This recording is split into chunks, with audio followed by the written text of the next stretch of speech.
1 minute to the deadline.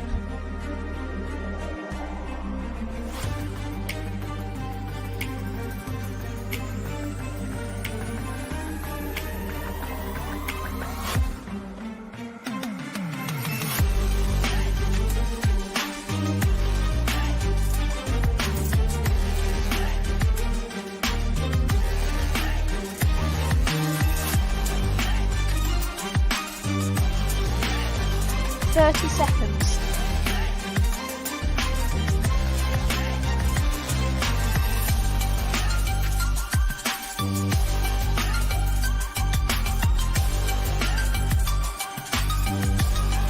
15 seconds. 10, 9, 8, 7, 6, 5, 4, 3, 2, 1. Deadline. Welcome to the Virtual World Diplomacy Classic. This is day 2 of our coverage. I believe it is the 3rd day of play for this event. So far, we have covered 20 boards of coverage. That is by far, this is the largest event that we've had all year. I think our previous top was 20 boards. That was DixieCon earlier this summer, and now we are looking at that as just about the halfway point of this tournament. Some exciting games to watch already. We've got a bunch in store for us today. I'm ready. Doug, Siobhan, welcome to the stream. Hey, thanks for having me. It's good to see you both. Good to see you. So Doug, anything you're excited to keep an eye out for this event? There's a lot of good players that are going to be on some fun boards. Just taking a glance through, it's going to be fun to see how those end up. But really, I really just want to give congratulations to Bill Hackenbracht for putting together this great event. He put a ton of work and heart and soul into this, and I just want to thank him for all the work that he did. Siobhan? I 100% agree with Doug there. Bill has put a lot into this event, and I'm really excited. I was not on the stream yesterday, so I'm really excited to dig into some of these games. There's a lot of names I recognize and a bunch more that are brand new to me, so I think there should be some really interesting play today.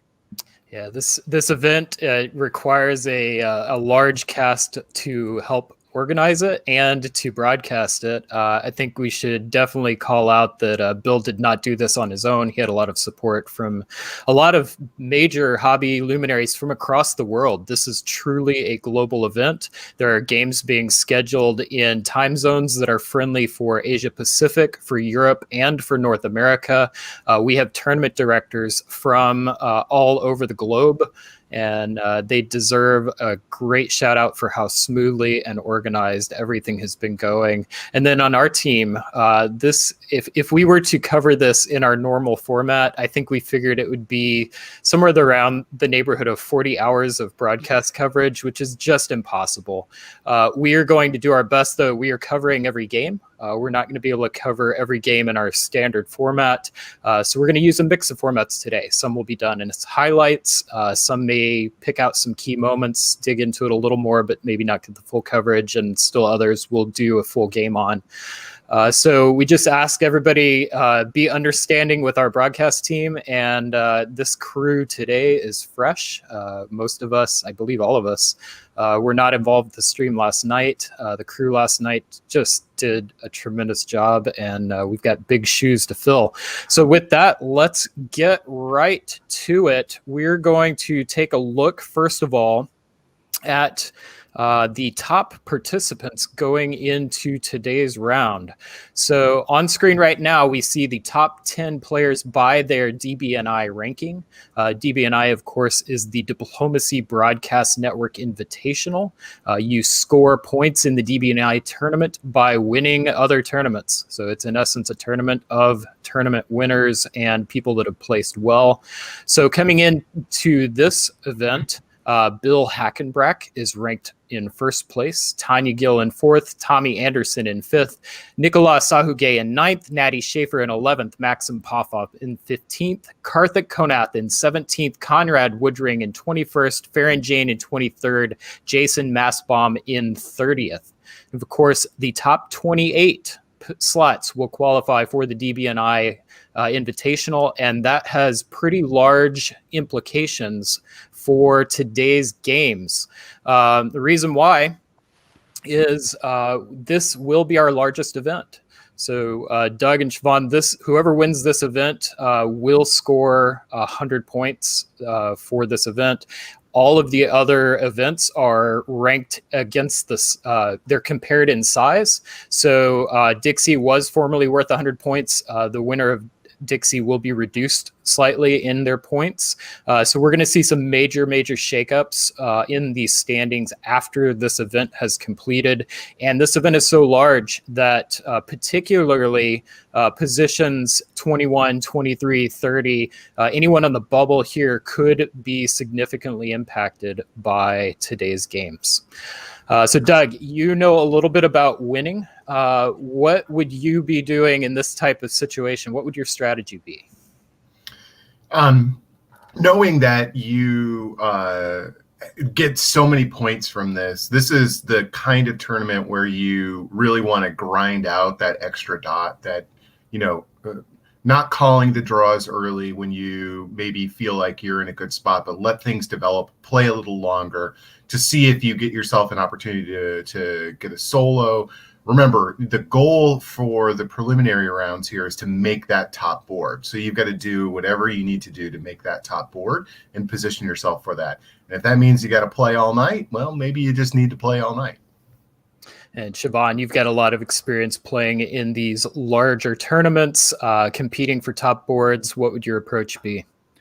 I mean, I agree with Doug here. This is a marathon. It's not a sprint. I would be surprised to see many boards calling early.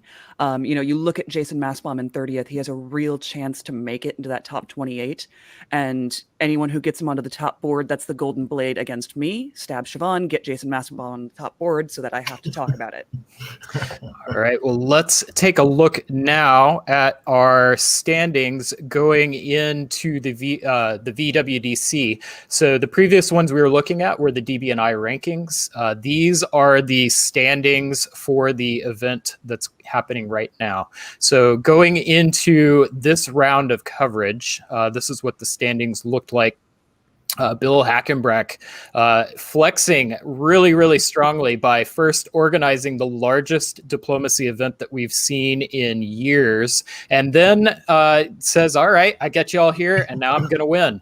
So he is currently at the top of the leaderboard. Christian Klein in second, Maxim Popov in third, Matthew Krill in fourth, Peter McNamara in fifth, Tommy Anderson in sixth, and Callum Sullivan fills out that all-important seventh spot. This is our current top board if the event were to end today. And we'll just move on, looking quickly at positions 11 to 20. We've got some fantastic players, some that maybe aren't as familiar to some of our frequent DBN viewers, primarily because they come from the European hobby. We've had fewer events that they have been in European-friendly time zones. So that's something I'm excited about. And then here's positions 21 to 30. So just with a quick glance at this list of names, Doug, is there anybody that you feel like our viewers should keep an eye on that maybe isn't as familiar a name? Well, you've in the last scroll through, you have a world champion in 18th place, Cyril, who is just a phenomenal diplomacy player, and a lot of people have probably not met Cyril or haven't seen the play style. That's somebody to keep an eye on. But that first page was just a phenomenal list of players that we've all been tracking. We saw Tommy a few months ago just play really well. I'd be interested to see if that continues as well, just to highlight Tommy on that. And Siobhan, anybody stand out here? I mean, anyone who makes it to this list obviously stands out just by the nature of the skill of their play.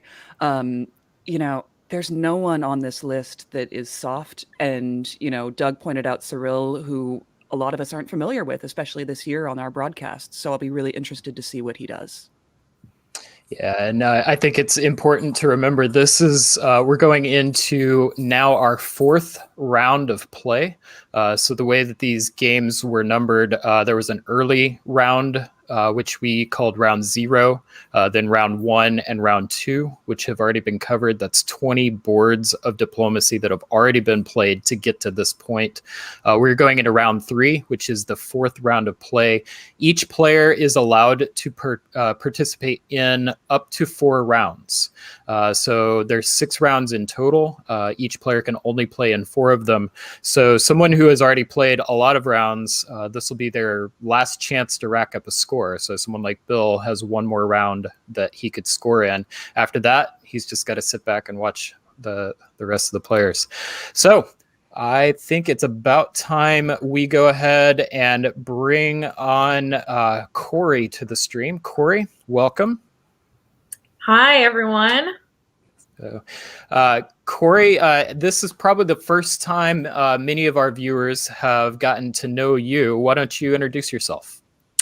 Well, my name is Corey. I play with the notorious Chicago team, the Windy City Weasels. I'm very excited to be here. I'm most certainly not as experienced as our other fantastic commentators, but I'm very excited to be here and doing this today with you guys. Yeah, and Corey, in her debut season with the Weasels, made a big splash, is a most recent winner of the Royale, which is the top board, the championship for the Windy City Weasels League. So she definitely knows what she's talking about. Although she may be new to the hobby, she is a natural at this game. So welcome, Corey. Thank you so much. All right, Doug, we're going to say farewell to you for a bit. We'll see you back shortly. And Siobhan and Corey, we're going to go ahead and take a look at our first game. So we'll go ahead and bring that up.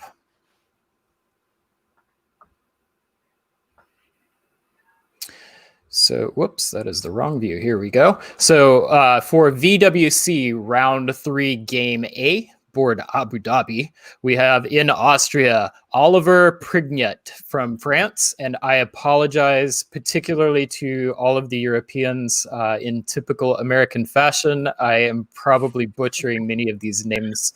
I hope that we have the opportunity to get to know each other and I can learn how to pronounce these correctly. In England, we have Philip Weissert. We do not know where Philip is from. Hopefully we can find that out.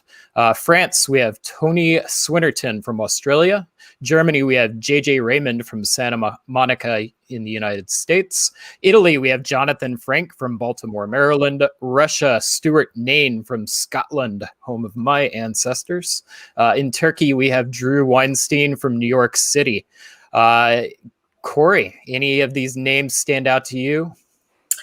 I do believe that I have been the GM for a few of these folks, but I think the only one I would say I'm marginally familiar with would be JJ. I think everyone is familiar with JJ.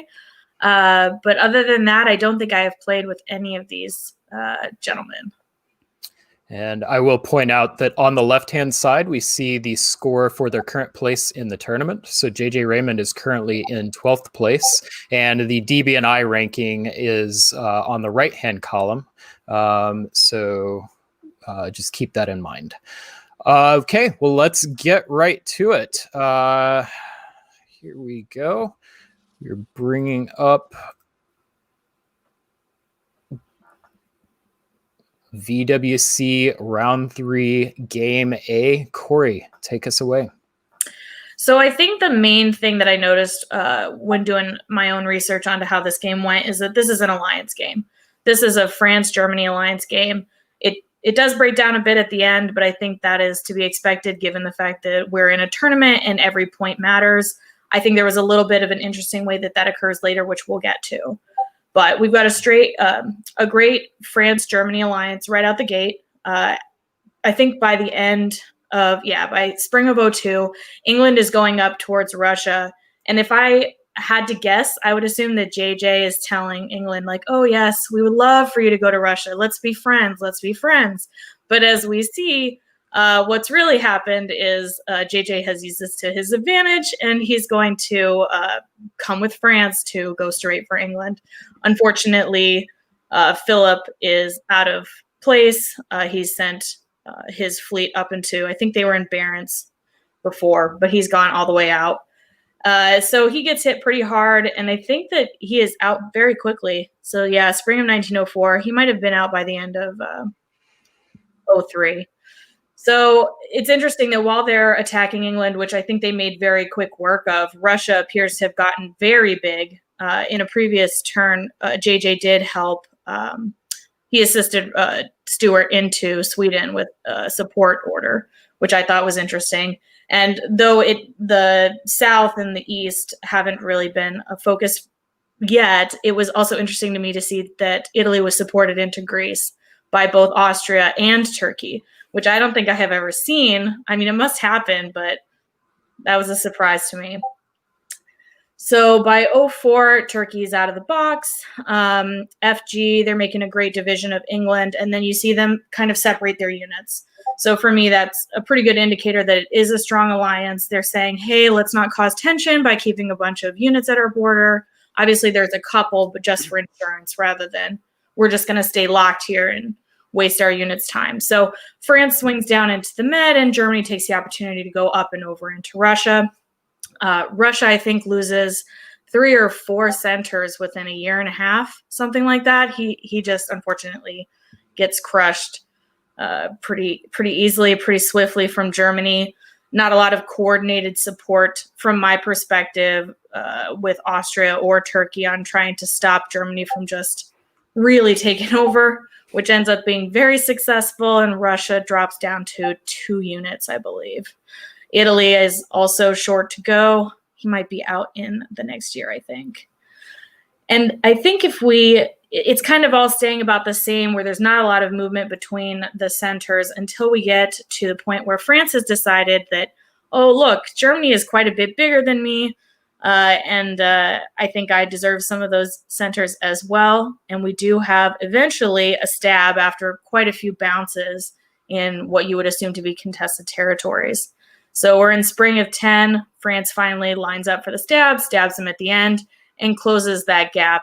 So I think previously, France had been 2 or 3 units behind Germany, but he closed the gap, only ended at 1 center below, which I think was pretty good.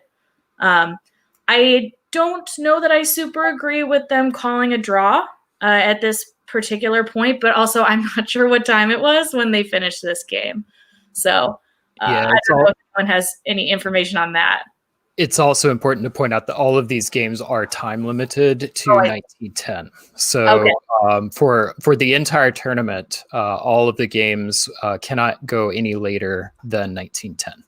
Then that's my misunderstanding. But I do think that if you did not have a time limited game, that this definitely still had play in it. Absolutely did. Definitely. Siobhan, anything you want to add? I mean, I think Corey covered it all really, really well. The ending at 1910 makes a lot of sense with France taking a couple of dots off of Germany at the end. You see that a lot with like specific year-end games.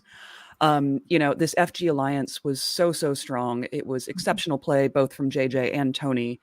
And the East just never figured out how to get together and sort it out. And this is one of those moments where if you are the alliance to figure it out first and everything else is in chaos, this is what you get.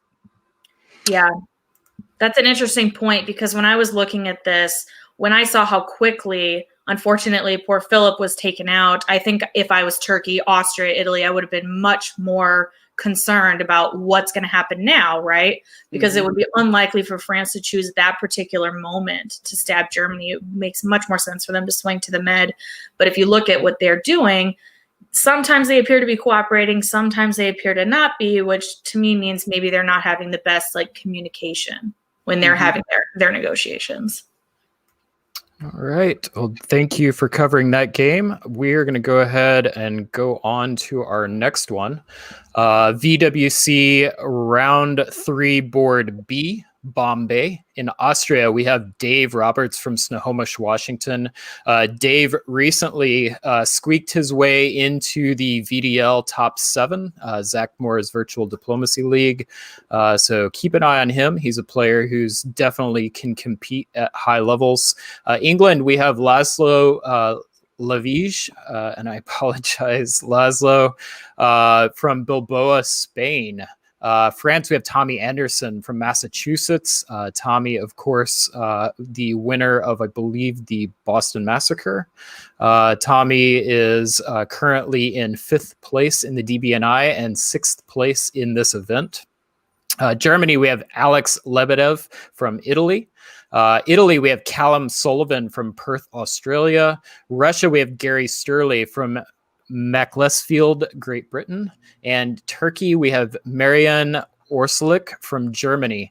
And you can see that we've got some players who are on the top 7, kind of towards the bubble, and some other players that are kind of in the mid-range of the pack, actually on the upper end for an event this large, that are looking to make some moves. So Siobhan, I think you're going to help us out with this one. Why don't you take us away? Yeah, absolutely. So in a sharp contrast to the game that Corey just told us about, this is a game of shifting alliances. You see some stuff happen right out of the gate, and in particular, we look in the east as we move through 01 and 02. There are a few decisions being made in 01, but nothing major. This is all still really in play. But as we move into 02, you start to see the AI coming out of the gate, and they shape up really quickly, and they start to make quick work of Turkey. So you'll see that in just a couple of years here, the AI has made decisions. We've got Italy already in Munich, and the West is still trying to figure out how to deal with it. And that's a theme that continues for a while.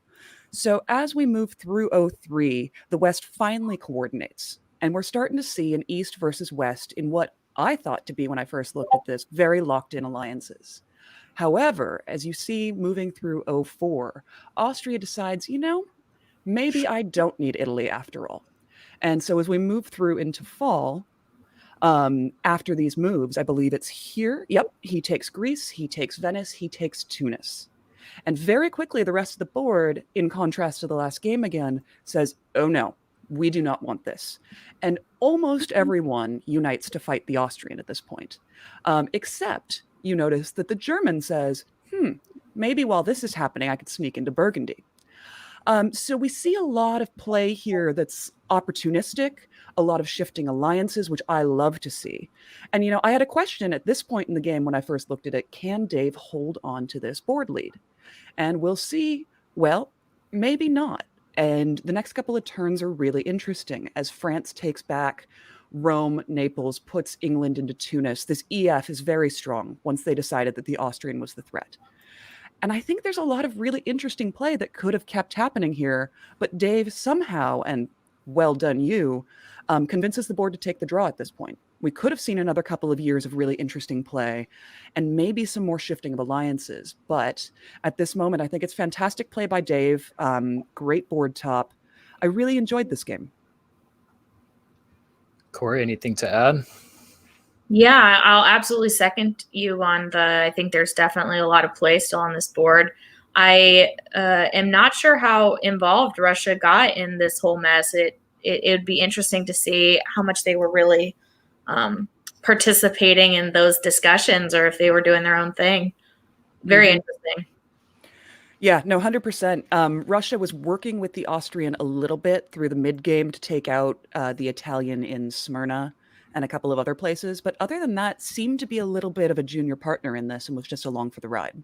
Yeah, I find that interesting, especially in a tournament game, that you would have not have your units maybe up against some places where there's some good dots to be had. Mm-hmm. All right. Well, Siobhan and Corey, thank you for running us through those highlights. We are now going to welcome onto the stream Matt and Doug, and we're going to say farewell to Siobhan and Corey. We'll see you ladies soon. Matt and Doug, welcome. Thanks, Brian. Matt, it's been a little while since you've been on the stream. Why don't you introduce yourselves to those who may not know you? Sure. My name is Matt Shields. I am out here in Portland, Oregon. So I've traditionally been mostly a face-to-face player. I was pretty active for a while. Haven't done much this year. And so I've only been just casually following the virtual play this year. So this has been fun to kind of catch up on what's been going on. And a man who needs no introduction, we have multiple world champion Doug Moore. Welcome back, Doug. Thanks, Brian. Trivia fact here. Matt and I both live in Portland. We live less than 10 minutes apart from each other and haven't seen each other in how many months? It's been a while. Yeah. All right, well, let's get right to the game. In VWC Round 3, Game C, Canberra, we see in Austria, Ruben Sanchez. In England, Tim Jones. France, Jay Honold. Germany, Saren Kwok. Italy, Geared Brosmorza. Oh, man, I am so sorry. Geared. And Russia, we have Ferdinand Bininjek. These folks from the Netherlands must be cracking up right now. And in Turkey, we have Tom de Grief. Let's get to our moves. I believe, Matt, you are taking the lead on this one. Yeah, thank you. If we'll jump ahead of the board here. What was most interesting to this game to me was the way in which the first year can really, really drive the game. So if you want to show us the positions after Spring 01 real fast and then stop on the fall moves. Spring 01 wasn't that exciting, except there's an Italian army up in Tyrilia, a little bit of defensive play by England. Move ahead to the fall. Show us those fall moves because I want to see what actually happened. And if you throw the arrows up there, that'd be great. Take a quick look at Austria. Austria massively reacts to an Italian presence in Tyrilia, pulls everything back. Albania back to Trieste, Budapest back to Vienna. Doesn't get Greece. Turkey's on 5 in Greece. Russia gets Romania. And Russia drops into Budapest. You've got a 7-center Russia after the first year. Doug, I'm going to put you on the spot really fast right here. 5 seconds. Who tops this board? Who comes in second? Boy. I mean, you would assume Take a that wild guess. Russia would, but yeah, 5 seconds. We'll have to see. I think that it's not going to be Austria. Yeah. Okay. Just to go ahead and roll ahead, Russia, because we can't have nice things, drops 3 armies, but that's okay. We see the RT push into Austria, as we'd expect the second year. Russia bogging down just a little bit in the north as we move to 1903. 1903, Turkey sees the fact that, hey, Russia's bogged down. Maybe I don't need this guy anymore. Takes a swing, moves into Romania, and seems to patch things up with Italy a little bit. So let's just go ahead and scoot on here a little bit. What we're seeing at this point is Italy pulling away from Turkey, even though Turkey's doing really well. Russia continuing to collapse. One thing I didn't highlight earlier is when Russia had that 3-build 01, you immediately saw England and Germany after a 1901 where there was a lot of tentative play and maybe it wasn't clear who was going to be working together. Those two got it together, went after Russia, and they've been lockstep ever since, and you'll see that continue throughout this entire game. So scoot ahead a little bit. Finally, even though Turkey is continuing to grow, Russia and England say, okay, now it's time to kind of deal with France. Look at Turkey. Turkey's all the way out in the West Mediterranean, gave Tunis back to Italy, which was another sign that those two are working really, really well together.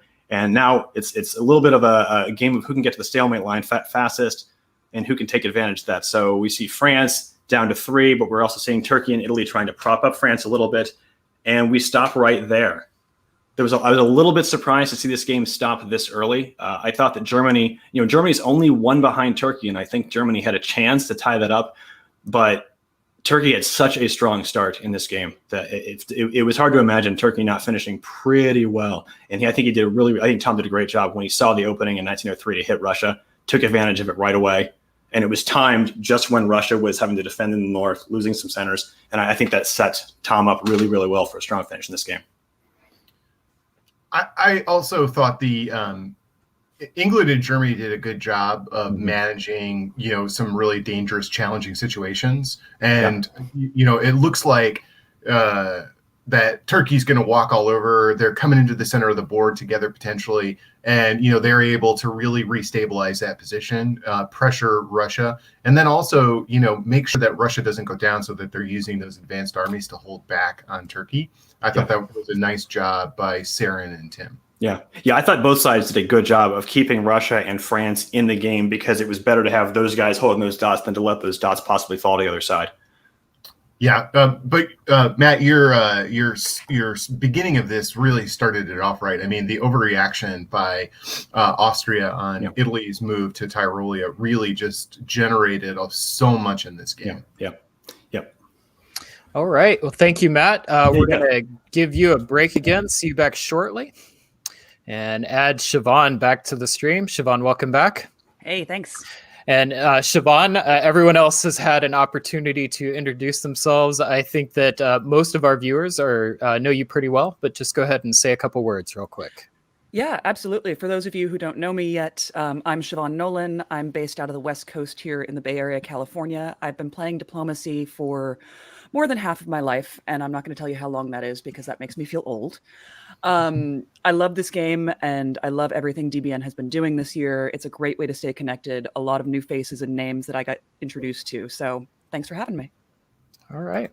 So we are going to go over VWC Round 3 Game D, Doha.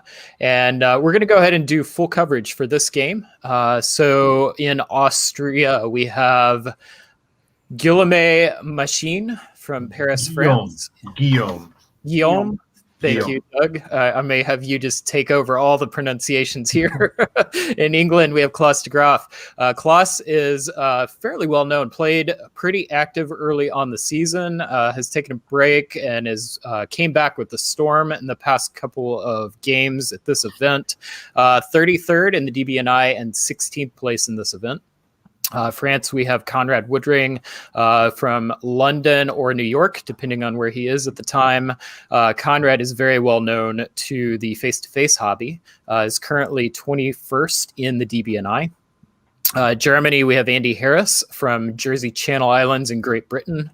Italy, we have Emmanuel du Pontevice from Paris.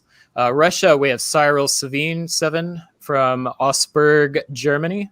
In Turkey, we have Zach Moore from Minneapolis, DBN's own, one of the founders of the Diplomacy Broadcast Network, along with Brandon Fogel and myself.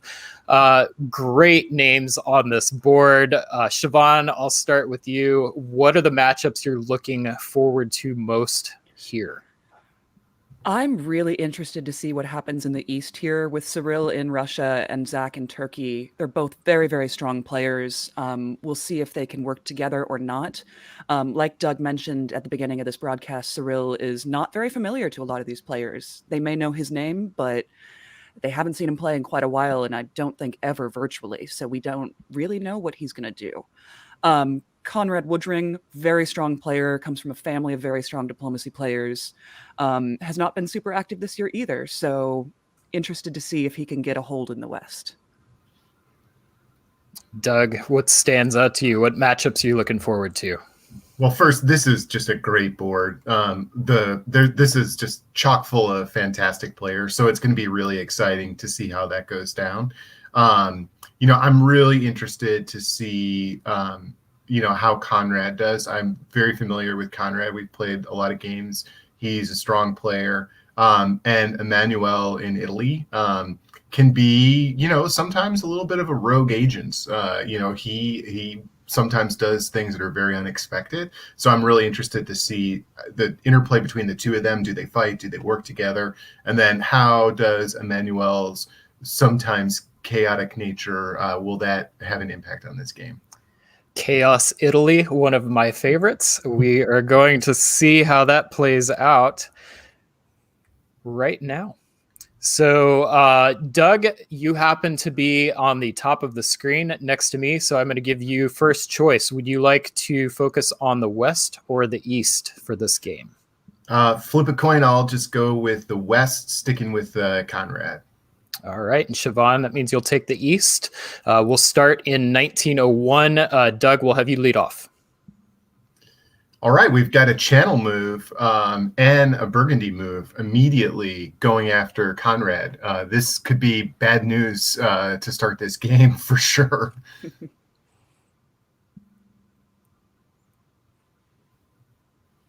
That's really the West right there. It's going to be dominated by that. Siobhan. What sticks out to me in the East is that Zach Moore took Andrew Goff's advice and moved Smyrna to Syria right off the gate. I was looking at that matchup between Zach and Cyril, and I was wondering if they would work together or not, and it looks like for now they will. Some bounces in the black in Galicia, which is to be expected when you have strong players there. And Emmanuel in Italy puts one unit into Tyrolia just to make everyone a little bit nervous. Yeah. All right. Fall of 01. Siobhan, we'll have you lead off. Yeah, and as predicted, Cyril and Zach in Russia and Turkey are working together. I think they will continue to do that. Russia does get into Galicia this time.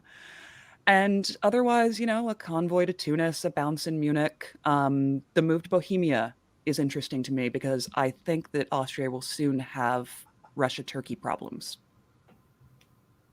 This is an interesting set of moves in the West. First of all, Emmanuel goes to Munich, which really is very incredibly helpful for Conrad because there's, it's limiting Andy's growth here as Germany. So he's not getting Holland, he gets Paris, but he's spread out all over the place. And that makes you vulnerable as Germany. That's not really something you want to do. In the meantime, England goes and takes Belgium, walks away from Wales, goes into Norway.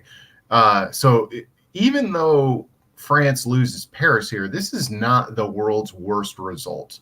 He's still building one out of this.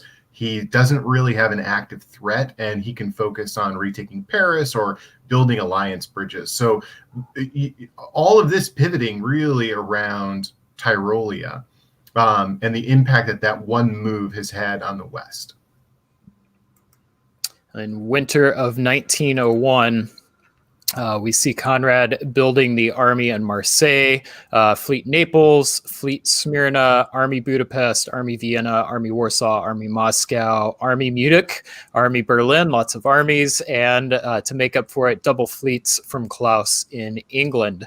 Siobhan, anything stand out to you with these adjustments? Not too much stands out to me. The sheer number of armies is just staggering. But, in the East, I think the RT will continue on, and let's see if Austria can give them a fight. All right, Doug, why don't you lead us off in spring of 02? We've got a pretty interesting scenario here. England walked into Holland and is not prosecuting this attack on France. Germany seems very committed to it. But look at the shift of those Russian and Austrian and Italian units into the center of the board. This is not good for Germany right now. This is good for France, good for England in the western side of the board. And I also just pay attention to Norway. That just dropped into Skagerrak. I almost missed it. This is, telegraphing an attack here on Denmark.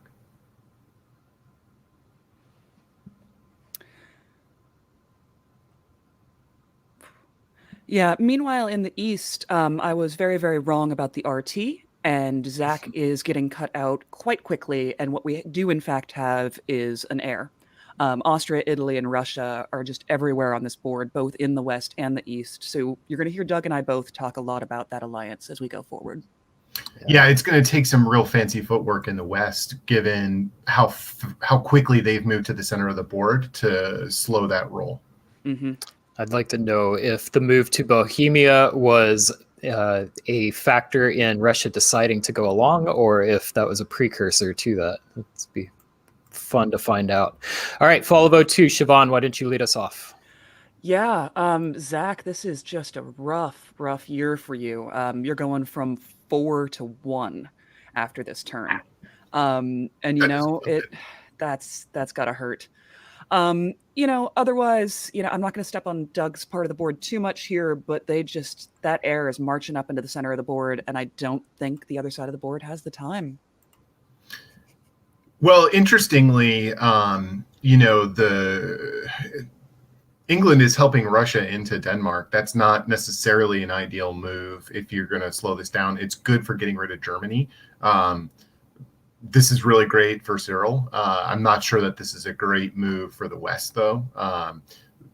Giving Russia too much right now makes me very nervous. But Germany's toast here. This is where Andy is going to put up a valiant defense, but he's losing Munich. He's lost Paris. He's not going to get anything out of this. Wow. Yeah, this is going to be a dominated game by the heir. I 100% agree, and it just makes me wonder if Cyril is just kind of cashing in on his relative anonymous name in this context and just going to roll this board. Yeah, the other interesting thing that could be happening here, when you mention that, Siobhan, it makes me also just sort of wonder a little bit if we might not have an England-Russia sort of accord as well. Even though there's an air, maybe England is just going to play for some time. I'm going to grab some German dots and then I'm going to jump on France as long as Russia's not too strong in the north. So we could see that. Let's keep our eye out for that. Yeah, and if that happens, it'll be interesting to see who Russia's partner in the other side of the board would be too. In winter of 02, we see, to me, immediately jumps out, Fleet St. Pete South Coast and Army Warsaw. Strong declarative statement with that fleet build. Poor Andy's disbanding a lot of his units. We've got an army build in Eddie, Fleet Brest. We've got Fleet Rome, Fleet Naples. Zach keeps the fleet, which is a fun option, disbanding in Ankara, and we've got Austria building an army in Vienna. Doug, anything stand out to you here? 2 fleets by Italy really stands out to me right here. If this is a strong air, why are you not putting an army in Venice to move to Piedmont? That's interesting. I don't think Italy needs 2 fleets here in a strong air. You've got plenty. France only has 2 fleets. You don't need 4 fleets at this point. So that's interesting. And then, really telegraphing, hey, I'm not a problem for you, was that build on the South Coast. That's really sending a message to England right now. All right, spring of 03, Doug, lead us off. Well, I'm just going to say, I think this is the first turn that Conrad in France over there has had the opportunity, like nobody actually messes with him. That must feel pretty good, except, of course, we have Austria moving down into Piedmont. In the meantime, I don't know that this is necessarily a stab, because I see Skagerrak backfilling to Denmark and going to the Helgoland Bight. You've got convoys, lots of positioning by England. I'm still keeping an eye on this. Are they fighting over the spoils? Are they cooperating with backfilling between England and Russia in that Germany part? That's interesting. Lots of red arrows, not a lot of good cooperation. Yeah, and meanwhile in the east, a lot of black arrows as we shift around to get the last of Zach's units off the board and away from being annoying. AI is just marching up. I 100% agree with your assessment on Italy's builds there, Doug. A very strong argument should have been made for Army Venice.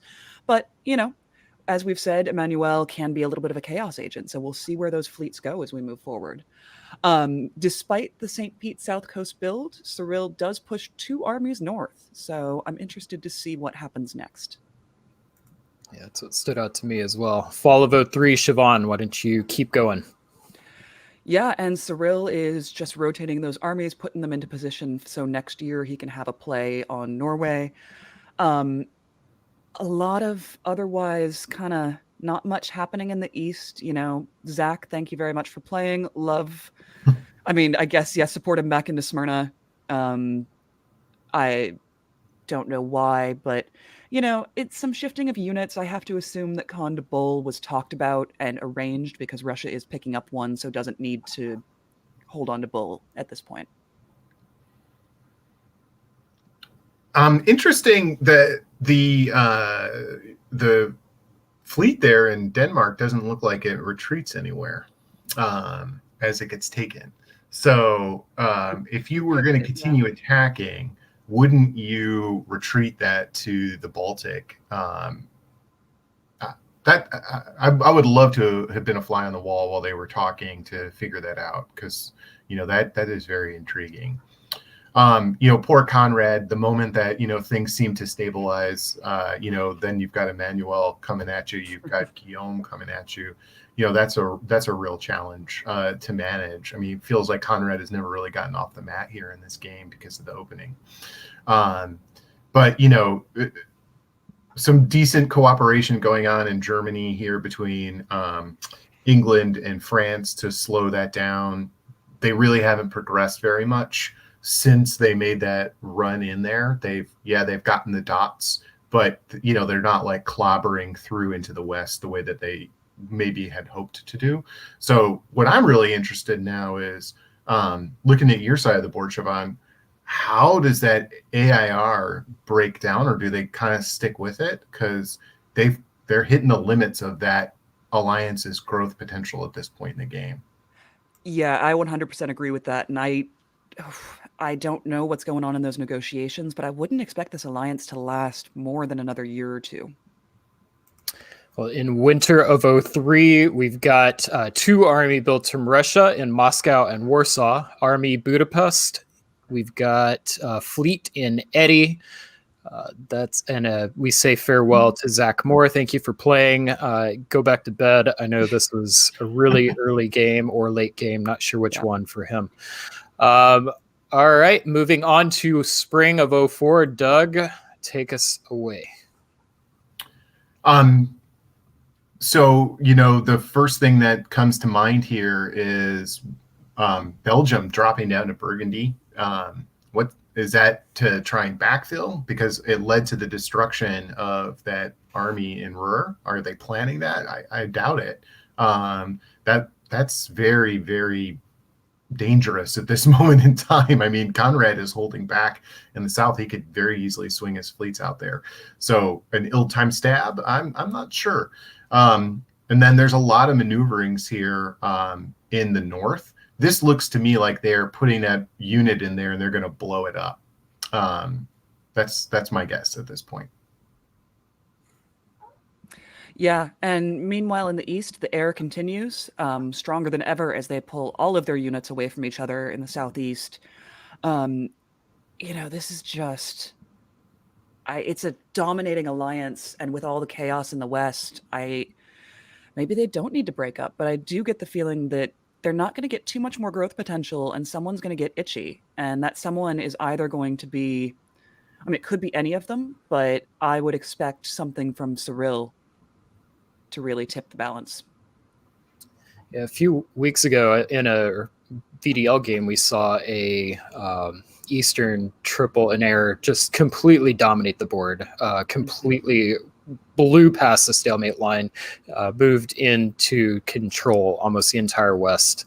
It's definitely can be done, but Conrad and Klaus are both very strong players, so I'm curious to see how they respond to this. Fall of 04, Siobhan.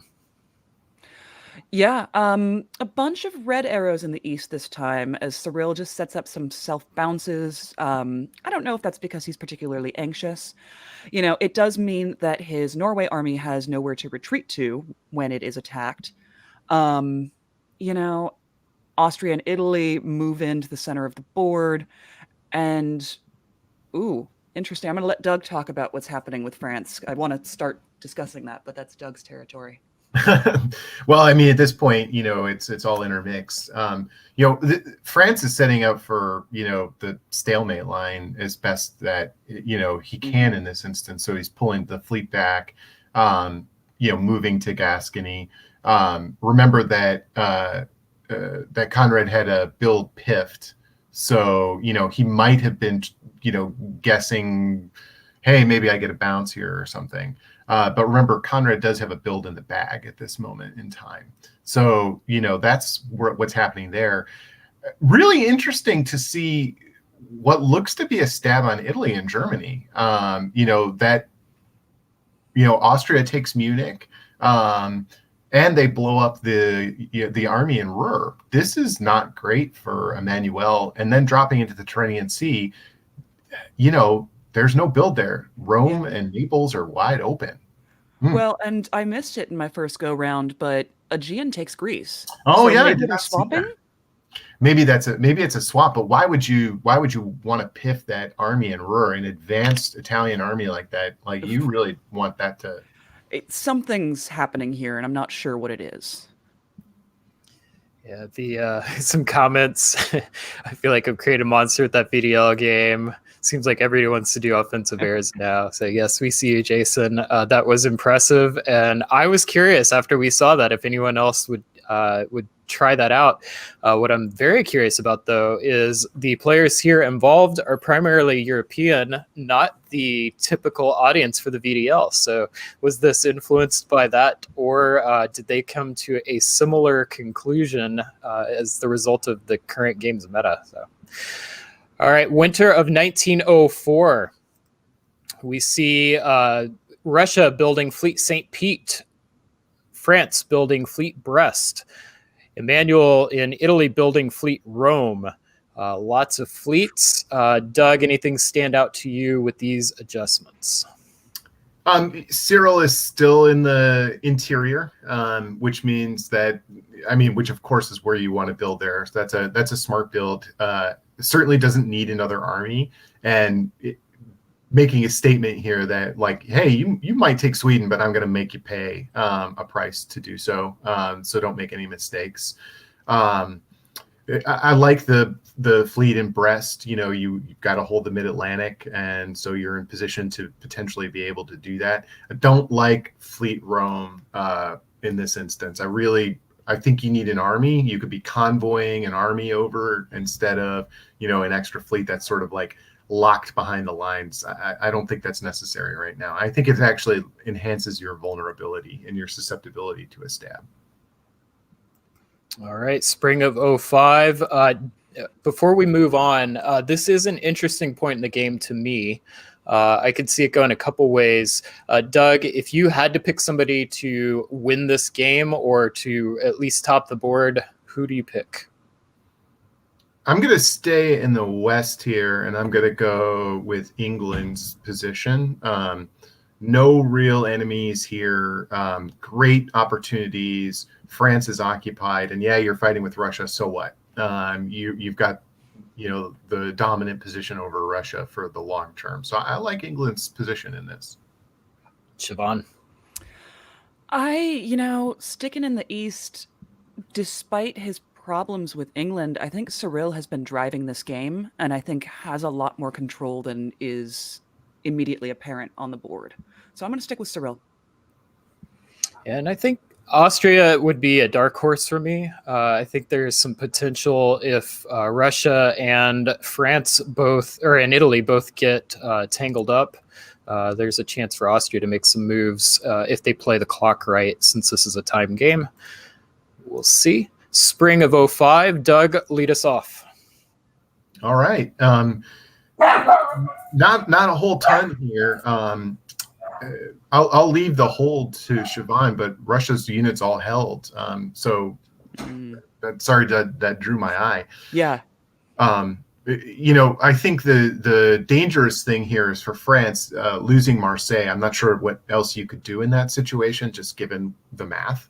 But that's certainly not ideal. But a nice job done to also do your best to protect Spain, give yourself an opportunity potentially to retake Marseille if you get the guess right for the long term. This is very clever play by Conrad, who is a fabulous player. If you've not played with Conrad, he is a fantastic player. He's incredibly good and strong tactically.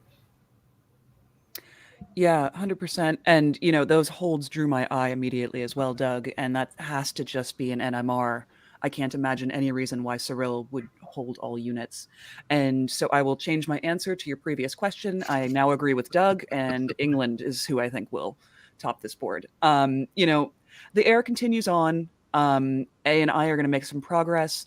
I'll be curious to see if this NMR by Cyril changes AI's mind about whether or not they want to start taking anything off of Russia. Could see that, yeah.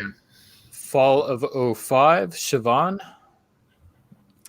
Yeah, so Cyril is back and, is going to lose Sweden and Kiel this turn. Keeps his allies, though. I can't imagine that Austria really thought he was going to get into Serbia here. So why not? We all just bounce. And great turn for Italy and Austria here. They don't get to keep Marseille, but that's okay because they do wind up with a fleet in Spain. Advancing the fleets, just fantastic.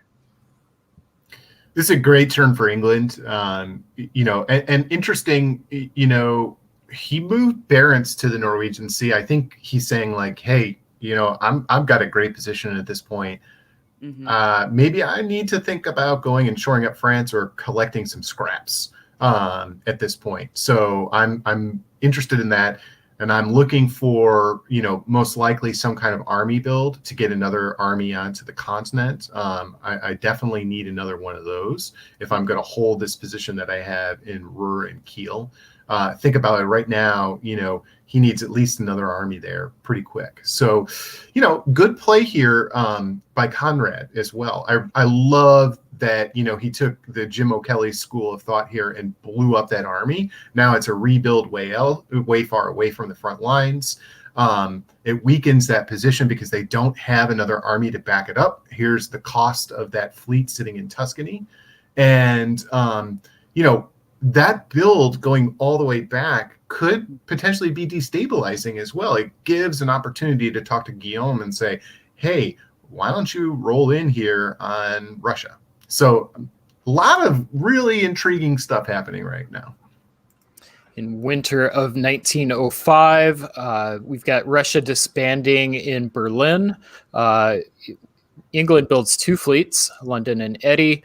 We've got army in Venice, a disband of the army in Burgundy, and a rebuild in Budapest. Siobhan, what stands out to you in these adjustments? Immediately, I looked at the English builds, and I'm not sure I agree with double fleet here. I really think that you needed an army and you wanted to get it on the continent as soon as you could. Because it's just, what is that? 1, 2, 3, 4, 5, 6, 7 English fleets around Scandinavia and the North Sea. It's too many. Yeah. And Italy, I do appreciate that you finally built the army. We've been talking about those fleet builds for a while now, so that was the correct build. All right, Doug, take us away. Spring of 1906. We've got a lot of shenanigans in the north that don't lead to a whole heck of a lot.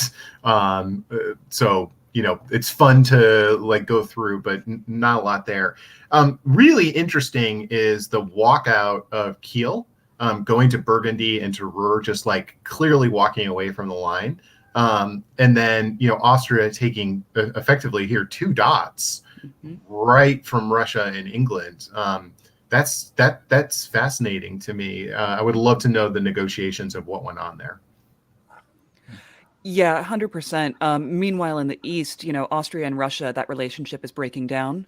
And we see Austria sniping Berlin, Russia sniping Constantinople, which does mean in the fall with that move that Austria can take Romania, no problem. And that army that Doug pointed out that is now behind the line is becoming a real problem. And, meanwhile, Italy just marches on with no real problems. In fall of 06, let's stay in the East.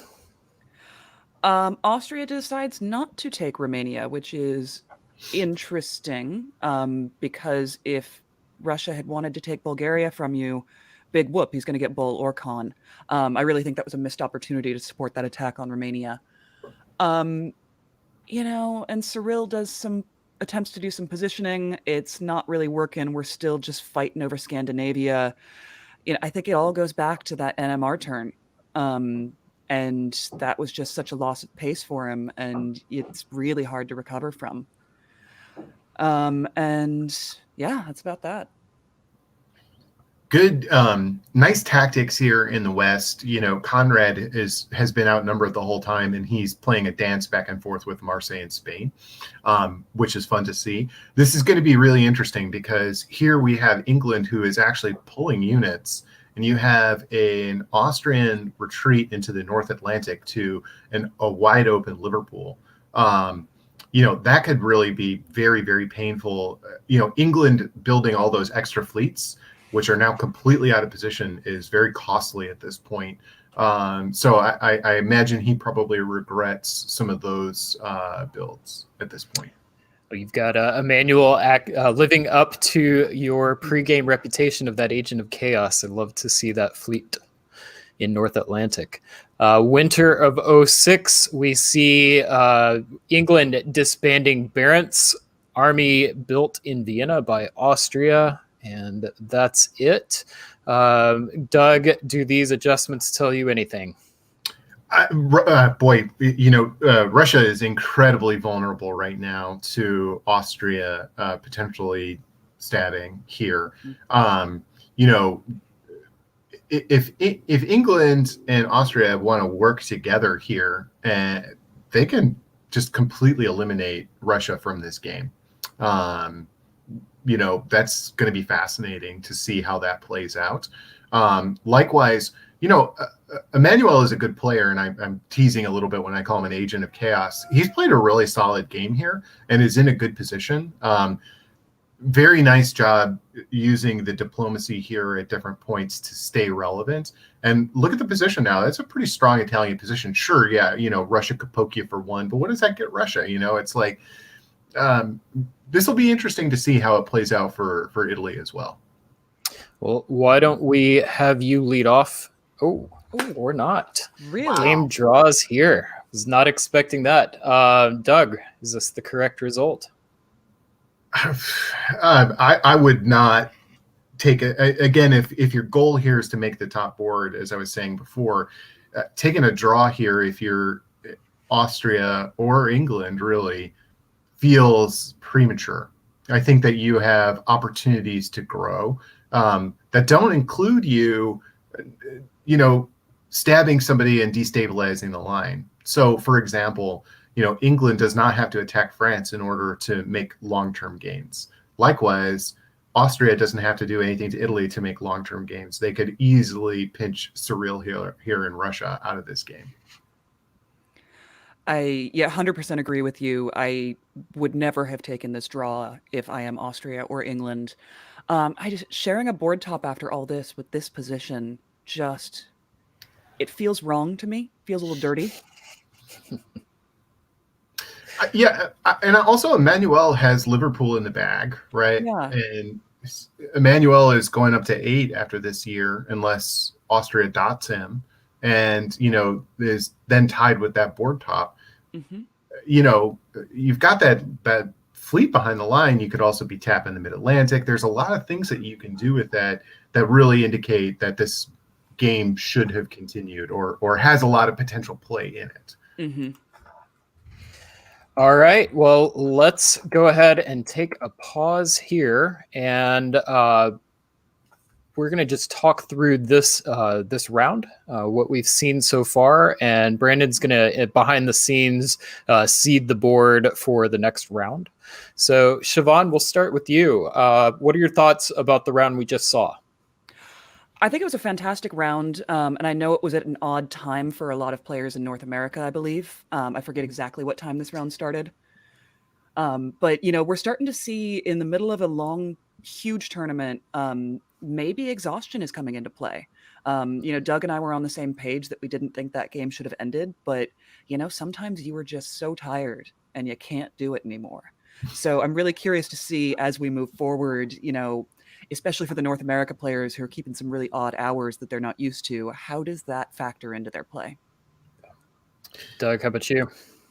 That game featured, I think it was 6 Europeans and 1 American, and a lot of really interesting play. And they very quickly took Turkey out. And then there wasn't as much dynamic play as I thought we might have seen.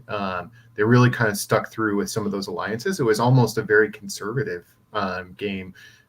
And frankly, a little different than most European games, I think, that we would see as it comes down to the end, because they play so much C Diplo, which is a year-end guaranteed end of the game. There's a lot of stabbing and positioning for that. And I didn't really see that in this game. But nonetheless, it was a really well-played game. There was a lot of strong tactical play. And those alliances were strong. I feel bad for Conrad. Didn't feel like he had any friends all game. Felt bad for Zach. He definitely didn't have any friends. But it was fun to watch, and it was an exciting game. All right. Well, some comments coming in. Round start was 3 a.m. Eastern time. JJ played 4 rounds in a row, savage mode.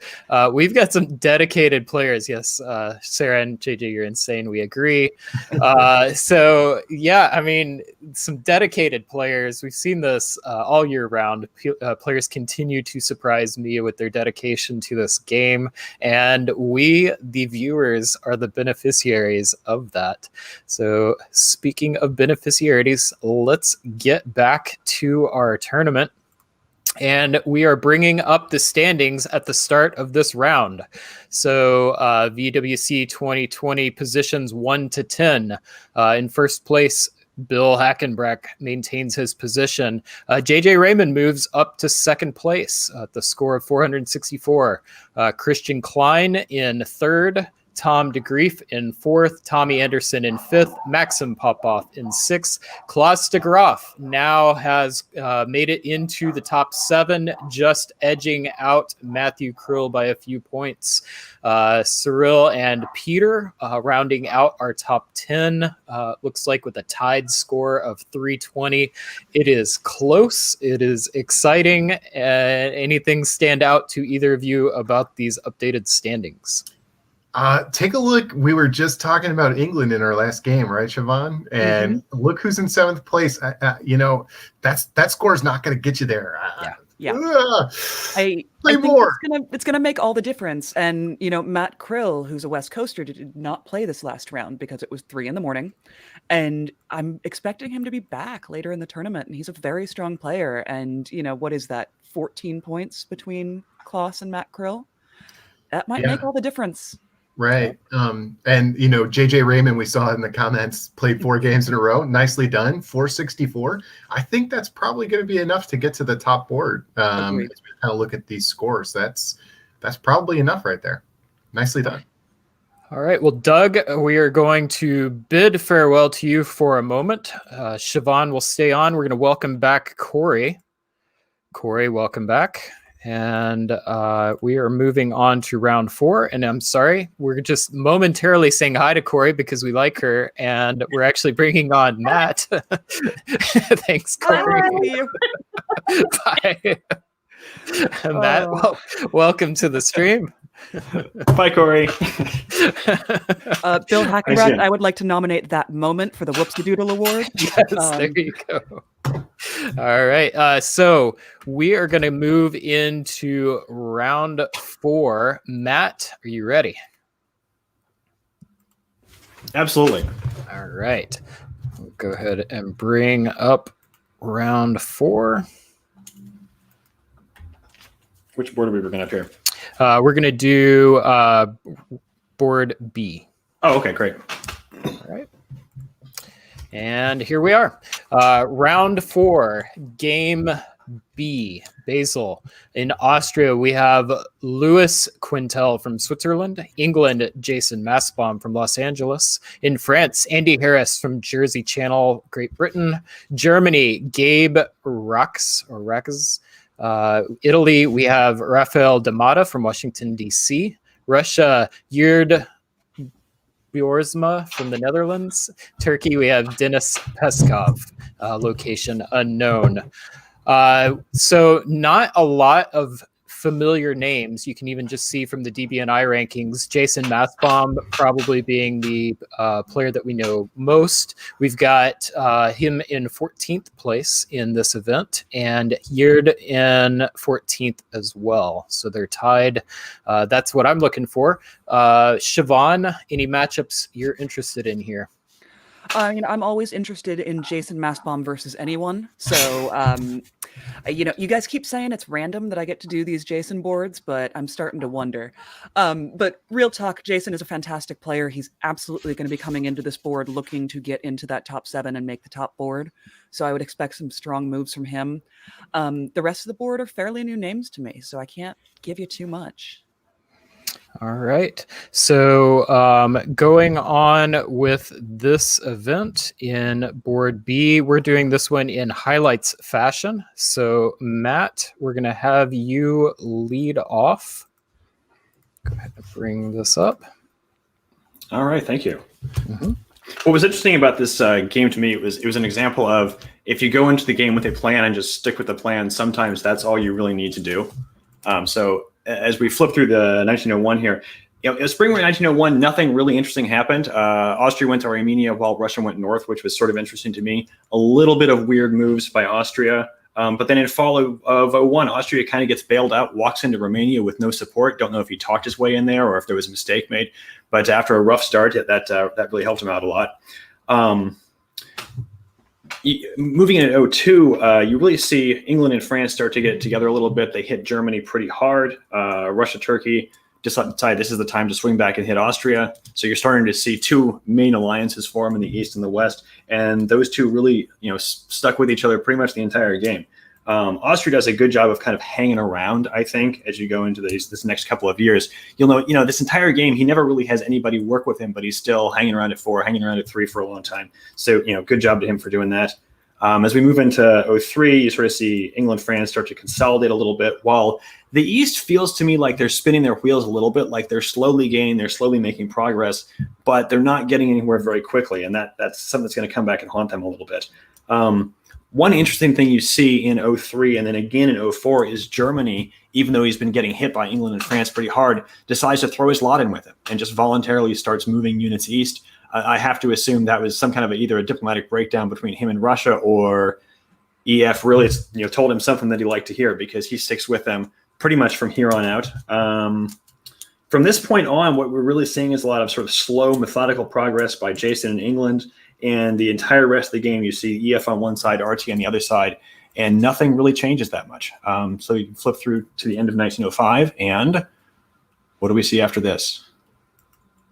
That's it. Yeah, they stopped there, which was interesting to me because I thought there was a little bit more play in this game. But, like I said, hats off to Jason. I think he had a plan. He wanted to work with France. He stuck with it the entire game. He got a little bit of good fortune in the middle in there, and that I think Germany could have slowed him down a lot more and chose not to. But he did a very good job. And also, good job with Andy Harris, who I think in your last game did not last very long at all.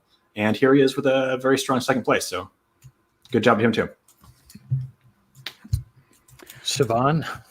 I think this is exactly the right result for Jason Maspalm. If I'm him in this moment, I'm telling the board, you know what? We can play this out if you want, but he wanted a board top. He wants a large score. And hopefully for him that this is enough to catapult him in or around the top board. So well done, Jason. Love ending a game with a Turkish fleet in Mid-Atlantic Ocean. All right. Well, let's move on. We're going to take a look at Game C, round 4. Game C, Cape Town. In Austria, we have Farron Jane from Austin, Texas, coming off a very strong showing at Carnage. England, we have Marianne Orslick from Germany. France, we have Ariel Mendez Pinate, who I believe is in California. Yes. Germany, we have Chicago's own Wes Ketchum, Windy City Weasel, and just narrowly missed winning the Weasel of the Year, which is the person who finishes the regular season at the top. A really, really close match in his rookie year. So really young, hot player.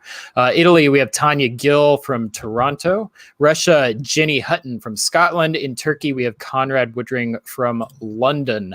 Matt, which matchups are you excited about? Oh, that's a really good question. It almost seems like cheating, but I'm always interested in seeing Tanya Gill against just everybody and just anybody as well. And actually, specifically, I do think Tanya in Italy and Conrad in Turkey could be interesting, especially with Conrad having a little bit of a rough game last time. I could imagine Conrad coming into this game and wanting to be a little bit more aggressive and try to make up for that. So that'll be interesting to see for me. Siobhan? 100% I agree with that. This board is stacked with some really, really quality players. Matt brings up Tanya and Conrad. I know that they met a few years ago at the World Championships in Oxford, and I believe they have a good relationship on a diplomacy board together. So if that plays to their favor here, they could get out of the gate pretty quick. Yeah, and I think just from a DB&I standpoint, Tanya in 4th place started the season super hot, just completely dominated the entire circuit. Nobody could seem to catch her. The only way that she was stopped was by not playing. So glad to see her coming back and participating again, able to do that. Still 4th place.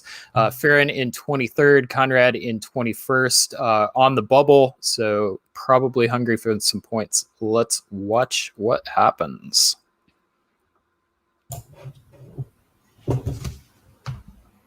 All right, Siobhan, I'm going to have you pick first, west or east? As interested as I am in that Tanya and Conrad matchup, I will take the West this time because it's good to see Ariel, who's native to my area, back on a board. Great.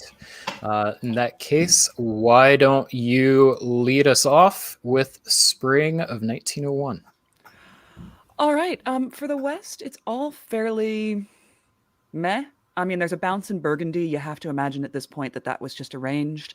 Let's slow down 01. We don't need to come out of the gate too strong. Let's see what everyone else is doing. Then we can make some decisions. Matt. Yeah, and I'd say the East is kind of the same. Bouncing Glacier, bouncing Black Sea, nothing really aggressive from anybody. You do see Tanya slip that army up into Tyrulia, which is going to be interesting in the next couple of moves. But that's probably the only move that's at all not what you've expected. This really feels like everyone looked at the people on this board and said, oh no, I'm not going to be the first one to make a choice here. Yeah, I think that's probably right. Yeah, absolutely. Fall of 01, Matt? Let's see. What do we have in fall of 01? Turkey is pretty passive this move, which I find kind of interesting, actually. Just rotating around. Black Sea stays empty, so it looks like those two maybe have got something together there. Austria's moves are pretty much what you'd expect. The move of Tyrulia up to Bohemia, I think, is interesting. It's not clear what she's doing there. That might be a sign that we're going to see an AI versus an RT. Russia gets bounced out of Sweden, which she's probably not super surprised about, I'm guessing. Yeah, and meanwhile in the West, we're not doing anything too shocking here. Ariel takes Portugal with the fleet, so we don't even get to see fleet Spain South Coast. A benefit of the bounce in Burgundy for England is that they get to convoy over to Belgium and get to build. Yeah. And we say it's a little trite now. It's where English armies go to die.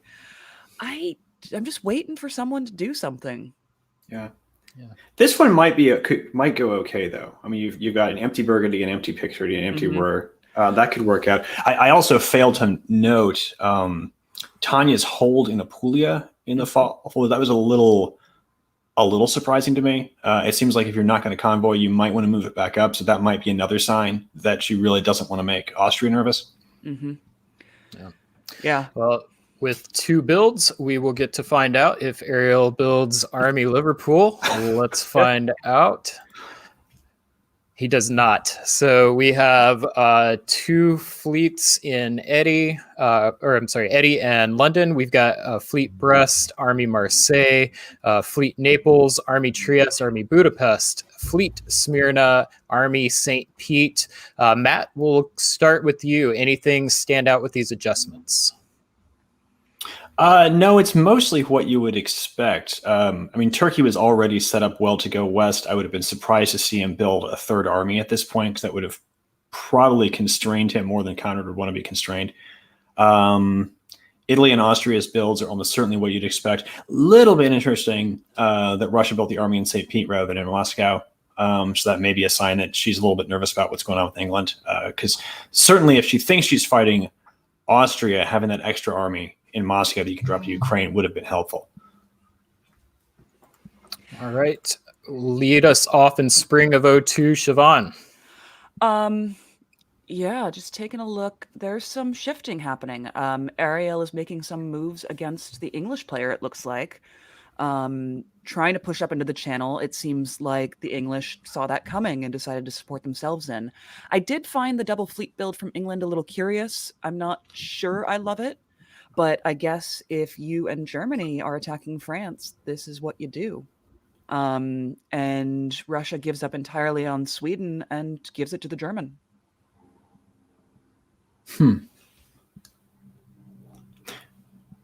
Yeah, that's interesting, actually.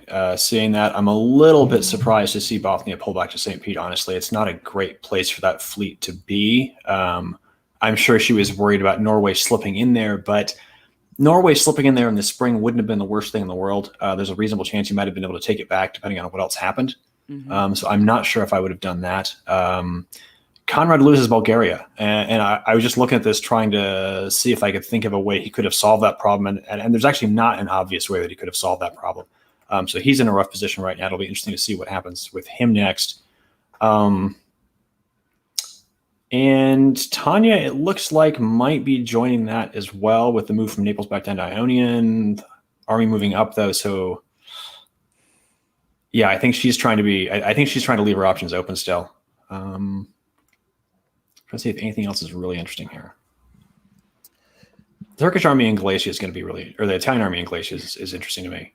It really is. Yeah, I mean, just move those first 3 turns. Let's see what she does with it, Matt.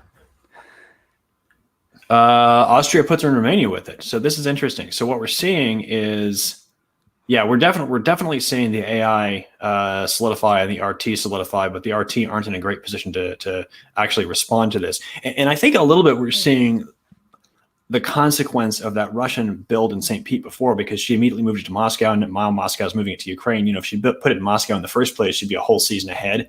I don't know if that would have been enough to stop this, but certainly having an extra unit there that could have supported this move, the move from Sev down to Rome, would have been useful right now. The other thing that's interesting here, which I didn't notice initially, is that although Italy is taking the Austrian support into Romania, she's also supporting Turkey into Greece. Am I reading that right? Yes, and taking Trieste. Yeah. Tanya, So that's you're a interesting. terrible person. So she's clearly been cooperating with Austria up until this time, and then decides to take what Austria is giving her and also stab at the same time, which is a very strong move. I think it's probably the right move for her in this situation.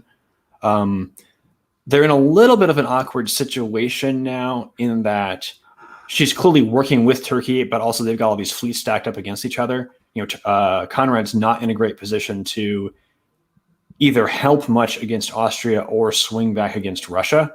But she's in a pretty strong position herself, so I think Italy will probably be okay. And Siobhan, how about the West? I'm so focused on the East here. The West, a couple of things move. I think Germany took Belgium from the English, which was bound to happen. English armies go to die. England is only fleets now. That's interesting. Yeah, that's not great. No. In winter of 02, we see Germany building fleet Kiel, Army Munich. Italy builds Army Venice, fleet Naples. Austria disbands the fleet in Albania. Turkey builds Army Ankara. Siobhan, what do these adjustments tell you? I mean, I think it's pretty expected here. The German is going to say, hey, this English ally of mine, I guess not ally. It's, Germany just has such a great opportunity to break out here. And, I think Conrad still has a lot of play despite being kind of kept in the box, and we'll see how that evolves. Yeah, I think that fleet build was definitely the right build for Germany. Oh, unless West was going to swing back on Russia or something. It's not clear what he would do with a Fifth Army. Yeah. All right, spring of 03, Siobhan, lead us off. As expected, that fleet in Kiel makes the move into Helgoland Bight. There's some more shifting around Belgium now that France has decided that, in fact, it should be his. We shift the French fleets up into North Atlantic and into the MAO, and that's about all. Yeah, this looks strong for France. Yeah. The East is kind of what we thought was going to happen in a way. Russia pulls back a little bit to take Romania back. That makes sense. Conrad, now that he finally seems to have a couple people working with him, is able to get Bulgaria back. So his position is looking pretty good. He'll be at 5 after this year, probably. Mm-hmm. So that may mean that's maybe the first chance he's really had to actually go on the offensive a little bit. Tanya has a little bit of trouble, but I think she's still in good shape. The fleet move to Albania is interesting to me. I'm trying to decide. I think the purpose of that was to cut off the retreat if she'd actually gotten Serbia. Mm-hmm. That's what it looks like to me. Germany dropping into Tyrolia, I think, is probably the most important thing that actually happened in this. And it's hard to say what's in Germany's head there, if Germany's really trying to get involved, if Germany just wants to slow down Italy a little bit, if Germany's trying to get something from himself. All right. Fall of 03, we'll stay in the East. Okay, taking a look at the East here. little bit of scrapping between Turkey and Russia, but it looks like that's probably all, arranged / agreed to, or at least things they knew were going to happen. Austria is pretty much out after this turn. The North is quiet. Yeah, this looks good. This looks good for everybody who's not Austria, honestly. Yeah, and in the West, it's a whole lot of not much happening except Germany takes North Sea. We bounce in Liverpool, we make a swing for English Channel. We knew we weren't going to get it. Yeah, this is just kind of setting things up. Winter of 03, for our adjustments, we see France building Fleet Marseille. We've got Italy building Fleet Naples and Russia building Army Moscow. Matt, does this tell you anything? I don't think the builds tell us very much, but it's going to be really interesting to see where they go with these, this next year. Also, it looks like Turkey just waived a build, which is worth talking about, I think, for a second. Is that right? Yes. Yeah, so that's a pretty clear sign that Conrad at least wants to keep the three of them together for now. I was about to say that this is the time when you'd expect two of them to maybe decide to cut the third one out, but it looks like Conrad is saying, no, I want the three of us to stick together, and I'm willing to waive a build for the moment to see that happen. Yeah, I'm curious to know if that was actually intentional or an NMR. Yeah, that's true. That's possible. I wouldn't be surprised if it was intentional, though. That strikes me as the kind of thing that a good player in this position would do. I mean, he knows his position is not super strong, and there's probably some temptation on the part of Italy, Russia to try to cut him out. And so he's making a gesture here saying, no, I want this to work, and I'm willing to waive this build to make it work. And if he's lucky, they'll go along with that. Yeah. All right. Moving on into the spring, Siobhan. All right. We do see an attempted convoy to Clyde, which Jason Massbaum was asking for in the comments. It does not go because what is happening here? I think Mid-Atlantic got dislodged, right? Mid-Atlantic got dislodged. Thank you. So, that would have been great if it worked. Would have given Ariel the chance to put an army in Liverpool, which I know he always likes to do no matter which power he's playing. It's, not a great turn for Ariel. Yeah, that seemed a little too aggressive to me in a way. Mid-Atlantic getting a supported attack against it wasn't a shocking move. I mean, there's other things England could have done, but it was definitely a risk to try that convoy leaving Mid-Atlantic unsupported. Yeah, especially since now he's in a bit of a rough position. Yeah, losing MAO is not worth the chance for me. I don't think I'd do it. Yeah, because if he just convoyed to Wales, he would have got it. Yeah, and he's got Italian fleets coming his way. I expect a lot of trouble for Ariel in the next few turns. Yeah. Matt in the East. Well, Italy, it looks like, has turned away from Turkey. So Conrad probably got what he wanted over there. The bounce in the Black Sea is not particularly surprising. Russia's making some effort to move north and to move west. So it looks like maybe those three are going to stick together for a while. All right. Fall of 04. Siobhan. A lot of black arrows again from the west. We're protecting Spain, but losing Brest. You do pick up Liverpool this turn, which was not guaranteed because of the German army, but with the Germans taking Edinburgh as well. So it's not terrible for Ariel, but it's still not great. I don't know that anyone is really working with him. The Germans are just in such a fantastic position, even despite losing Sweden. I love it. Yeah. And it looks like the Germans supported Russia into Norway as well. Yeah. So it does seem that there's no one working with England at this point. Yeah. I mean, England will be down to 3? 3 or just 2, right?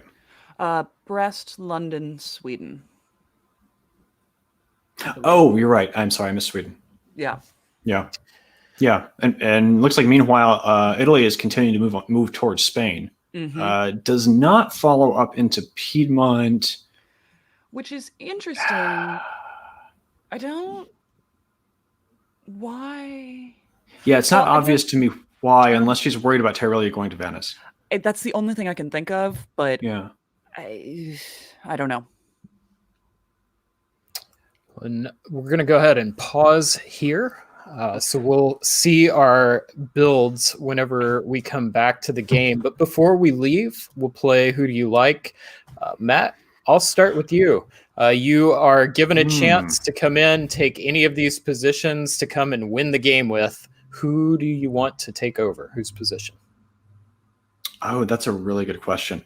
I think Italy's position is probably the most interesting position, although the fleet in Trieste is not ideal, and that's something she's going to have to manage. I like Russia's position, actually. She's looking at what she's building right now, 4, 8. So she's building 2 right now. Is that correct? I think so. Yeah. Yeah, I think that Russian position is really strong. I don't know Jenny at all, so I don't know what her tendencies are or what she's likely to do with it. But I like this a lot. You know, I mean, reputationally, I think Conrad is somebody I would keep an eye on. His position is not great, even though nobody's fighting him right now. What's going to be interesting down there is to see if anybody actually lets him gain anything else, or if they just kind of leave him stuffed at 5. The West, I think, is a bit of a mess. I don't think I'd take anybody in the West.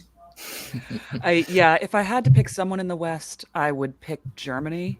But there are a lot of battles that you have to fight before you're getting, that Russian position is just dominating right now. And, Conrad does still have a pocket build. So let's not forget that he's building here. Only Ankh open, which is good or bad, depending on what you want to do. If I was going to make a guess at what's going to happen, it would be that I wouldn't be surprised to see Conrad take a swing at Russia right now. I mean, he's going to feel like he has to do something. If he builds Fleet Ankh, he can support himself to black, go to Armenia, maybe pick up one of those 2. Yep. Especially if Tanya will help out a little bit. All right. Well, we're going to go ahead and pause here. Keep those predictions in mind. And I'm going to go ahead and welcome Brandon to the stream. Brandon, welcome.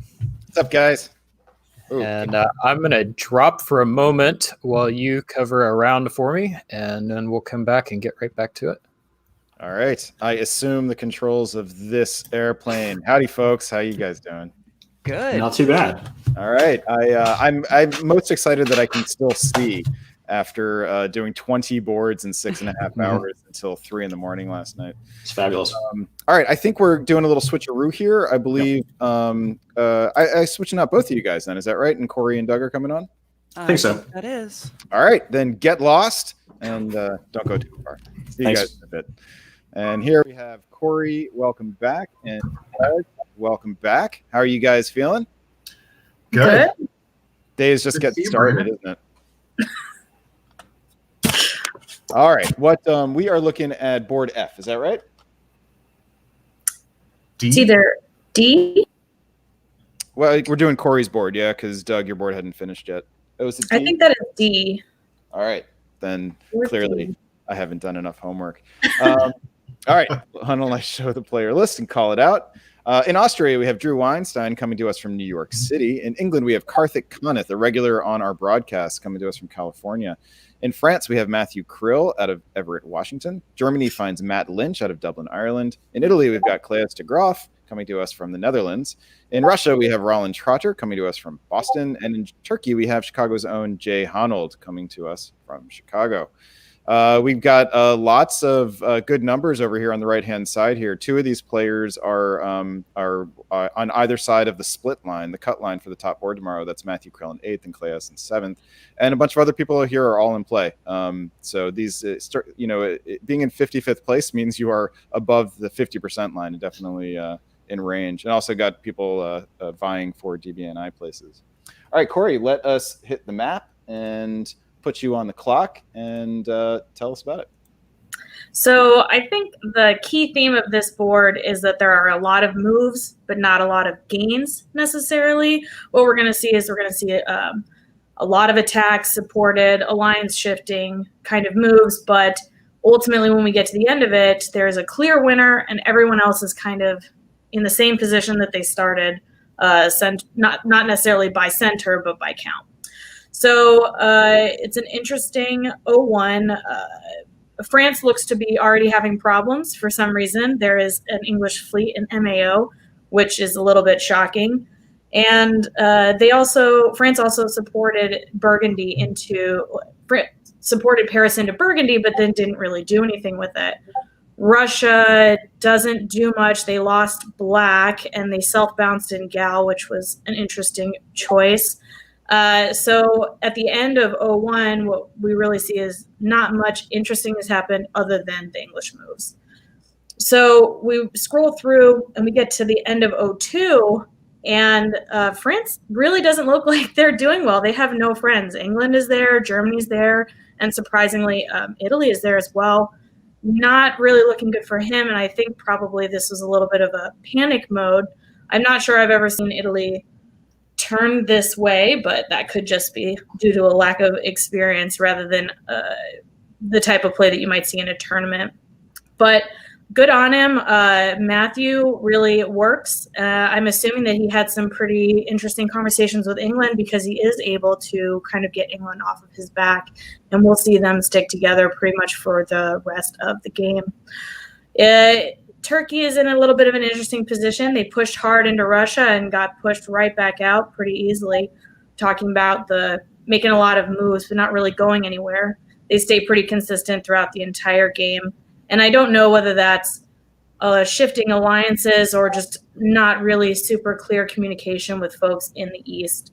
But France definitely takes the advantage of the fact that they've gotten England off their back. England is going towards Germany, which pulls Germany off of France, and Italy, I'm assuming realizing that he has no allies anymore who's helping him with France, pulls back as well. And we just see Matthew roll the board. He goes straight to the east in almost a straight line, takes quite a few dots, and does end up with 12 with a significant lead over his next competitor who has 8. Personally, I think that there definitely was some probably pretty solid alliance play with France and England after the ineffectual attack from England. But it never seemed to me like the folks in the East or Russia were really ever focused on the right person. And there was just a lot of moving around, but not a lot of changes. And I'm very surprised that this game ended in a draw when it did, especially since it looks like they have 3 years left on this game. I'm not sure why you wouldn't continue pushing, because from my perspective, Matthew definitely has play. Absolutely. Doug, what's your thoughts? Is there a solo opportunity passed up here? Absolutely. France is sitting here, taking all of Italy, Tunis, and Munich. Hasn't taken anything really except Munich out in the north. And there's no defense really in the east that's coordinated. But Matthew is a very strong alliance player. If you've played with him or, if you get to know him, he tends to really work strongly in an alliance. It's one of his strengths as a player is you really do know that he's not going to stab you if he's in a really firm alliance like this. So, it probably played to their advantage, that reputational aspect. So Karthik can trust him not to one-dot him or to go for the solo in this situation. So yes, he has that, but I'm not surprised that he would pass it up in this situation. And in addition, sort of final thought on this is it's still a magnificent result for Matthew here. 198 points is a huge number of points. He's got a really strong lead. So for him, this is probably what he needed to get to the top board. All right. Is he in position 7 at the beginning of this game? I thought he was in 8th, maybe. He's in 8th, yeah. So maybe he just wants to get on the top board and isn't necessarily concerned about how high up on that list he is. Yeah, one thing we can't see on this view is whether, let me pull up the pre-broadcast standings. Here they are. So this was Matthew's 3rd score. So, adding 198 to 348, that gives you 546, which clearly puts him in first place, at least temporarily. So his top 3 are better than Bill Hackenbrack's top 3 after 3 games. So well done to Matthew Krill. Congratulations on a nice turnaround, a nice looking center graph there with a sort of jumbled beginning and then a straight line rocket to the skies. And Corey, thank you for that recap. that's going to do it for my little joyride on the broadcast. I may pop in later if Brian needs another break, but for now, I'm going to bring him back. Welcome back, Brian Prevost. Thank you, Brandon. Thank you, Doug and Corey. That was a lot of fun. Brandon, we will say farewell for a bit. Thank you. Oh. And we are going to move on to game F. So I will go ahead and bring that one up right now.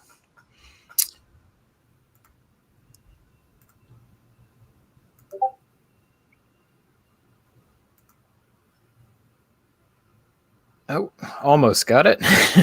Try that again. Sorry. One day we will figure this out. Here we go. Round 4, game F, Florence. In Austria, we have Chris Campbell from Montpellier, Vermont. England, we have Guillaume Machine. Doug, how did you say that again? Guillaume Machine from France. In France, we have Nicolas Ahuguet from Montreal, former world champion. Germany, we have Christoph Bourgat from Czechoslovakia, I believe. In Italy, we have Chris Wuglar from Chesterfield, Great Britain. Russia, Evan Swihart from Cincinnati, Ohio. In Turkey, we have Dave Roberts from Snohomish, Washington. Doug, why don't you go ahead and start? Any matchups you're looking forward to? I think everybody knows I'm a big fan of Nicolas Ahuguet. I think he is one of the best diplomats that I've ever played this game with. He is just really so good in negotiation. So I'm really going to be interested to see what happens in the West. Does that attract attention, or is he able to push people away from him? Playing in France is always an advantage in this game. So, that's the interesting thing for me here. Corey? I am not very familiar with most of these folks, an aspect of not having been in the hobby for very long, but I know that we were looking at some of Dave's play earlier, so I'm really excited to see how he does in this round. Yeah, and just a correction for my own ignorance, Christoph is from Sweden, I believe. Switzerland. Switzerland. Hi. So learning on as we go. So thank you for those who pointed that out. And we will move on to the game. Corey, we're going to have you take your choice. Would you like to be in the East or the West? I will take the East. All right. And let me click on the right screen here. Lead us off, Corey, in the East, spring 1901, round 4, game F. Well, I already kind of like what's happening with Russia and Turkey. So no one goes to black, but they bounce each other in Armenia. I like that. It'll be interesting to see where that goes from there. I don't think this is my purview. I'm not sure. Is Italy in my area or his? Yes. Go for it. Okay, cool. So 2 units not moving seems insane to me. I don't know what that is or why you would do that, but it looks like it must be intentional since the fleet in Naples moved to Ionian. So I don't know. Curious. Very interesting. Yeah, I'm with you. I could see holding Venice, but Rome. Rome. What's he gonna do? Yeah. Yeah. No, I'm with you. The West is actually fairly straightforward, except for Munich to Silesia. France really deployed north to make a play for Belgium, probably leaving one of Iberia behind. England put themselves into a fairly conservative, safe position to get Norway. All pretty reasonable. But Munich to Silesia is an opening I don't know that I have ever seen. I've never seen one unit. I've seen 2. 2, yeah. Let's it's a bold strategy, Cotton. Let's see how it plays out for him. Well, Doug, why don't you continue? We'll find out how it works in fall of 01. going back to Munich, and a bounce in Sweden, which is pretty anti-Russia. France took a swing at Munich. Okay, no big deal there. So we have France getting 2, England's getting 1, Russia. Boy, this could be a crazy Western triple. I'd love it if they did that. Yeah, interesting. We see that the Italian armies have now moved, but by the lack of movement in the first round, they're going to be only a 1 build Italy, which I find a little bit strange, but maybe that has to do with how his negotiations with Austria are going. Nothing in Turkey or Austria particularly looks interesting to me, and I'm not really surprised by the supported taking of Romania by Ukraine. It kind of looks pretty RT to me. I mean, maybe they arranged a bounce in Armenia rather than a bounce in Black so that they could use their units for something else. But I don't think I've ever seen that bounce in Armenia when you're friends. In winter of 1901, we've got an Army in Eddie, Fleet Brest, Fleet Army Paris, Army Naples. We've got Fleet Kiel, Army Munich, Army Vienna, Army Budapest, Fleet Smyrna, and Army St. Pete. Doug, what stands out to you with these adjustments? That's not a Western triple. That's the first thing. I love the fleet build in Kiel. I think that there could be an impulse here by Germany after France attempted, maybe half-heartedly, maybe for real, to go to Munich. There's a temptation here to put 2 armies down, but that just pins you into place and locks you into an everlasting war with France. Don't fall to that temptation. Put the fleet down, maintain your flexibility. You can defend yourself very well with 3 armies. You don't need 4. So I really like that build. All right, spring of 02, Corey. Well, we have an interesting build from Italy. So now he has 3 armies. At least it moved this time. But it appears as though he held Tyrolia and supported it with Venice. I'm not sure where he's thinking he's going to get his next dot, particularly if none of this is arranged with Austria, which I would assume is the case given that Austria has attacked Tyrolia with a supported attack. The Turkish moves look great. I would like to be him, I think, in this particular case. And obviously Russia and Turkey are working together with that cut on Serbia. Yeah. I think that's spot on, Corey. And I think that some of that vacuum in Italy from not moving and then putting an army down might be drawing Nicola to the south. He really had the opportunity to go north if he wanted to. He's not messing with Germany. He's holding in place and maintaining a lot of flexibility. I think even if we were negotiating in this game, we wouldn't know what Nicola is doing at this point, mm-hmm. right? Because he has maximum flexibility. He can go south, he can go north. Nobody's attacking him. Really nice position for him to be in. And in the meantime, we've got Germany going east. I think Christoph decided in the beginning of the game, I want to attack Russia. And you're not stopping me from attacking you. So, Doug, you're saying there could be a Western triple? Again, it could be. I mean, look, if I'm, Turkey in the east has a really great position. I think France has that equivalent type of position in the west, like Corey was talking about. All right, Doug, why don't you stay in the west, fall of 02? Oh, he goes north. You never know with Nicola. He ends up going north. And in the meantime, Italy went west. So that's going to be fun to see how that plays out.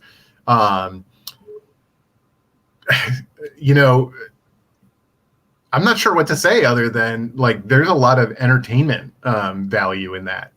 Watching Italy come after France as France goes after England. Well, we'll see how that plays out. Does that lock them in place? And then in the meantime, France makes this move, and maybe it's poorly timed because England is gaining St. Petersburg, so it has a build to defend Liverpool with, if necessary. So Italy has turned.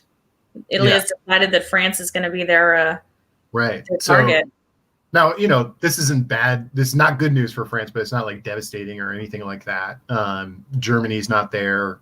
You have Germany going whole east, and I'll transition it to you, Corey, for that. Yeah, I do find that interesting, especially given that Germany has walked out of Sweden. So at the end of 02, Sweden will still be unclaimed. And it's interesting, in the East, Khan is now in black. I'm not sure what the benefit of having your second fleet be in black be, but Sev has also shifted. I would have originally thought that maybe they were going to next year take the Russian fleet out, but I don't know why you would need to be in black for that to be the case if you're Turkey. Russia, unfortunately, has lost St. Pete, and they're not going to be able to keep the German units away from the border of Warsaw, which is unfortunate.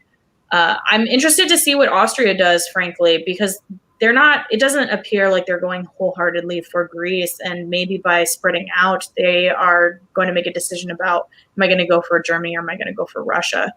But it's very strange, I think. It maybe has to do more with how the players are talking to each other than it does the actual board logistics.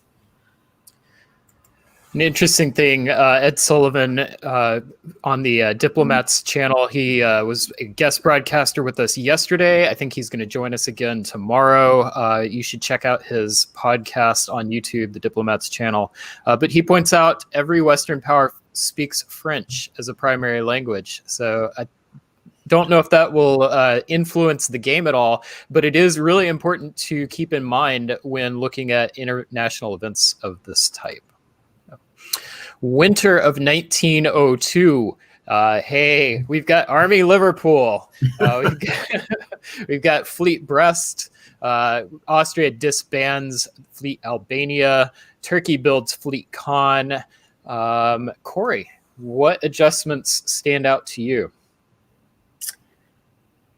I would definitely say that the Austrian choosing to disband Albania was the right choice. That fleet is not really going to be able to help him in the position that he's in right now. I think the Army Liverpool is obvious, as is the Fleet Brest. So I think we know the direction that this game is going to go, at least for a while. And I think it's a good idea that Turkey put down another fleet. But again, unless you're going to change direction, say that I'm going to attack Russia, I'm not sure his position is something that I would do at this particular point. I think that as we get ready to show the moves, Germany really bonked himself on the head with the move from Sweden to Bothnia and then back to Denmark. I get that you might be nervous that England's going to stab you for one dot there. But there's really no reason to leave Sweden if that's the case. You could have self-stood in Denmark, from Baltic and Sweden. You could have supported Baltic to Bothnia. I struggle. That's a real weird move. And now Kiel and Berlin are wide open to Russia, which undercuts your attack, Prussia and Silesia and Warsaw. That was a real tactical mistake, I think, that was made there. Germany looks like they're in a position to potentially lose a lot of centers in this next year. Well, Corey, do we see that happen? Well, not this year. It looks like they may have to hold on. I can't quite see that arrow, but it does look as though France has helped Silesia get back into Munich. If I was Nicholas, I guess I would think I don't really want Russia to get a bunch of builds. I don't want Germany to completely collapse right now, but who knows? Austria has some interesting moves. They've lost Trieste. They've lost Serbia. I don't know. I think they could have played a bit more Kingmaker with those two random armies in Bo and Gao. So if you're not going to protect your home centers, I think I would do a little bit more than just try and get into Silesia. And yeah, Turkey has the kind of shift that I was expecting. They've taken Romania. I don't know if that's arranged, but I would assume it's not. And the fleet comes out, which it should. Oh, sorry, Doug. Go ahead. That's all right. Germany spends a lot of units here to defend what he already had. So, 1, 2, 3, 4, 5, all of Germany's units are effectively defending here against one Russian fleet. That's not an ideal use of your units. And I think we're going to see that this is going to be costly in the long term. Could be totally wrong here, but it's really hard as Germany to recover when you have to like sort of pull everything back and then re-expand. You really don't want to do that if you can avoid it. So I'm interested to see how Nicola plays this. He's kind of been back and forth a little bit, going after England. Then Italy was there. Now Italy walked away. Is he going to continue this against Italy? Italy only has one fleet. That's not ideal to defend against France with 3 fleets at this point.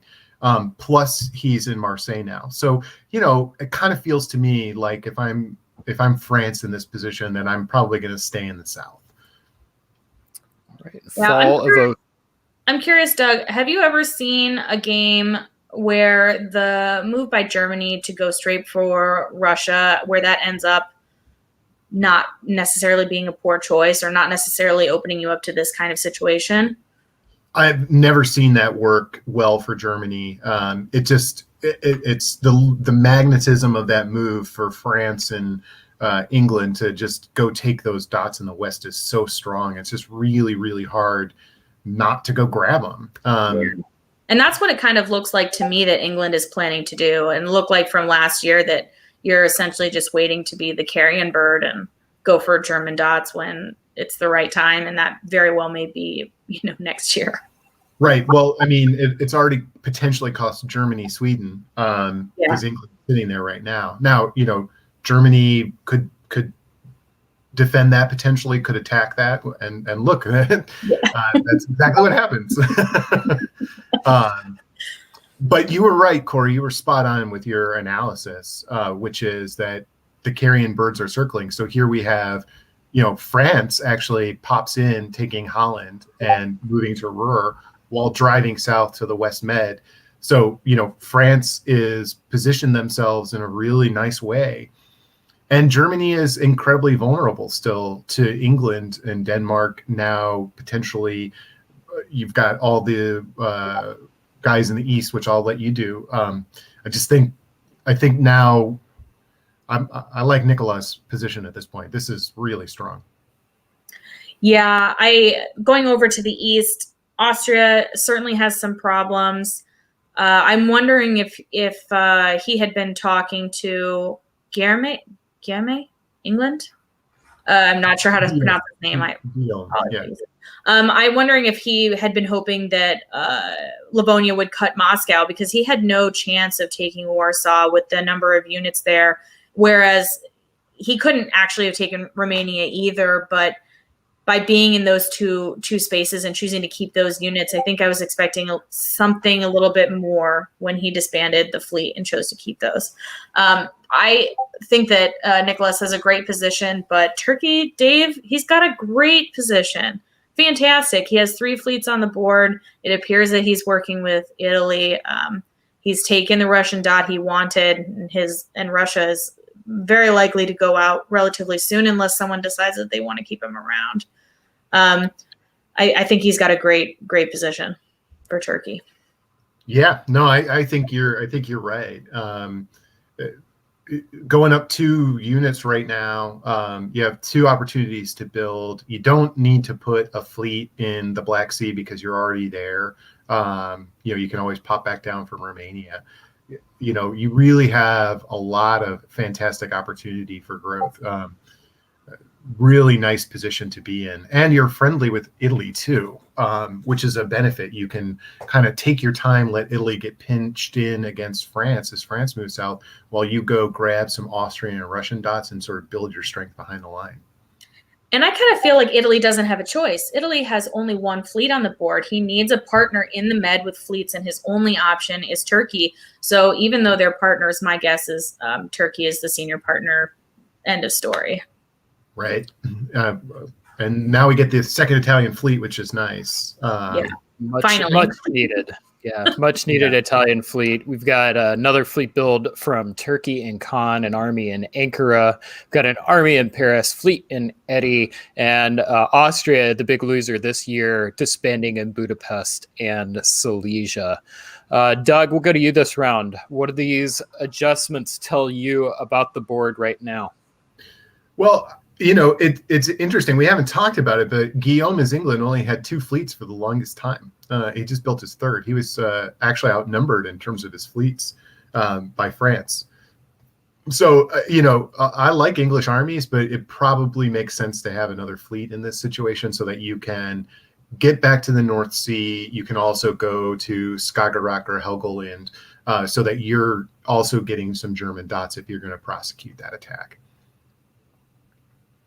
Italy needed that fleet for sure. Turkey, this is a situation, and Corey, you tell me if you disagree with me on this. This is a situation where I like to wave a build. I don't know that I need that fleet right now. I want that army, but I don't know what I need for the future, and I want to kind of hold my powder. Yeah, I think I agree with you. I don't think I would agree about the fleet build in Khan. If Romania was an army, then I would say absolutely, but it just seems like you have quite a few fleets when your interests currently may be more land-based. I'm not sure, but clearly he's gearing up to go either with Chris to defend against Nicholas or go through Chris, but I don't think that at this point Dave attacking Chris makes any sense. So prediction time, is that fleet build to move to black and convoy an army across, or is that going into the Med? Doug? I think it's going into the Med. You don't need 2 fleets inside the Black Sea zone. You already have a fleet in Romania. If your desire here is to convoy over, you move Romania to the Black Sea. You have Serbia support Bulgaria to Romania. In any event, you can walk to Armenia anyway. So you don't really need to convoy in any circumstance. And if you did want to convoy, you would put 2 armies down rather than that fleet. So, through that sort of reasoning, I assume it's going to go to the Aegean Sea. And then you're going to see the Aegean go to Greece. He could also force those Sev, right? Because Russia still has his 2 armies there. Ank goes to Armenia, right? Rum can't guarantee Sev by himself, especially not if he's cut by Austria, if he's convinced otherwise. So maybe Khan goes to black so that he can absolutely force that unit and just shift his armies up. I'd rather take Budapest than Sev, personally, in this position. I would be much more interested in Budapest. That's interesting. I would be more interested in Sev. I would want control of my corner. Let's find out what choice Dave thought was important. Corey, lead us off. Yes, I was right. Yay, Dave. I love it. I'm never right. Fantastic. So cool. So he definitely did make a play for Bud, but without Italian support, that wasn't going to work. It's interesting to me that they didn't communicate that, because all they needed was one of them to support the other and it would have bounced. What else is Austria going to do right now besides try and keep Bud? He doesn't really have any units on anything else, and it would take him too much time to move anything. So interesting choice. I can't tell from the arrow. It looks like Naples went to Tyrrhenian Sea, right? That's Naples? Yeah. Yeah, okay. So with support, that makes sense to me. So that looks good. Let's see, Russia. Russia doesn't have a ton of options. I think he had to go back to Warsaw just in case. And I don't know that is that Prussia? Peru? What do we call it? Prussia. Prussia. I'm not sure what that guy had to do besides go to Warsaw, so maybe that's why he's there. And then Italy supported into Tyrolia. I don't know how I feel about that, right? Because if you know France is coming for you, why leave Piedmont? I'm not sure. You could do the same work from Venice to Tyrolia that you're doing Piedmont to Tyrolia. Got it. Okay. So then maybe it's just because they really want to get Austria out of the way at this point, and so both Italy and Turkey are ready for him to be gone, unfortunately. No, let me be more clear. I was agreeing with you. You can okay. go to Tyrolia from Venice with support from Piedmont. You don't have to vacate. So you can do that same move, just reversed. I mean, now you can set up a bounce with France. I don't know that you want to, because here's what I think on this is I don't think Nicola is really interested in fighting Italy. I think he is interested here in slowing Italy down because he supported himself to Burgundy. He's supporting himself to Kiel. He is supporting England into the North Sea. This is, at this point, this is a pretty strong EF, and they are going to take down Germany, and that's their goal. Everything else I think that Nicola is doing in the South is just sort of like, yeah, okay, whatever. Like, I'm not really messing with you. You should be defending yourself against Turkey in any event. It could be also that without knowing the negotiations, that Nicola and Chris were getting together and saying like, hey, can we figure this out so we're not fighting? It's possible. Yeah, that's an interesting question. Is Nicolas just waiting for Dave to get too hungry? Or, like, is that what's going on? But I see validity in your point, given the fact that Marseille was occupied for the longest time. So if you're really serious about going to Italy, wouldn't you keep that open for another fleet build? Well, I mean, if we just got the moves and Nicola went to Piedmont, so he's proving me wrong at every turn. See, this is the mistake, Dave. You should never. Rum could be cut, so rum has to be the mover. Poor Dave. Well, he didn't get it this time because Russia can stop him from getting it. I like that I'm seeing Warsaw go to Galicia. That's a great move. Not surprised at all by Vienna, since it could not be saved, really. Let's see. What else? That's about it. Pretty obvious moves. Well, I guess not. Venice going to Trieste. But maybe that was to stop a potential retreat. Yeah. You could do a forward attack kind of a thing where Budapest goes to Trieste in an attempt at backfill. Yeah, I would just be concerned about that army in Marseille walking into Piedmont, which is essentially what they've done. But I guess it doesn't matter. Trulli is still there. Well, I mean, Italy gets a build, so can put an army down in Venice to cover it. But the challenge with that is it's another army when you really want another fleet. Yeah. And Doug, what's going on in the West? In the West, they are, prosecuting the attack on Germany. They take Denmark this turn. They don't have a ton of options in terms of like getting multiple dots. This is kind of the grind it out now. We get one this year, we get two next year, and Germany's done. That's what I see there. I thought there could be a chance here that Italy was going to use Tyrolia to support Munich in place and try and slow down the West. They would be wise to do that because, maybe that's why Nicola went to Piedmont, is potentially to tap Tyrolia. I'm just kind of thinking like, if I'm Nicola right here, I want Munich. If I'm Guillaume, I want Denmark and I want Kiel. And then, I'm ready to decide like what I'm doing next in the game.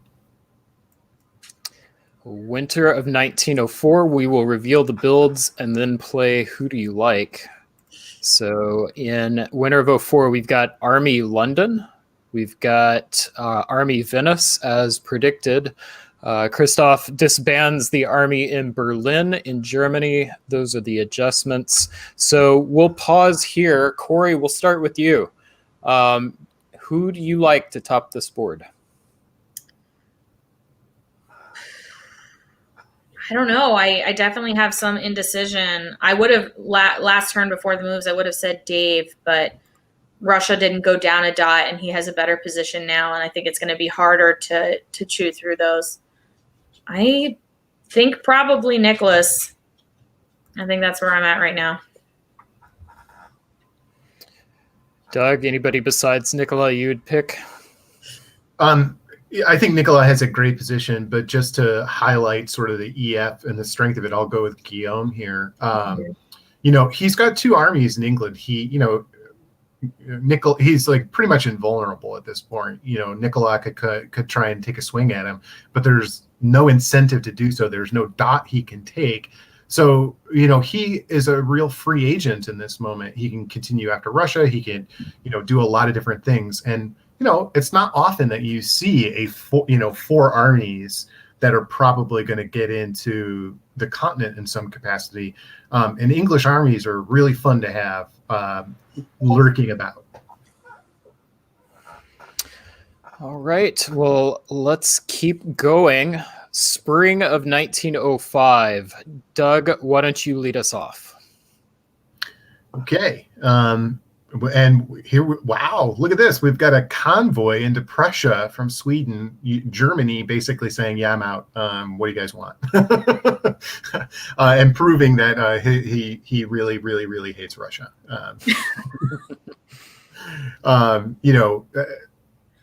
Nicola did tap Tyrolia from Piedmont. So it does kind of look like that was what his goal was there. But it's a nice, flexible spot to be.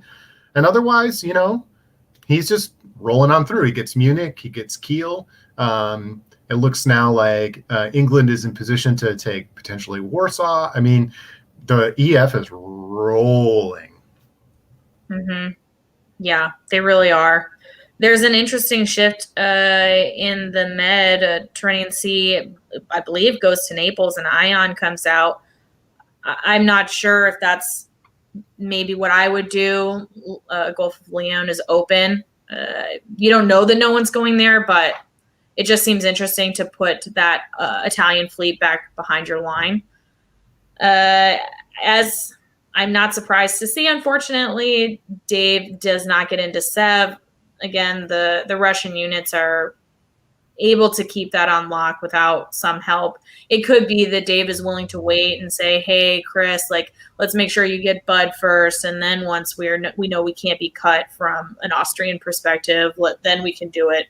Maybe I'll take it later. But to me, it just looks like you're wasting 4 units, right? Because Bulgaria is holding Rum, Black's holding Rum, Armenia is doing a fruitless attack. Rum can be cut. So he's basically spending 4 units to do nothing, unfortunately. But good on Evan for once again keeping him out of Sev.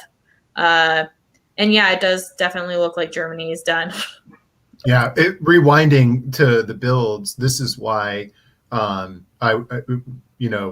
he put that fleet down, I really wanted him to be going for Budapest, not for Sev, because it's because Sev's on the edge of the board, it's a lot harder to sometimes grab. It's easily defensible. You can't really outflank it. Whereas Budapest is just in the center of everything. And, once you've got that, then you can go to Galicia. Once you get Galicia, everything in Russia really starts to fall for you as Turkey. So, I really wanted to drive those up rather than try and use 2 fleets to take Sev, which is ultimately going to be a cul-de-sac for Turkey, I think. Turkey's going to get Sev, but in the process lose opportunity to take Moscow and Warsaw to England. All right, Doug, keep going in with the West.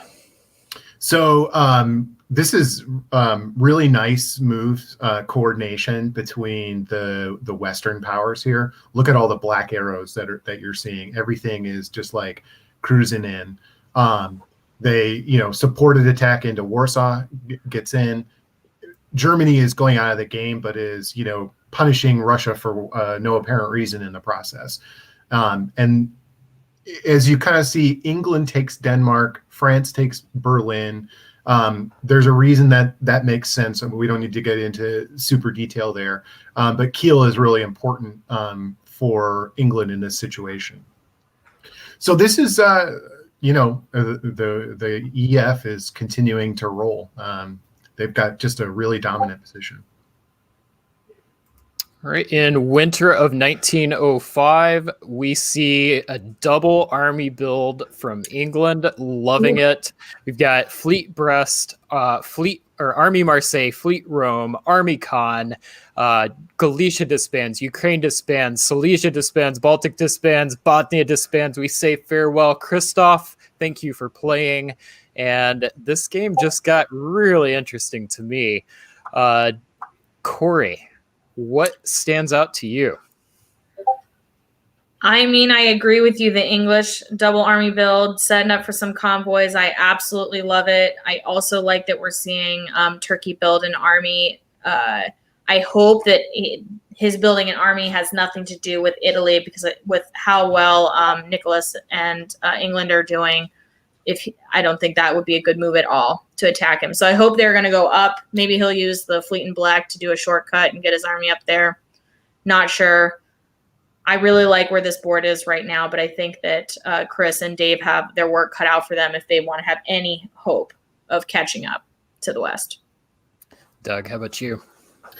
I love Guillaume's build. At this point, as England, you're always going to have one army staying home. So really, this is about, I'm going to move London to Yorkshire or Edinburgh to Yorkshire, whatever. And the other one's going to convoy to Norway, because you just want to keep that temptation away from France. And that's your responsibility in this situation as England, is to, make sure that you are not inviting the two-dot stab. I'm going to expect to see Kiel go to Baltic here.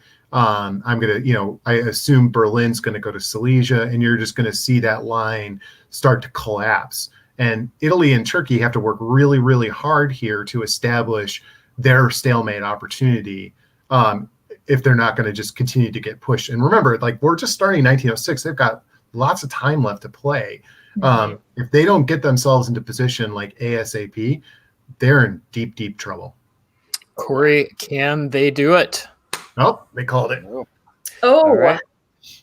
Corey, I'll start with you. Is this the right result? No, but I don't believe that really any of these results where they're calling it in 06, 07, which I think we've seen at least today, at least 3 times. I don't know that I agree that they're the right choice. I think there's still play on it.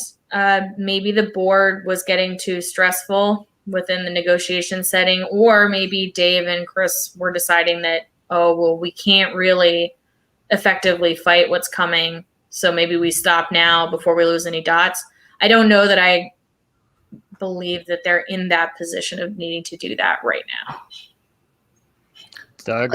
I think I understand what France and England, Guillaume and Nicolas, are thinking here, which is, we've got a stable alliance. We're working really well together. Let's stay even. That's a pretty common thing for, an alliance to do. I don't necessarily disagree with it. And there's not a lot of room for them to grow in any kind of speedy fashion. So for them, I understand where this draw comes in. They're both at 9. The moment that England takes Moscow, where's the next build coming from? Tunis or Vienna eventually, right? It's going to be a while before you get there. So this is their last opportunity to potentially stay even in this draw. I'm not sure if you're Turkey in this situation. I think you might want to play on a little bit. I'm not sure that you necessarily want to take this. If you think you can get England and France, which probably you don't, to fight. So you might want to play another game here and see if you can get them to poke at each other.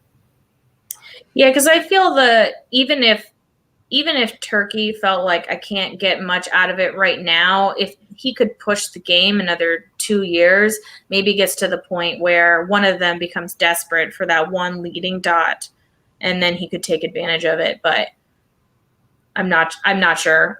This to me feels a bit more like the personalities of the people on the game and where they feel they should be spending their time. And for all I know, these people have played some back-to-back games and are tired. Yeah. I mean, they could certainly, fatigue plays a factor into this. Diplomacy tournaments really are a marathon. They're not a sprint. I think that when you're sitting at 8 there, unless you really think that you have no opportunity to grow, you wait till maybe Italy is locked on the line. I don't know that I would have called that if I was Turkey. I think I would want to wait at least one more game here just to see how things play out. Yeah, I agree. Well, Corey and Doug, thank you so much for running us through that game. We're going to give you a break, and we're going to say hello to Siobhan and Matt. So farewell, Corey and Doug. And welcome, Siobhan and Matt. Hello. Hey, good to be back. All right, so I believe we've got some highlights to run through. So we are going to go ahead and bring those up. While I'm doing that, any thoughts on that game? I started saying that I was surprised that England took that, but I think Doug convinced me. Listening to him run through that, I think they wanted the shared board top, and that was the last chance they were going to have for it for a long time. If they didn't take the shared top right then, they were looking at another 3 years probably before they were going to be able to get it.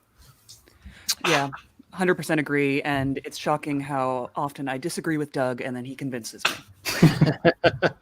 All right, well, let's take a look at our players. VWC Round 4 Game E, Edinburgh. Austria, we have the first place in the standings, first place in the DBNI, Bill Hackenbreck. In England, we have Emmanuel Dupontevice from Paris, France. In France, we have Hal Schild from Alexandria, Virginia. Germany, Ben Knight from London, Great Britain. Italy, we have Chris Hellwig from New York City. Russia, Natty Schaefer from Salt Lake City. Turkey, we have Evan Meyer from Chicago. Matt, I'm going to start with you. What are the matchups you are interested in for this game? Oh, that's a good question. In a general sense, I'm always interested to see how the players react to the tournament leader. And Bill is, I don't know if I would say dominating, but he's done really, really well. He's been not topping every board, but I think he's had 2 board tops and a third one that was pretty decent, if I remember right. So I'm going to be really interested to see how that plays out. I'll also say I thought Emmanuel could have gotten a little bit more out of his previous game than he did. He played a good game, but I thought he could have squeezed out a couple more dots in the end. So I'll be interested to see if he's a little more aggressive this time, or if that's just sort of, the way he's comfortable playing, and that's what we'll see again.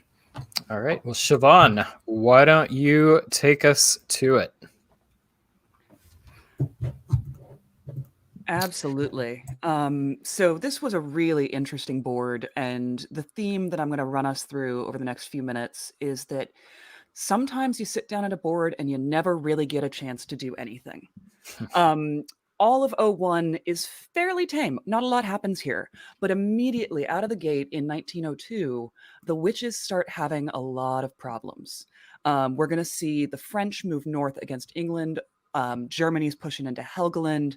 We've got the double fleets from Turkey, one in the Black Sea, and very quickly, these alliances, the FG and the, Air to an extent, but IR, I believe it is mostly, just carve up the witches. Here, actually, if you can go back to spring of 03 and show the moves real quick, I want to point a couple of things out. The French tried to convoy to Yorkshire, and England guesses correctly and bounces him. Also covers Clyde instead of covering Edinburgh, which I thought was really interesting and very bold. And as we move into fall of 03, I'm going to want to take a look at those moves one more time. After that great set of guesses, is England just given up? They move away. They could have taken Liverpool back. So I'm wondering what's happening here. Is it exhaustion? Are you sometimes you're just done with a game? So that was really a shame. And it gave FG just a dominating alliance to move through the rest of this game with.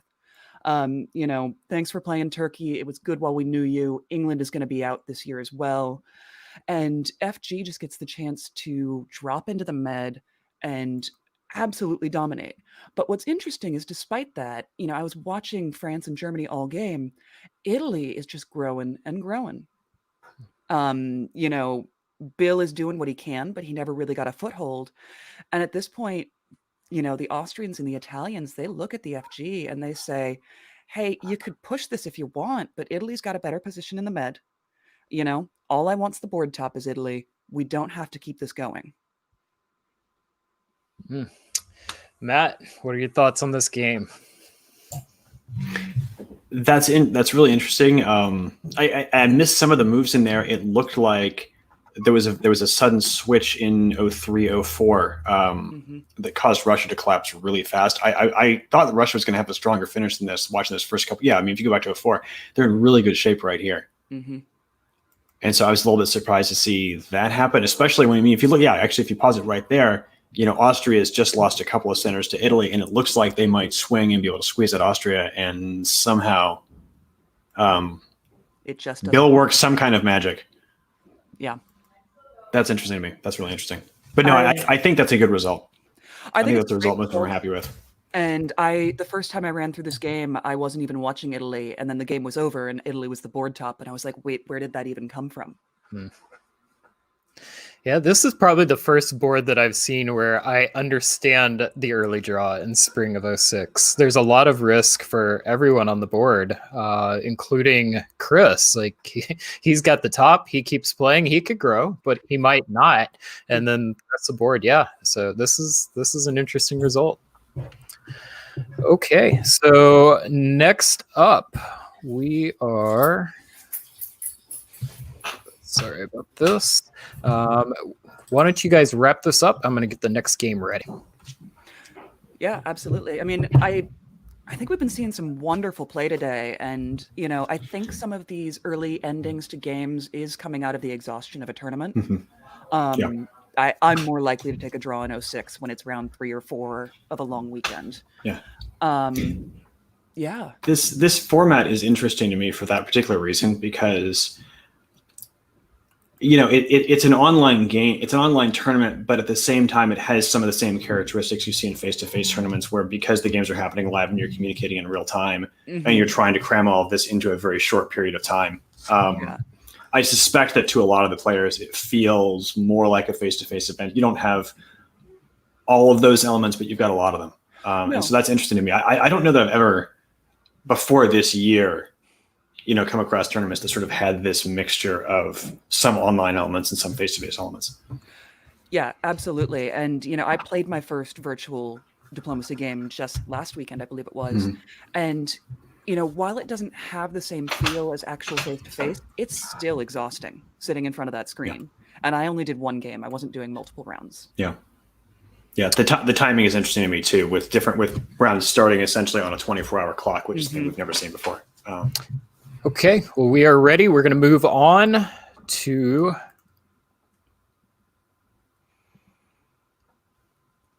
Game G, Granada.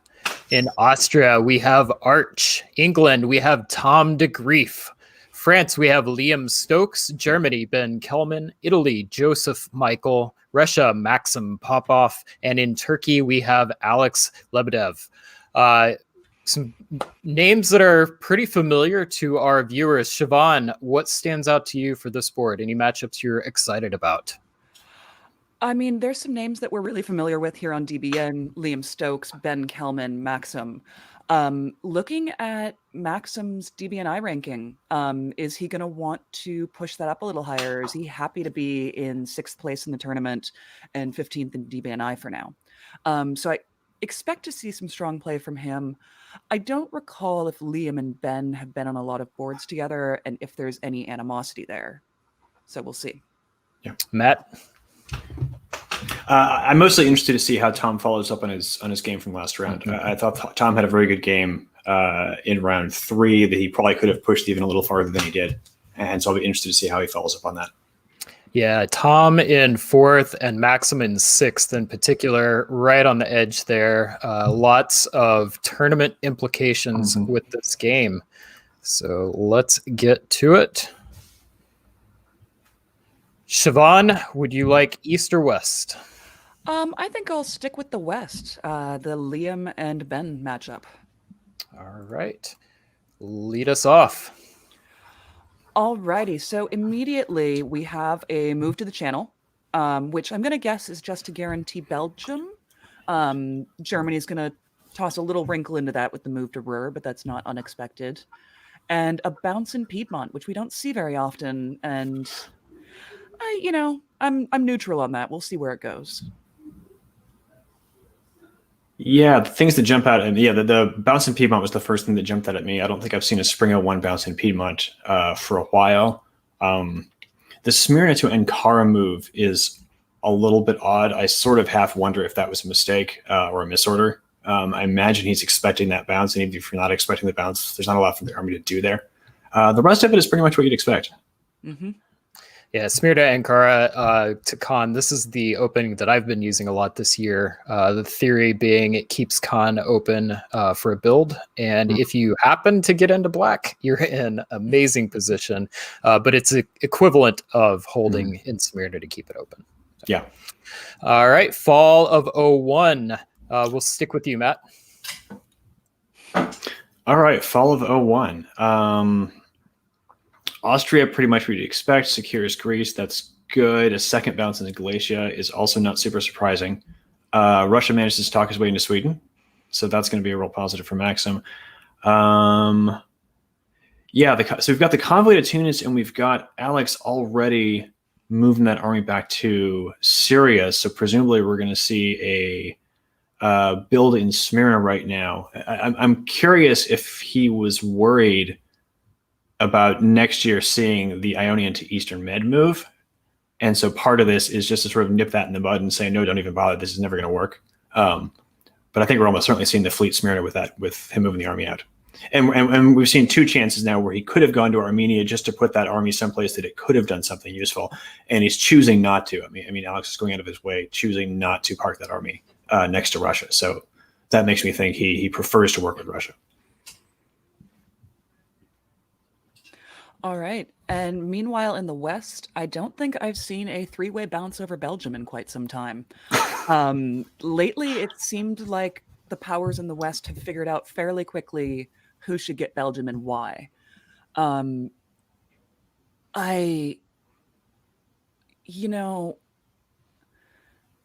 to the North Sea, I don't love France's choice here. Yeah, it's hard to see how that was going to work. I mean, since you're bouncing Belgium, if he hadn't gone to Belgium, maybe you're thinking, we'll let England into Belgium and I'll get the North Sea. But with the move to Belgium, where do you think England's going? Exactly. That isn't going to do anything. If you know England's going to Belgium, you support him in instead of bouncing him out and take the North Sea if that's what you want. I don't see it. Yeah. A little bit of a gutsy move by England, also not covering London. Yes. Yeah. Which I like it. If you think that there's a chance that Picardy's going to convoy onto the continent, you've got your 50-50. And committing in that move to Wales is committing hard. Oh, yeah. Winter of 1901, we've got Fleet Liverpool, Army Paris, Fleet Naples, Fleet Smyrna, Army Trieste, Army Budapest, Army Moscow, Fleet St. Pete South Coast, Army Munich, and Fleet Kiel. We've got some commitments in the builds here. Matt, what stands out to you? The Fleet South Coast is really interesting to me. We haven't seen too many 01 St. Pete fleet builds so far this tournament, and so that's sort of a fun move to see. Until I noticed that move, I was thinking this looks like a pretty strong position for Germany, actually, and not to step on Siobhan's side of the board, but the fact that France didn't build that fleet was making me think that there was some tension between those two. But yeah, with Russia dropping that fleet in St. Pete, it's hard to see that there's not going to be some fairly serious conflict between Russia and Germany in a minute. Siobhan? I agree with Matt's assessment here. I was going to say that nothing surprised me, but Fleet St. Pete did a little bit. I like it. Curious to see where we go. It's a balance of power move for sure. Spring of 1902, Siobhan, lead us off. Ooh, lots of movement happening. France says, "Oh, my bad. Let me go away now," and does. But that allows England to take the Channel and North Atlantic. Belgium goes to the German. France forces Burgundy, which I guess if you think the Russians are coming, which they are, be a lot of interesting choices next season.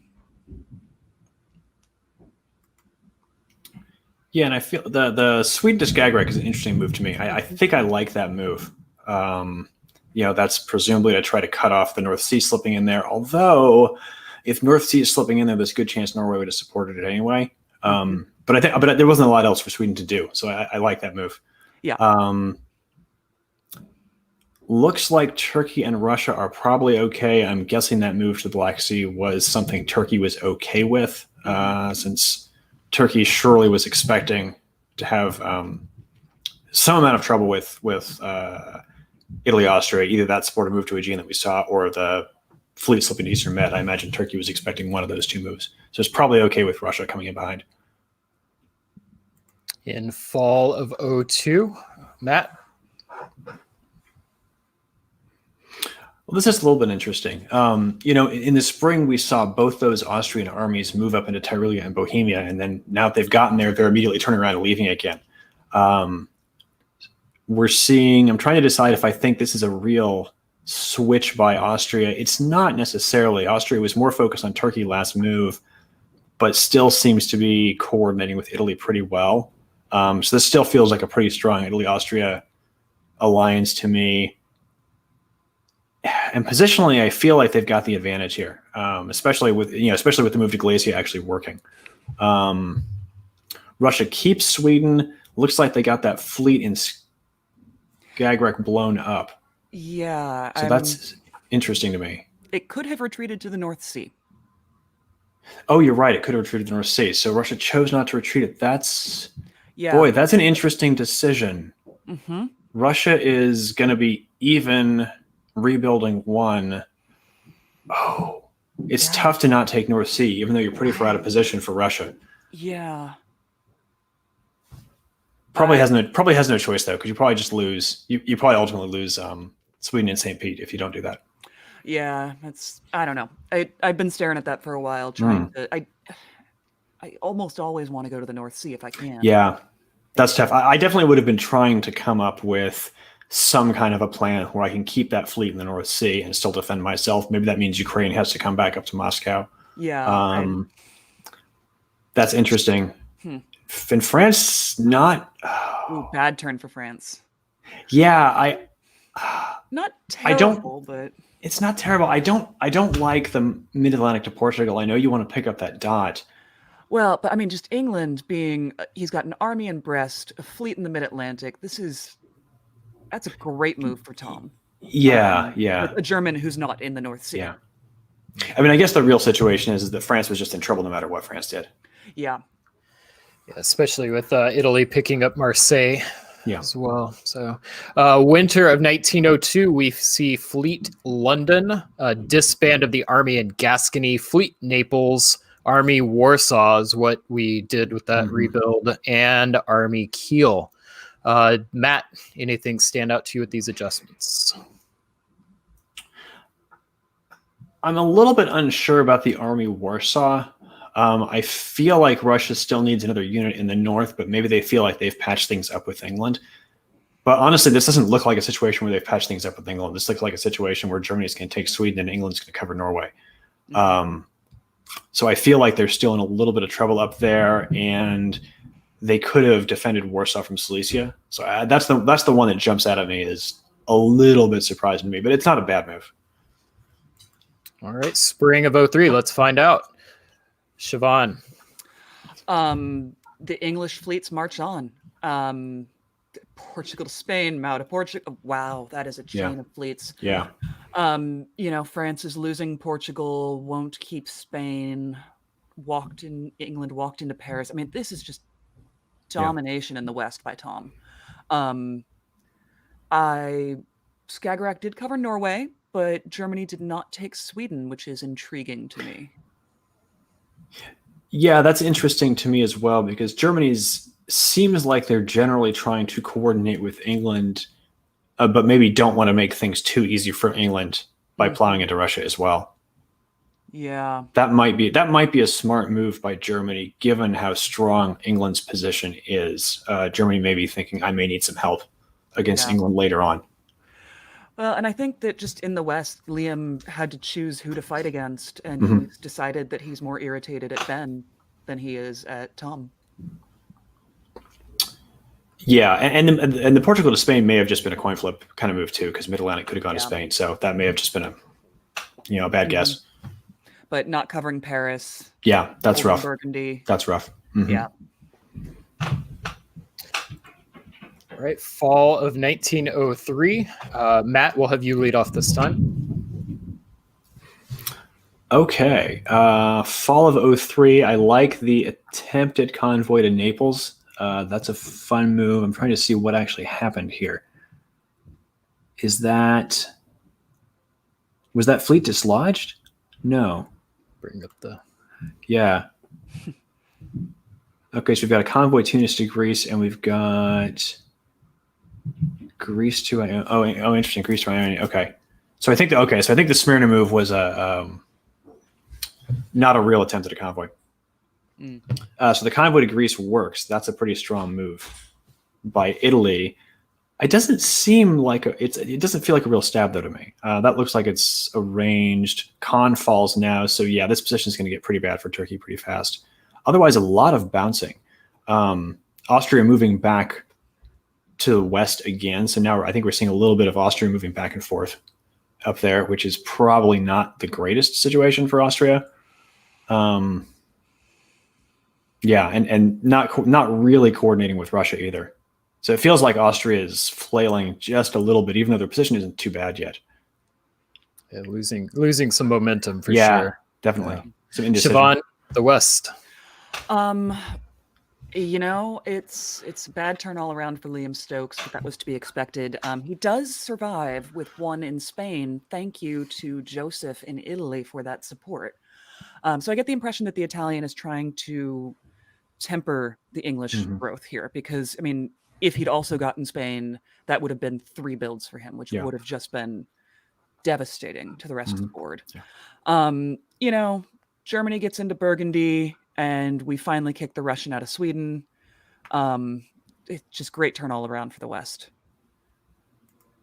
In winter of 1903, we see Fleet Liverpool, Army London disband in Picardy and Gascony, holds on to Spain.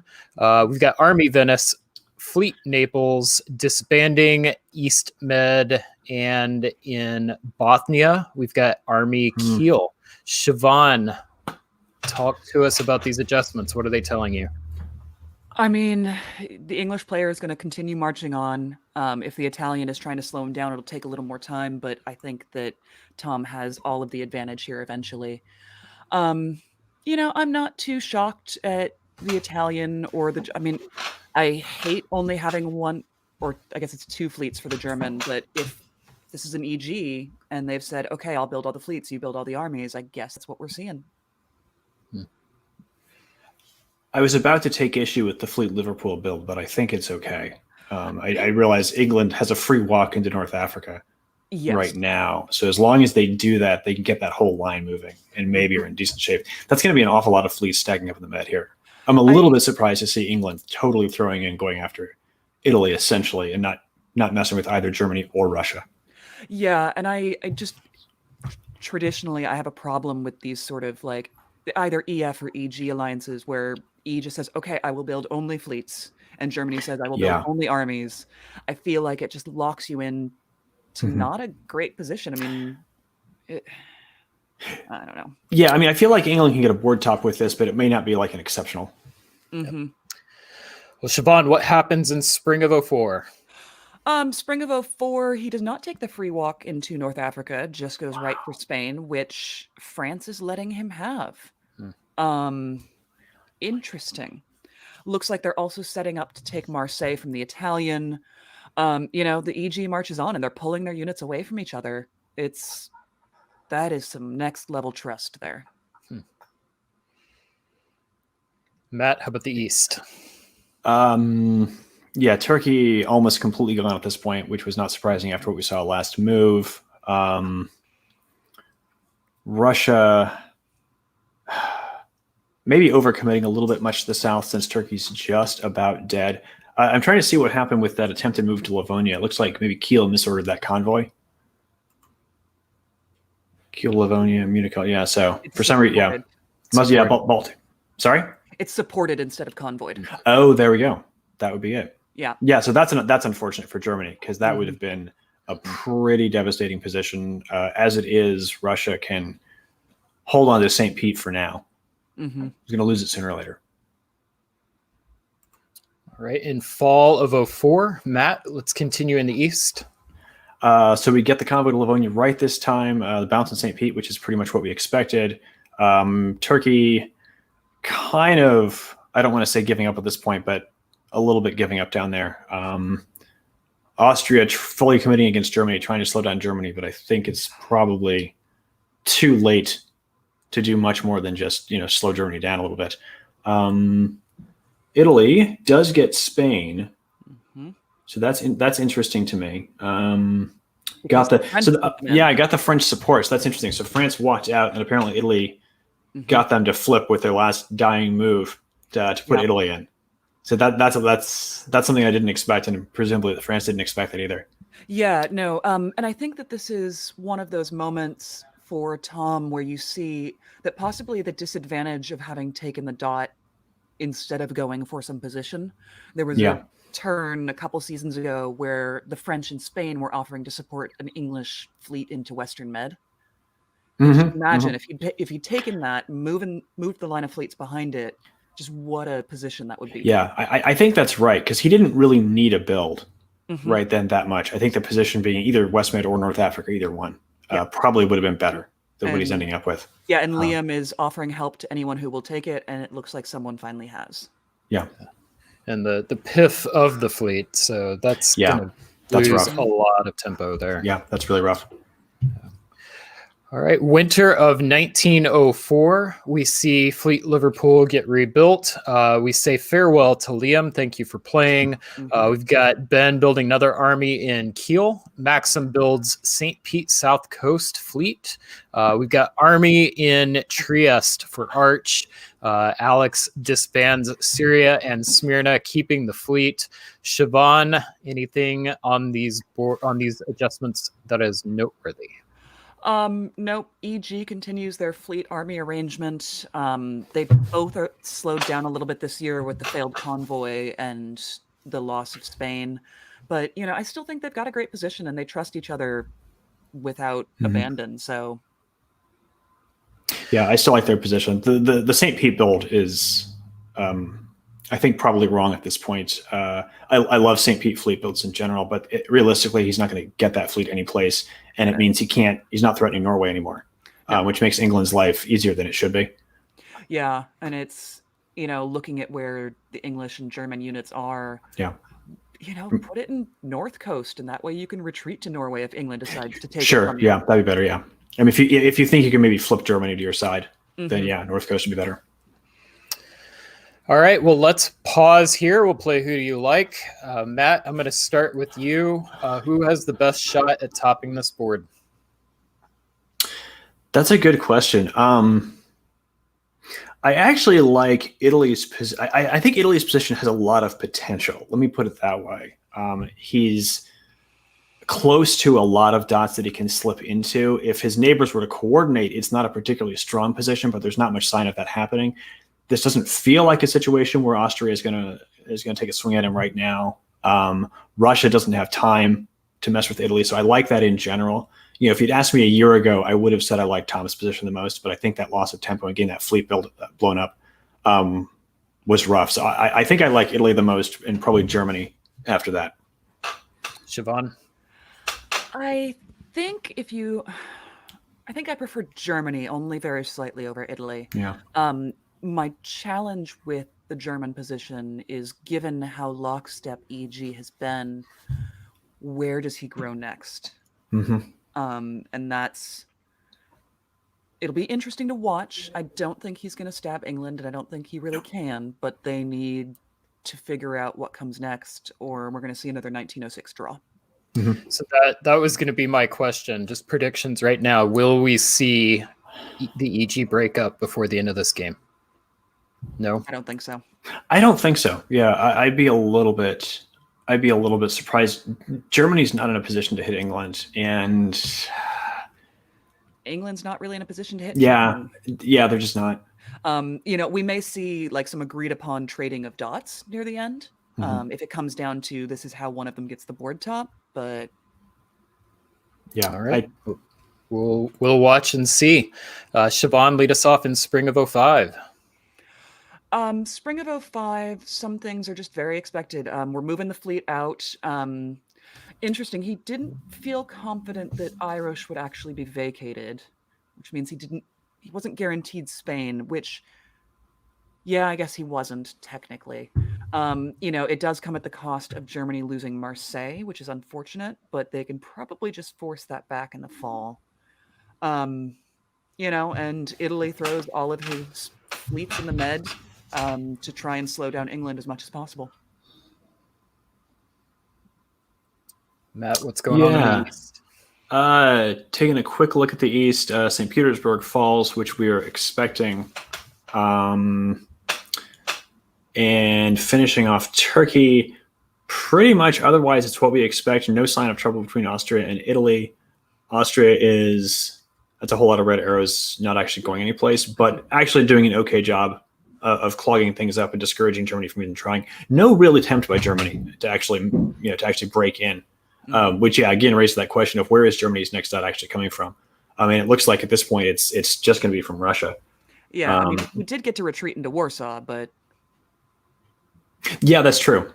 That's true. We got the retreat into Warsaw. Yeah, and that's an interesting move. He's not going to keep it though. No, it's an interesting move by Russia to dislodge him. Well, I think it's okay. See if he does keep it. Matt, lead us off. He does not apparently keep it, although Russia did not take it the way I expected. Russia takes it with Ukraine, which is great. Kept Silesia. I thought Silesia might have to fall back. Takes Warsaw and while losing Livonia, but that's okay.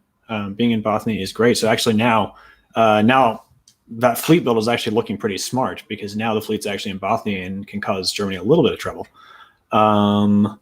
Otherwise, Austria continuing to do their part to sort of hold the line. This looks like a bit of a slog. So I could see these players getting tired of this and drawing relatively soon. But there's actually a lot of play if they want to push forward with it. Yeah, and meanwhile in the West, I would like to change my earlier prediction and say I'd like to be Tom again, because they've made the decision to put England into Marseille, and England keeps Spain, which means that despite picking up St. Pete, Germany will remain even, and England will go up 2, which is huge. Yeah. So I'm really intrigued to see what he does with these 2 builds because they could change some things. What are you building, Siobhan? I mean, he's gonna put another fleet in Liverpool because why wouldn't he? And he has to put an army down now. I guess it's going in London. But he needs to start doing something, and this is the moment that he asks himself, am I willing to attack Germany? Yeah, I think now's the time to do it because if you look at the South, I mean, it's great that he got Liverpool or got Marseille and held on to Spain, but 4 Italian fleets have that pretty well bottled up right now. Yeah, it's going to be really hard to move forward down there. That is not moving. I actually don't think Fleet Liverpool would be very good right now because really, what's that fleet going to do? Yeah, that's a fair point. He's not beating Marseille in the long run, is he?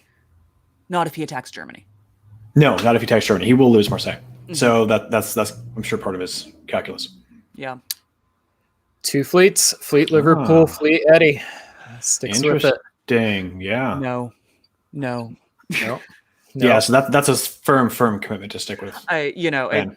He's sticking with Ben to the end, and it's fine. I don't love it. All right, Fleet Rome. We've got a disband of the Turkish fleet in Ionian. Thank you for playing, Alex. And that's all of the adjustments. I think we are all reading these adjustments the same way. So we'll press on. Spring of 06. Siobhan, lead us off. As expected, we've set up those lines in the Mediterranean. Nothing is changing. We've got a little bit of shifting with the Italian and Austrian units. I don't want to step on Matt's toes too much there. No, that's fine.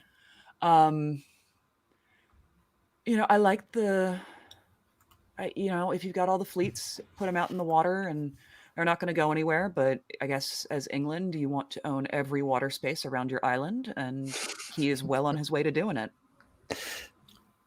I don't think anyone made any attempt to actually move across the main salient line. Nope. On this move. No, you can draw a line across the entire board and nobody tried to cross it. So that's interesting to me. This feels like Germany is playing for the game to end right now. Yes. Well, let's see how we turn out. Fall of 06, Matt. No.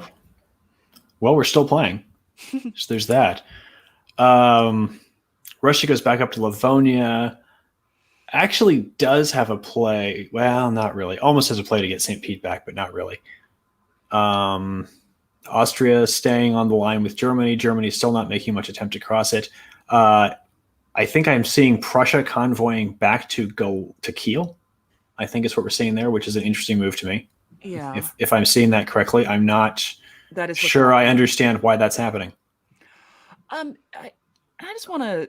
The other thing I'm not quite clear on is Venice took Trieste and Khan walked into Smyrna. Yeah, I hadn't seen that yet.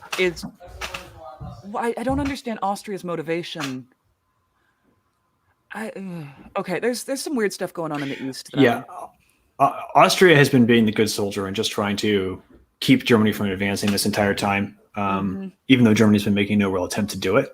Yeah. And so what I think maybe what's going on here is Germany has been sitting there not doing anything for several turns in a row, every time telling Joseph, hey, I'm not coming. You can kill this guy whenever you want to. And it looks like maybe Joseph finally took the bait and said, okay, I'll do it. The intentional walk of Smyrna to Syria puzzles me. Yeah, that's weird. And I don't know. I don't know what that's about. Yeah. It may have, and honestly, it may be an attempt. I mean, them just saying, hey guys, let's just spread our units out here, right? You see Russia walking away. Maybe the theory was Smyrna goes to Syria and Khan goes back to Bull or something like that to empty it out. Yeah, and Italy just reneged on that agreement. That would actually make the most sense. And meanwhile, well, we get another English army into Gascony. Great. Marseille's never falling, if that's what we're doing, which is fine. Jackson does point out that whole set of moves from Austria could be about the points. It would tie England with Italy. That's a good point. That's an interesting point. Yeah. So we'll see if the game ends at a 9. A shared 9 draw in 06, isn't it? Could be. It definitely feels like we're positioning for a draw. Let's find out. Winner of 06. Adjustments. We've got 2 armies from Italy, Rome and Venice. We disband the army in Syria and Tyrolia. And we will continue on. Spring of 07. Are we drawing? No, we are not. No. Siobhan. That's a little surprising. I would be very shocked to learn that draw votes are not taking place. And so I'm wondering who thinks they still have room to play here. Because now that Burgundy is freed up to support Munich, there's nothing they can... Maybe Italy. I mean, Austria is making no attempt to defend anything. Germany's making no attempt to move. France is not really making an attempt to move, but Italy is the only one who's really moving. I mean, Vienna and Budapest are both wide open. So is Serbia. So is Serbia ultimately. I'm wondering if they said, okay, we'll tie England and Italy, then we'll take this draw and we can be done. And then Italy looked at this and said, screw that. Yeah, I hope so. I love it if that's the case. I just want to say I appreciate the Livonia to Finland convoy. Yeah, it's great. All right, fall of 07. Matt, why don't you lead us off here? Okay, let's see. Well, most importantly, Russia takes St. Petersburg back, which seems to have been their goal for about the last 2 years. Mission accomplished. Yep. Italy does take two Austrian dots. Is what we were wondering about. And a Russian. And also a Russian dot. You are correct. So yeah, Italy is going to go up 3-ish. Yeah, it looks like Italy's going to go up 3. Doesn't lose anything. Germany and France are mostly still just holding the line at this point. Germany is down a center and isn't picking anything up. So this is a big jump for Italy. And it almost looks like Austria has just said, fine, go ahead and take my dots. I'll hold on as long as I can until you kill me. Yeah, this is huge. I love it, honestly. And there's so much more play for Joseph now that he's done this. Plop a few more armies in. You can start to make a move on Munich. We've got a couple of years left to play. So yeah, I don't think there's a solo here, but Joseph could easily get to 15. Oh yeah. Joseph puts the hammer down, and in winter of '07, it builds 3 more armies: Rome, Venice, and Naples. We say not quite farewell. We disband Prussia and Silesia, arch Tuscany aiming army. on to Budapest, and keeps Tuscany, which is the fun option. Thank Wow. you. Pressing on, Siobhan, 1908 spring, lead us off. We see some attempts at movement by the English, none of which are going anywhere because it's just not. The Germans are moving again. We've got some shifting. England loses Norway in the process. This looks like England and Germany are just giving Russia centers. Yeah. That's got to be intentional because he had Yeah, it two almost has things he to. could cover it with: Barons held, Norwegian held. Okay, we're gonna let the Russian fight off the Italian, I Maybe, guess. yeah. So much drama. This is great. Fall of 1908, Matt. Well, maybe not so much because now Germany and England swing back and retake those 2 centers. So maybe the goal was simply to blow up units, although I'm not sure. Blowing up the fleet makes sense. I'm not sure blowing up that army that would do any good. Russia takes back Romania, although I hadn't actually lost it yet.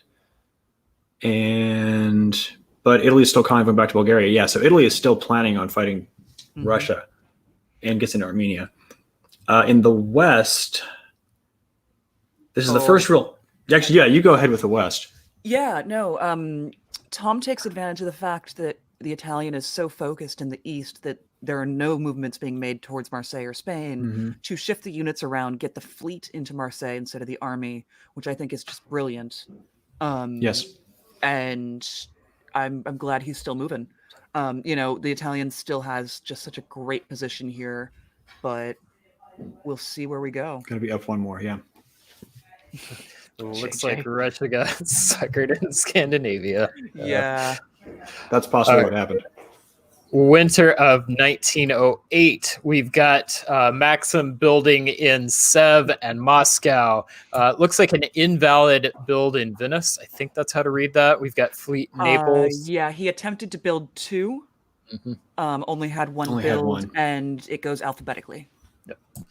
And spring of 1909, Siobhan, why didn't you run us through this whole season? Okay. I loved the shifting of the English fleets. It's not really going anywhere right now.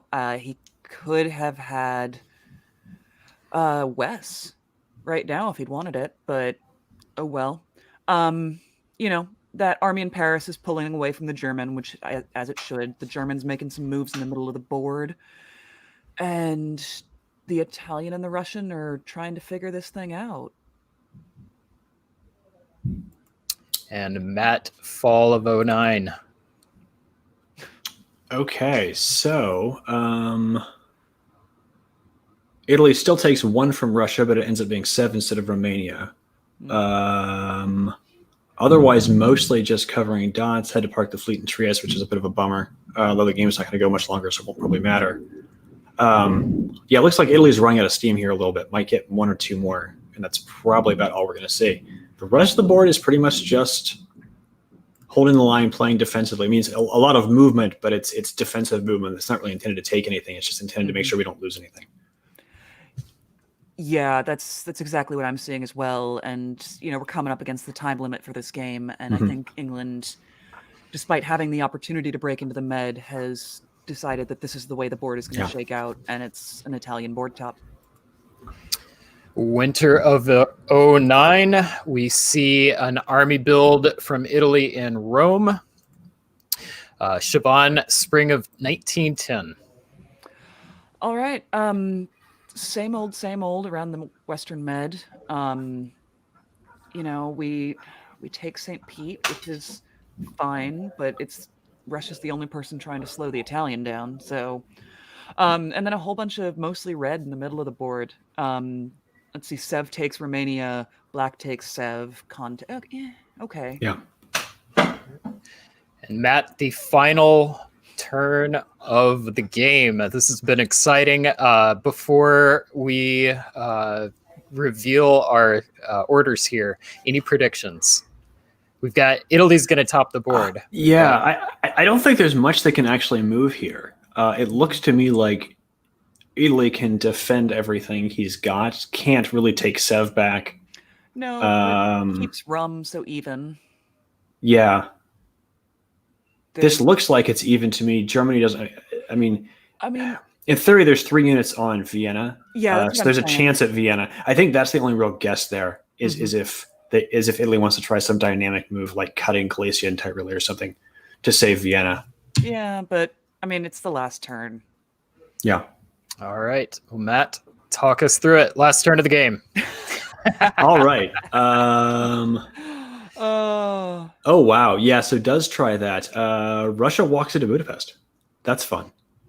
It looks like Italy was trying something clever in Tyrolia, and I'm not really sure why. I'm not seeing what the purpose of that move was. I don't know. Yeah, I mean, it's not going to change anything ultimately, but yeah, it means Russia's down 1 at the end for no immediately obvious reason. Can you show me the written moves for that turn? Because all of those Syria arrows are support Vienna to Tyrolia. So he intentionally wanted to get into Tyrolia, and then I guess had a choice. Thought it was more likely that Bohemia would go to Vienna than Gal would go to Bud, I guess. Yeah, that's interesting to me. I'm not sure what that was about. I mean, well, the board top, congratulations, Joseph Michael. That was a dominating Italian performance. It's very good. Yeah. So, Matt, we'll start with you. What are your thoughts on this game? I think Tom and Joseph both played really well. In some ways, I feel like the difference, it wasn't just one move, but it was a couple moves in sequence around the time that the English fleet got blown up in Spain. I think that changed the entire game. Before then, I think England had a better position. I think England could have probably made slightly different decisions to not get into that position to have that problem before that. But once it happened and that fleet was gone, there wasn't any realistic way that England was going to get back in there again. And so then at that point, it just came down to a question of, is anybody going to actually attack Italy and try to do anything about Italy? And I think no one really could at that point.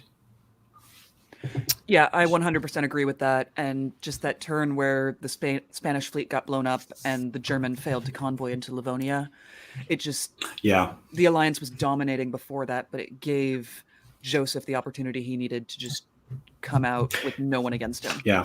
I forgot about that convoy. That was a big deal. That was a big deal as well. If Germany gets in there, I think Germany might have been able to get Moscow.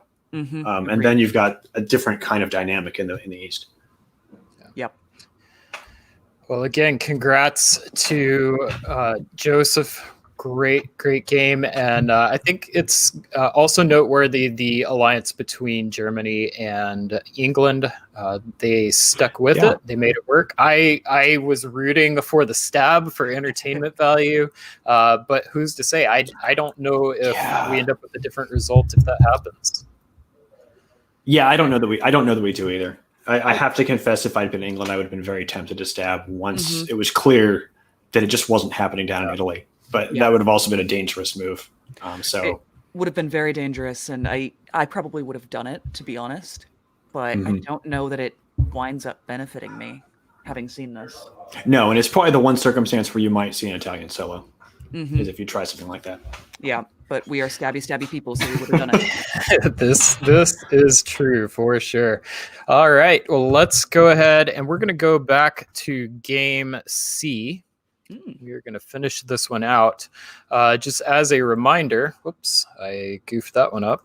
As a reminder, we are in fall of 04. We're about to see our builds. If I recall correctly, we were curious about Tanya's position, Ginny's position, and there was someone in the West, I think it was Germany, that we were interested in as well. Yeah.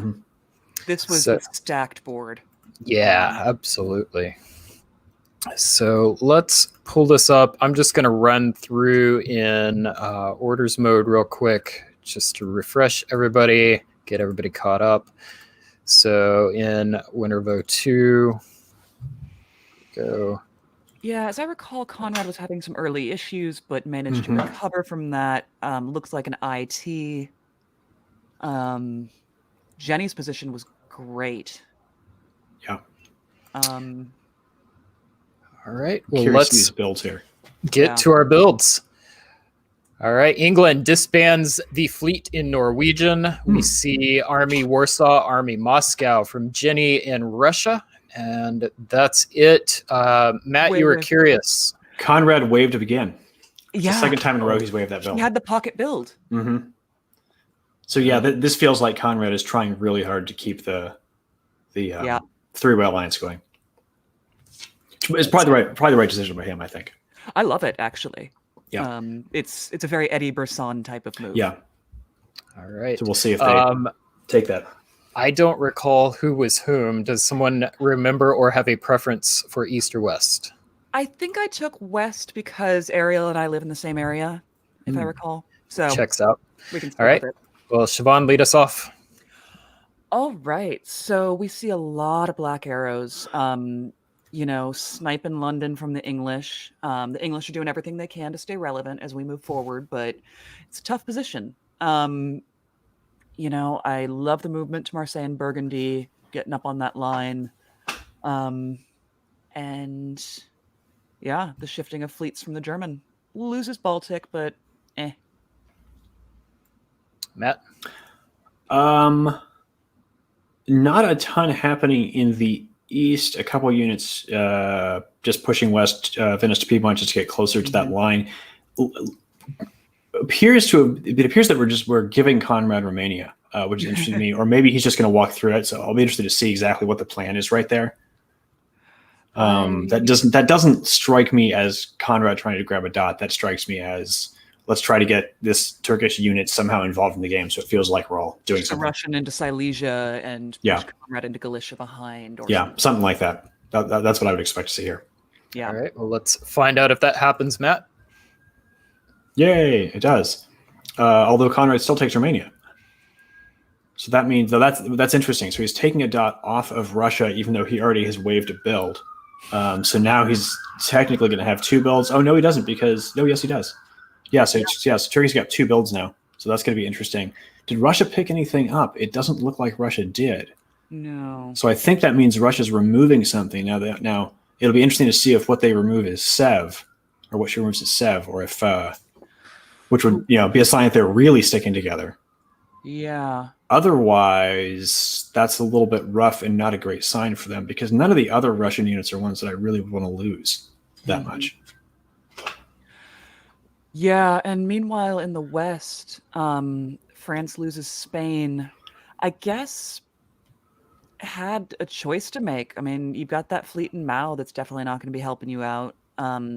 But it kind of gets worse from there because MAO retreats to Irish. Has play on Liverpool. You have to think about, can I get Spain back? Should I get Spain back? Gonna lose Marseille next year. That's rough for Ariel. And then up in Scandinavia, Germany takes Baltic back, but that's it. I think Sweden is trying to support Baltic into Denmark, but that was never going to go. Winter of 1905, we see England disbanding Irish. We've got France disbanding Burgundy.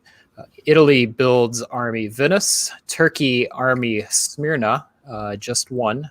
We've got Army Livonia being disbanded, and Germany builds Army Berlin.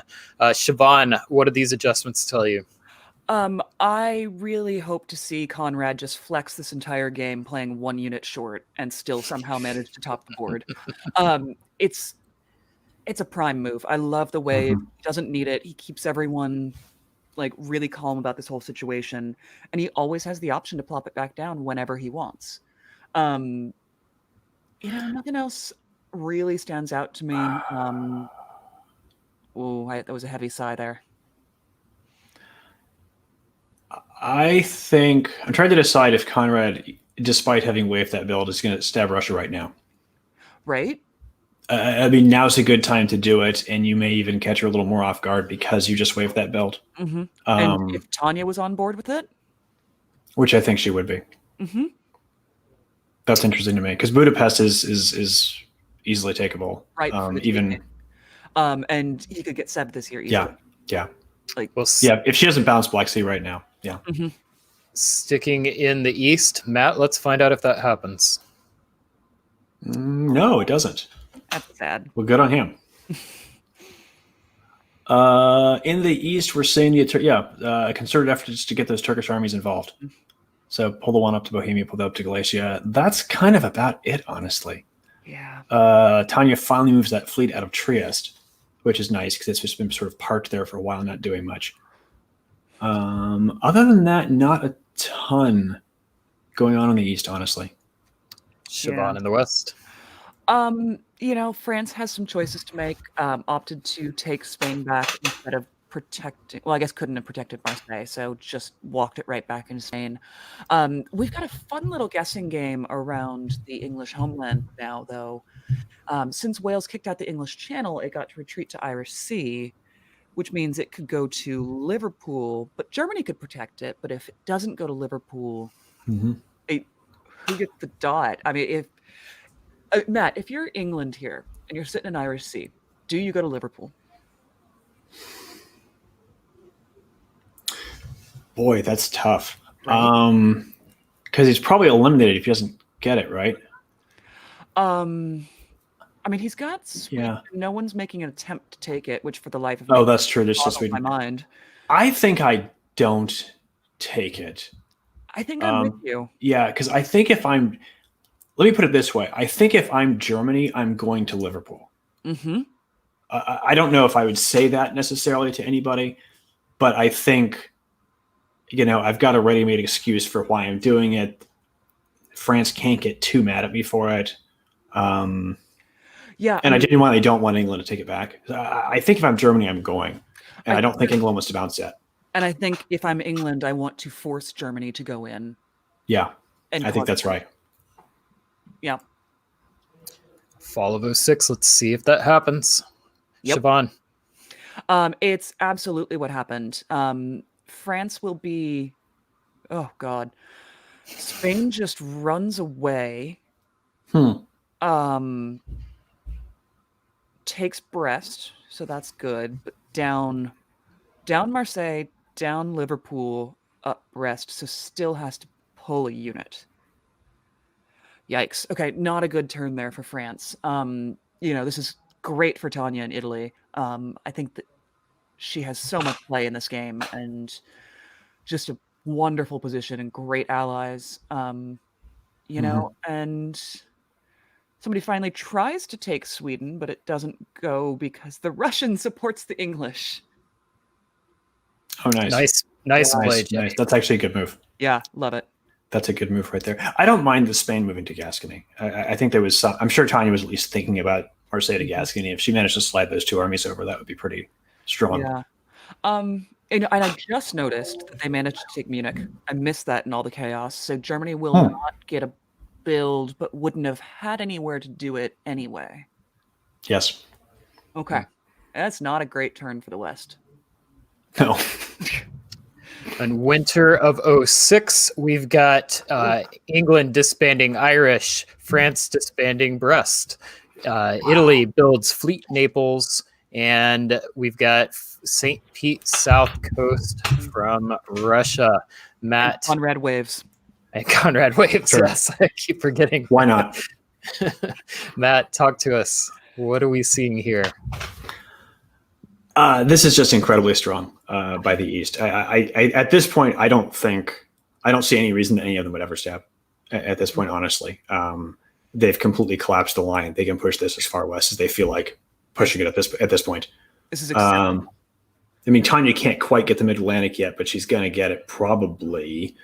Very soon. But the real issue, I think, is in the north. There's just, I don't think they can hold those German dots. Ultimately, it looks like, right? They can take Berlin right now if they're committed to it.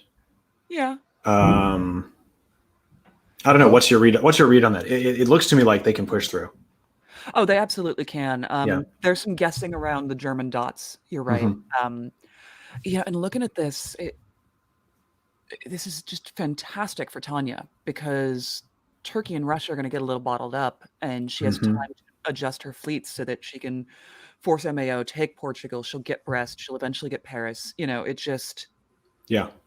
It- Yeah. Germany's also playing short, I think, at this point, and they've got this annoying problem where if Germany takes anything, you can't build. Germany's on 7, has 1, 2, 3, 4, 5, 6. No, has 7 units. Oh, is there a 7th unit there? Oh, you're right, there is. Yep. So Siobhan, 1907 spring. As expected, Tanya makes a play for MAO, knows she won't get it this turn, spends the turn readjusting her other fleets. The German drops north into English Channel to try and help the French defend this, which is very smart. Though Kiel to Holland is a choice. And If Germany's even, I'm just looking at Brest and Yeah. Belgium here. Because he could convoy Wales to Brest, slip into Belgium. It's dropping Liverpool to Wales is the most suspect part of this for me. yeah, but doesn't Germany just lose Berlin right now? Okay, how did I mean, what happened around Berlin there? Go back. Let's. Yeah. not much. Just a lot of supporting. Munich to Berlin, supported by Silesia and Prussia. And then Berlin tried to go to Munich, supported by... Yeah. Why? I mean, if Russia and Turkey want to, it falls right now. Let's find out if they break through. Matt, why don't you lead us through all of fall of 1907? Interesting. So yes, we're letting Russia have Berlin, which I think is probably the right choice. Germany is pushing. Oh, that's interesting. Germany is moving both of the fleets west. Three-way bounce on Kiel. Yeah, this looks like. Yeah, this is interesting defense from Germany. I'm not quite sure what I think. Convoy to Picardy, so not trying to pick up a dot off anybody. So he cleared out a center to build in, but doesn't have a build. So that's interesting. Tanya continues to reposition. So yeah, she'll have 3 fleets on the Med come spring, which is not necessarily enough, but it's locking down everything. Sorry? Yeah. It depends on the German. It does. It does absolutely depend on the German. And it's not clear what the German is doing right now. Conrad takes Budapest, so he can build and still wave again. I guess. Yeah, that's... I'm not sure about that. Yeah, Conrad is playing an interesting game here. To me, he doesn't seem like he's necessarily content to be the third person in this, quote unquote, through-a draw. He's trying to stay close enough, take a dot here and there, that he keeps open that possibility of stabbing later on and trying to get a board top. But he's being very, very patient. Yeah, which is great. But I mean, this game can only go so long with the time Right. limit. Yeah. Wes does say in the comments that this was a boneheaded move by him this turn. He thought he would have a build, and he didn't. So that's what it looked like to me. It looked like he was trying to open that up for a build. Yeah. Which would have made more sense. And then that's why I thought maybe he was going to convoy to Brest. Is like maybe that's the build he was thinking of. Yeah. Conrad says he likes waving. Prediction here: I say he does not wave. I think he builds both and he goes for it. What do you feel? I feel like you're probably right. We're getting toward the last couple of years of the game, and if he's going to make a play for board top, this is when he's going to do it. But wave 2 would be fun. Matt, it's an interesting question because it's not a tactical question. I think I would. I kind of think he will as well. He definitely has it if he wants to do it. I just, it's a question of what's in his head. Like, how happy is this? Does he actually want to top this board? I think that's the real question. and the answer is he does. Army Build Con. one. Well, he still waves 1. But also wave 1. Yeah, builds 1, waves 1. That is the only adjustment on the board. Siobhan, take us through spring of 1908. Absolutely. Okay. The German fleet in English Channel has decided that it is there to hold the MAO, which is probably the right call. If Tanya breaks through into the mid-Atlantic, it's just, there's nothing they can do. We try and shift some units around Kiel, Burgundy. Yeah, so FG is staying strong. England finally loses Sweden, but gets to retreat to Norway, which is wonderful. Yeah, and Russia. That looks agreed to me, doesn't it? Yeah, that's got to all be agreed to, Yeah. and the Turkey-Russia swap had to be agreed Yeah. to as well because Mm-hmm. Conrad's trying to support Sevastopol into Yeah. Romania. Yeah. I think it's a good swap too, because if England wants to cause trouble, they want to be in Norway if they want to muck with Germany. Oh, 100%. Matt, fall of 08. All right, fall 08. England does try to mess with Germany, but it doesn't make a lot of difference, it turns out.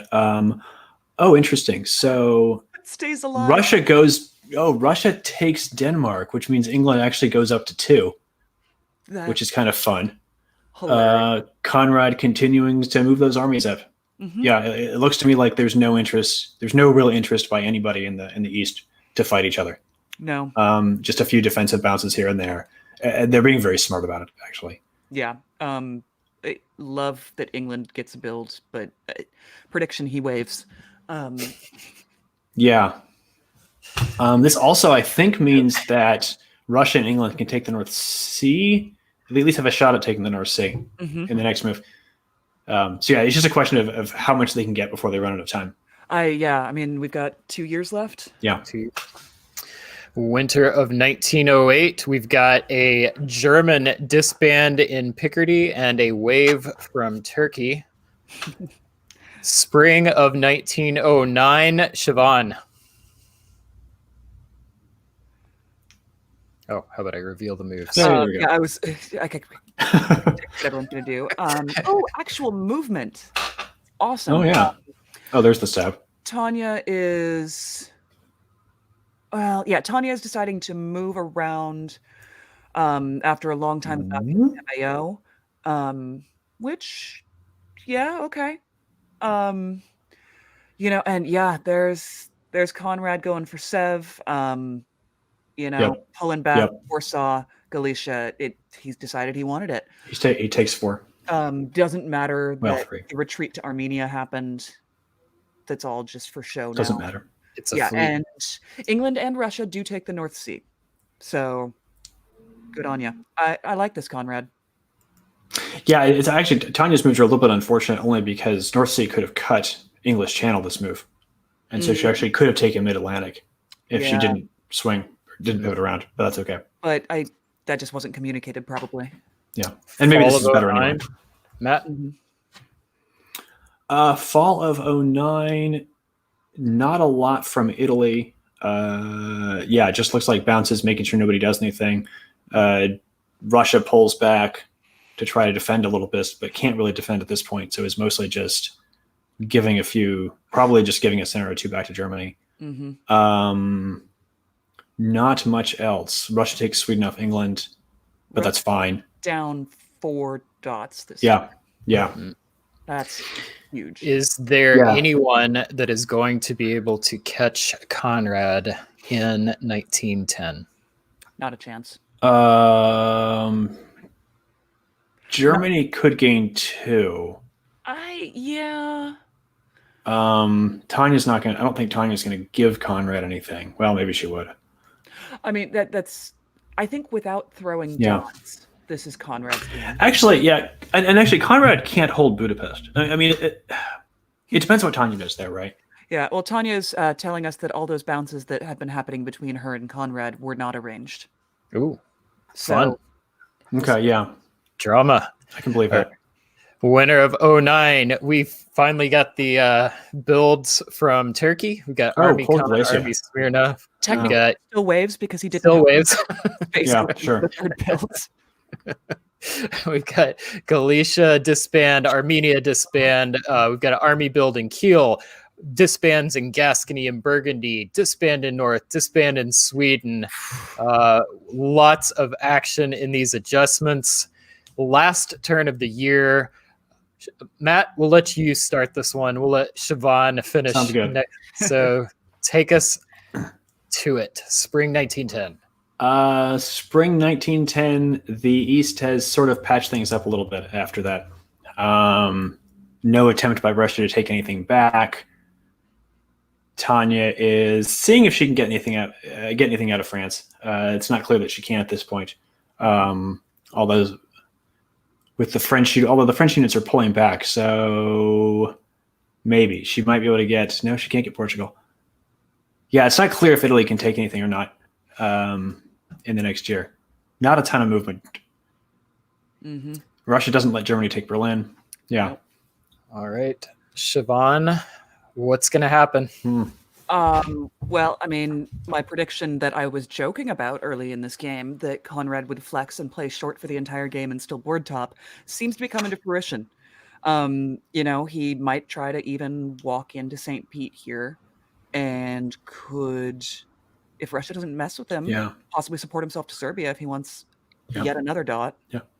Germany can gain one, maybe gain a second one. Probably can't get a second one. Depends if France walks into Liverpool. It really depends. Russia last turn chose to spend time preventing Germany from getting Berlin instead of covering St. Pete or other things. So, yeah, I think it's Conrad's. Yeah, here it is. Fall of 1910. Yep, supports himself into Serbia. Doesn't get St. Pete, but Germany does get Berlin. So that move to Serbia will make all the difference in keeping him at board top instead of tied board top. Interesting.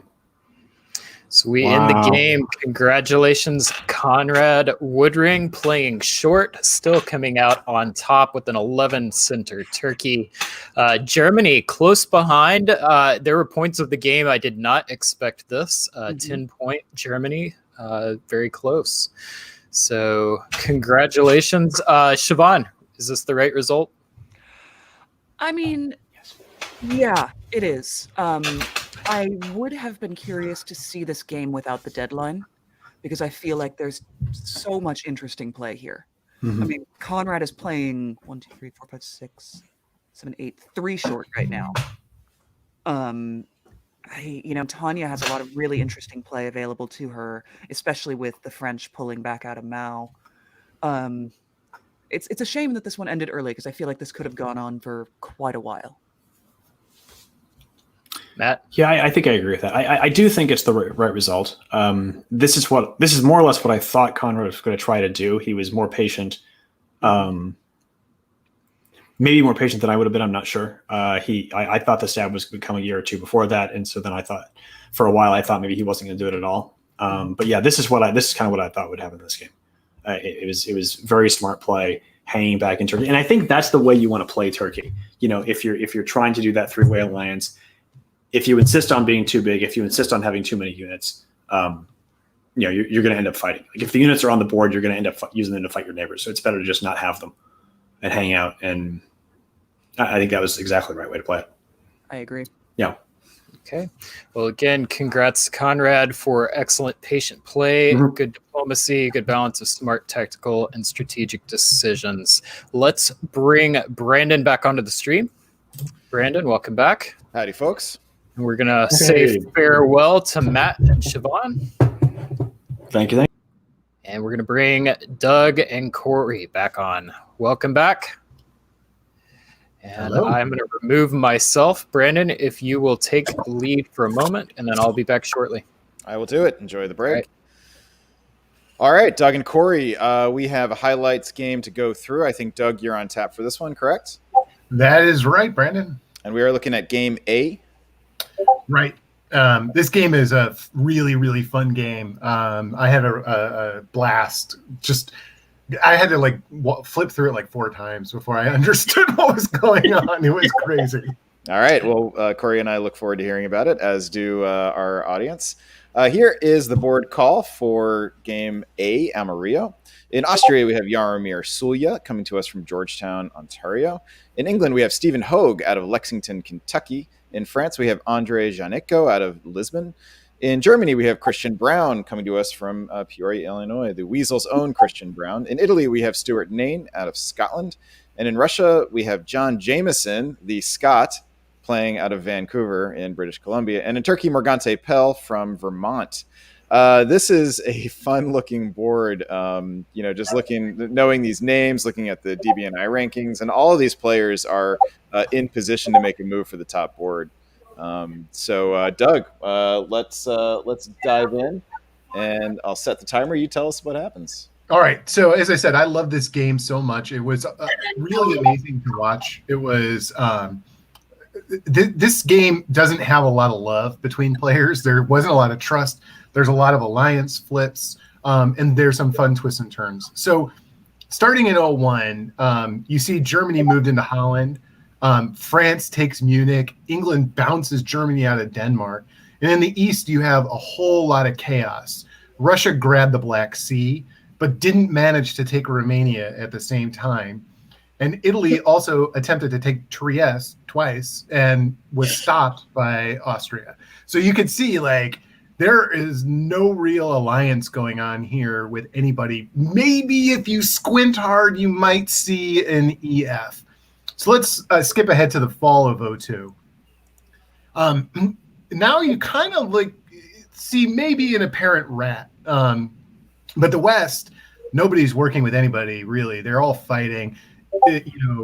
England went into the Channel, and not like I said, not a lot of love going on. And this is where it gets really fun. Let's go to the spring of 03. We get England and France fighting each other. Somehow, Russia and Austria take Germany completely out of the game, just boom, gone. Look at this move. Just continue on into 04, and you can just see this happen.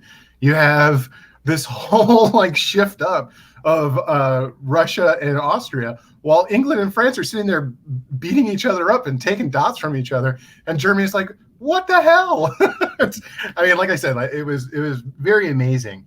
But the story of this part, go back to the fall, if you would, Brandon, is actually, while this is going on in the center of the board, if you can go back to the fall of 04, Turkey actually is taking the reins of this game right here at this point of the game. And it doesn't look like it necessarily, but that is actually what's happening. So Austria and Russia are pushed so far into the center of the board that they are vulnerable to these kinds of shenanigans, which are very much afoot from Turkey. Now, keep in mind, this game goes all the way till the end, so there's more to go. But pretty much you can see how quickly Turkey grows once all those folks are up there. Now, in 05, we just saw the fight between France and England is over for now. They push back into Germany a little bit. And wait, what in the world is going on? Austria's in Marseille. How did that happen? Like I said, this game was a lot of fun. So, but for all these dots that Austria is taking, like Marseille and Venice, Turkey's taking dots in the East, basically, backfilling up and continuing to grow. And I got to say, it's pretty fun here as we keep going into 06 and 07. France lets Austria keep Marseille for a couple of years until the end of 07. So Turkey has stopped eating Austrian dots at this time, and they actually work together now against Russia. France in the West takes Tunis when Italy was under pressure from Austria. So you can see that there's a lot of going on here. There's a lot of maneuvering that's happening. And then England decides to have a conversation with France, and they decide, we're going to restart this war again because, there's nothing else going on. Let's fight each other. Sorry guys. So they take their builds for the rest of the game. Every build that they get, they basically are using it to fight each other. And they are completely ignoring the East. It's nope, we've got to fight. We're going to keep going. So while this is happening, you could just see Turkey continue to grow. France and England are just lined up against each other until the end of the game. Wow. In the South, France and Turkey used all those fleets to kill Italy together, and what is a very interesting way for Italy to die. So, at the end of the game here, we have Turkey sitting on 14. Now, remember, they were sitting early on. It didn't look like they were going to get this big, but everybody just kind of ran away from Turkey and let them get really big. So nice job by Morgante. Like I said, it was a fun game to watch, and go through the moves. I can only imagine how the conversations went between the players during the game. And you got to love that one center survival in Vienna by Austria. Corey, what are your thoughts on this? I mean, obviously Morgante played an excellent game. This is what happens when you let a good turkey out of the box. Sorry to see Christian, one of our Illinois folks, go so quickly, but it's interesting to me that Andre and Steven just insisted on going the route that they did. I would have loved to listen in on some of those conversations just to see how that was going. And let's give a shout out to John Jameson for, though not surviving, his legacy lives on with an army in North Africa. All right, congratulations to Morgante Pell with one of the bigger scores we've seen. Condolences to the country, the power of Germany, which is just getting decimated left and right at this tournament. Oh, we'll pull up some power stats before we log off today, but I'd be surprised if Germany isn't the worst. Maybe Austria, I don't know. There's a definite correlation between Germany's. I've seen 2 or 3 today that have opened their fleet to Holland and their demise, and sort of non-standard openings. Like Corey, you and I saw one go to Silesia. Mm-hmm. I think those things are contributing. People are doing some experimenting, and maybe it's not to their benefit. All right. Congrats again to Morgante Pell. And my time here is done. I'm going to hand the reins back over to Mr. Pravel, and the three of you will see this round to a close. Welcome back, Brian. Thank you, Brandon. And Doug, I think all of the Germanys out there we would do better if you were playing. Your expertise with Germany would have been appreciated. But I don't think the rest of the players really want that. Everybody keeps telling me, no, you keep commentating. best decision ever. So it's for the good of the community. All right, well, let's get to, I believe, our final game of coverage for the night. We will go ahead and pull up. Nope, did not quite make it. Try again. Maybe me and Doug are unlucky for technology. The combination. Nope, this is all user error. We'll try one more time. There it is. We are in VWC Round 4, Game H, my hometown, Houston. Austria, we have Chicago's own Chris Kelly. England, we have Ferdinand Benenjik from the Netherlands. France, or Benenjik, Ruben Sanchez from Larousse, France. Germany, we have Benjamin James from somewhere in the United States. Italy, we have Michalis Kamartis from Brighton, Great Britain.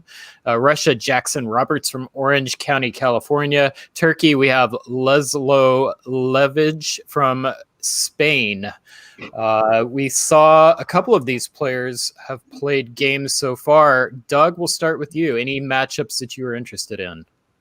I'm interested to see what Ruben does. One of the earlier games I saw him is Austria. He had a real struggle. He didn't get really a lot of opportunity. So he's a really strong player. I played with him on 2 top boards. So I'm going to keep my eye on a little bit on Ruben there. Just to see how he does. Corey? I'm only familiar with a couple of these names, but Laszlo looks like he's holding a pretty good place in the tournament. So hopefully he's hungry to move up, and hopefully we won't see a 1906 draw if he's hungry enough.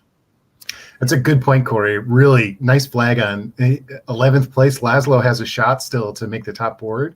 Absolutely. Anybody with a solo could. So, yeah. Let's How many games has he played? Is this his 4th, or is it, where he really needs to make a big push, or is this?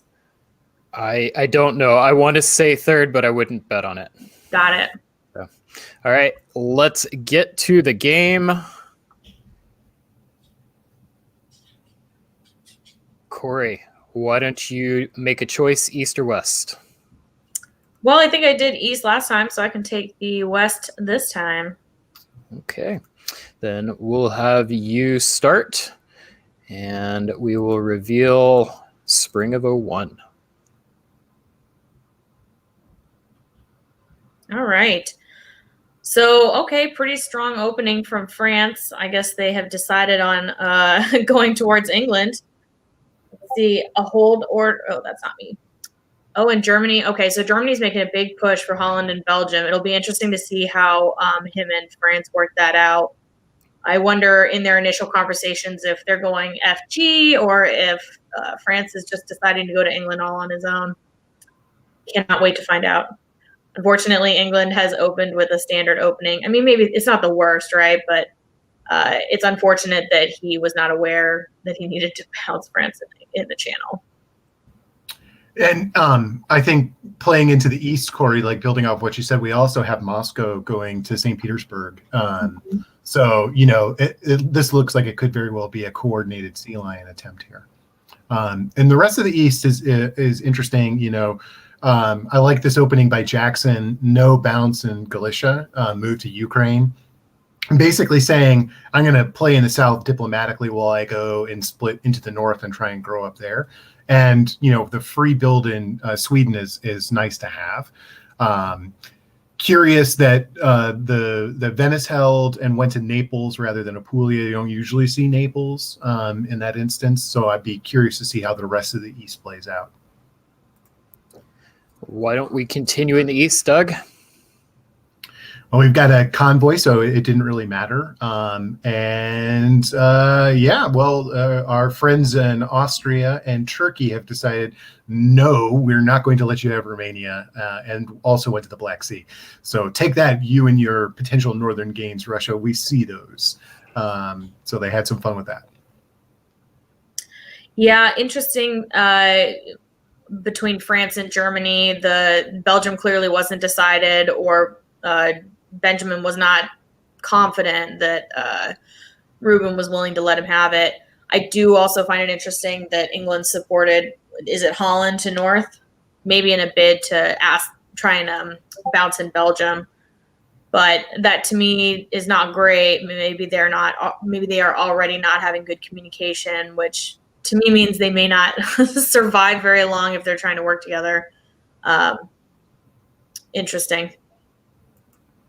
In winter of 1901, we've got Fleet Liverpool, Army Paris, Fleet Kiel, Army Munich and Berlin, Army Trieste, Budapest and Vienna, Fleet Naples, Fleet Smyrna, Army Moscow. Doug, what are the adjustments telling you about this board?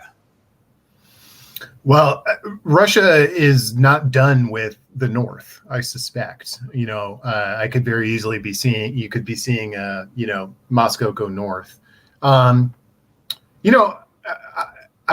Corey, you raised a really good point, and I think the builds highlight that.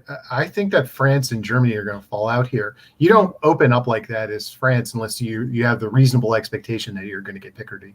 And it did look like it was going to be a sea lion. I think Germany broke the deal. And that's why we saw an army in Paris here. That'll be interesting to see. Everything else kind of makes sense. Yeah, hopefully it doesn't turn around to bite Ruben too hard, especially if now you have a frustrated England and Germany is not going to trust you, but right. We'll see. And we saw something that I can't remember the last time I saw Austria build 3. Like, that just doesn't happen very often. And 3 armies, I'm no problem with that, but Serbia, Romania, and Greece, wow. I mean, maybe that's just a response to the fact that Russia is doing a northern opening rather than a southern one. I mean, we don't see a northern opening all that often. So it could just be Chris Kelly taking advantage of the fact that the game is not going to play out like 80% or more of our games do. Spring of 1902. Corey. So we have a bounce in Belgium. It's not supported. Okay, Picardy's supporting Paris, but he's moving to Burgundy. So clearly talks didn't go that well, if they had any. Liverpool is swinging down.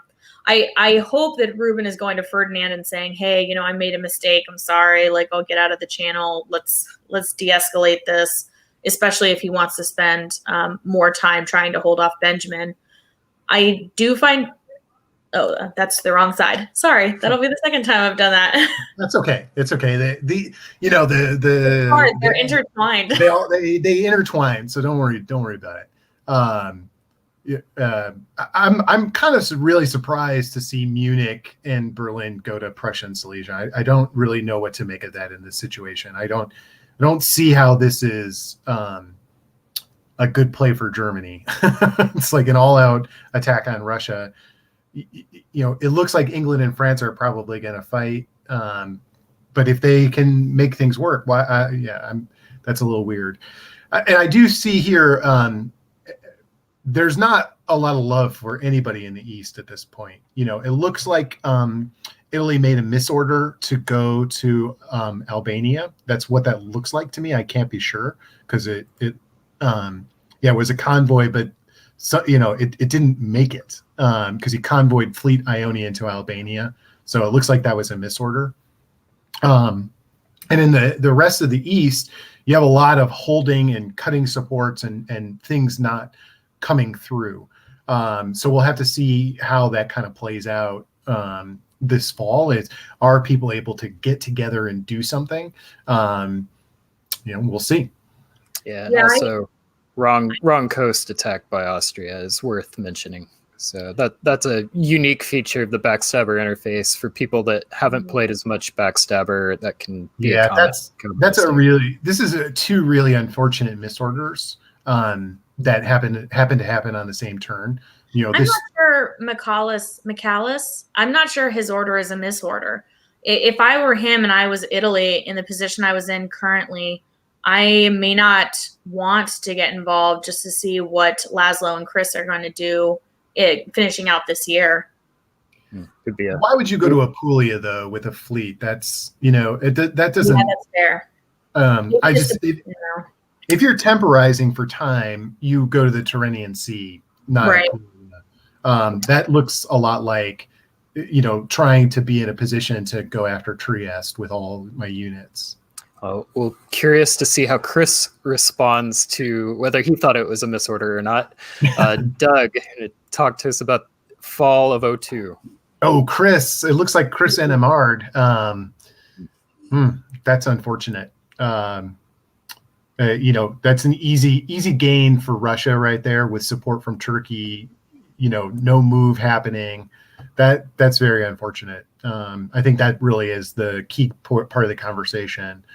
And then in the German, attack on Warsaw peters out and Silesia wanders away. I actually think that's the wrong unit. You should be dropping Prussia down to Silesia. You don't care about Warsaw if that's where you're going. Prussia's, I guess he's going to convoy to Livonia or something. Maybe, I don't know.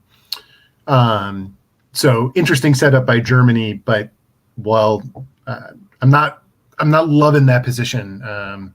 But maybe this will be the game that Germany does better.